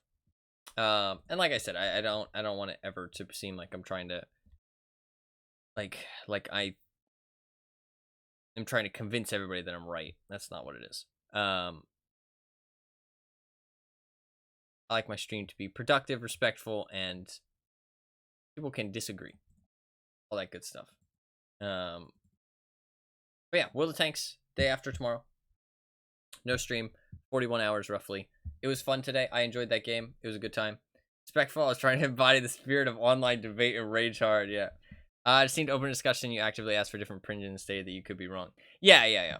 Well, I'm happy for the reassurance, because like I'm also really tired, so I don't want to come off badly, but maybe it helped, actually. Maybe being tired helped.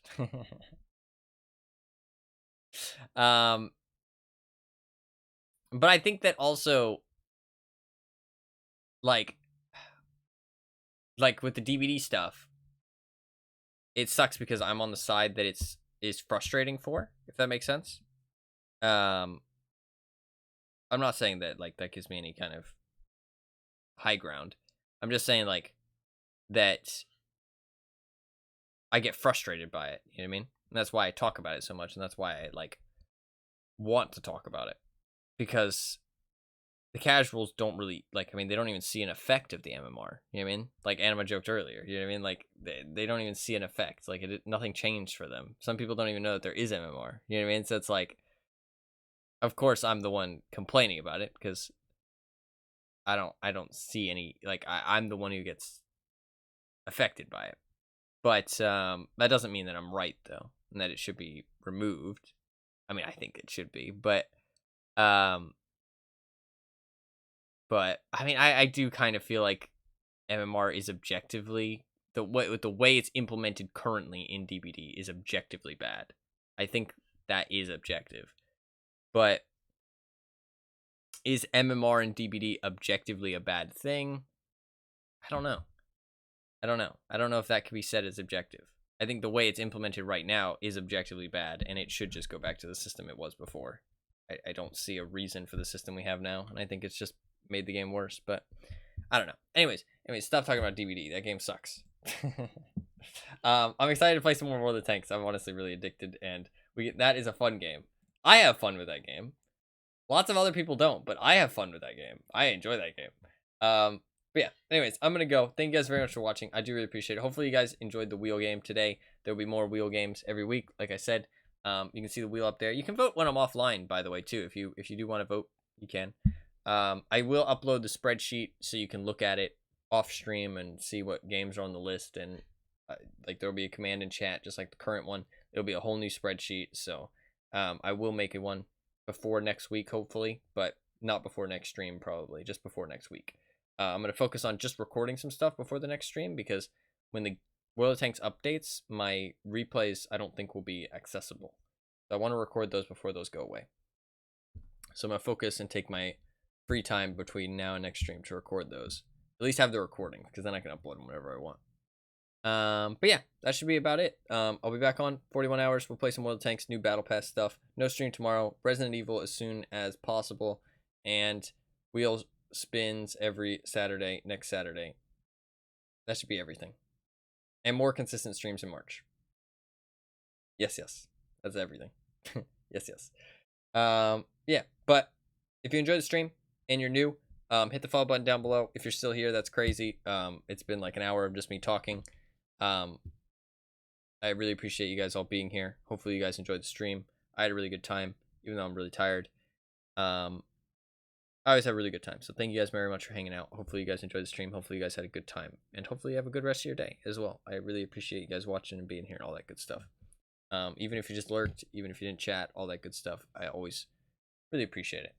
And I do stream every single day. There's probably nobody new here still, but I do stream pretty much every single day. You can follow the stream down below to know when I go live. Please do follow if you enjoyed. I really appreciate it.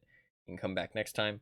I usually start the stream around AM EST hours, but not any specific time. If you want to know exactly when the stream starts, you're going to want to follow my Twitter, join my community Discord, or follow the stream down below. Posted links to those things in chat. You can follow right down there. Also, you can check out my YouTube if you want. I posted a YouTube video today.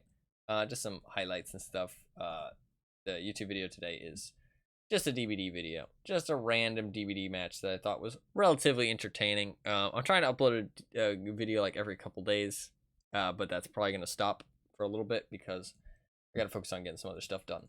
So, but yeah, that should be about everything. Thank you guys very much for watching. I do really appreciate it. I'm glad you enjoyed your stay, Fluffkins. You're very welcome for the stream, Anima.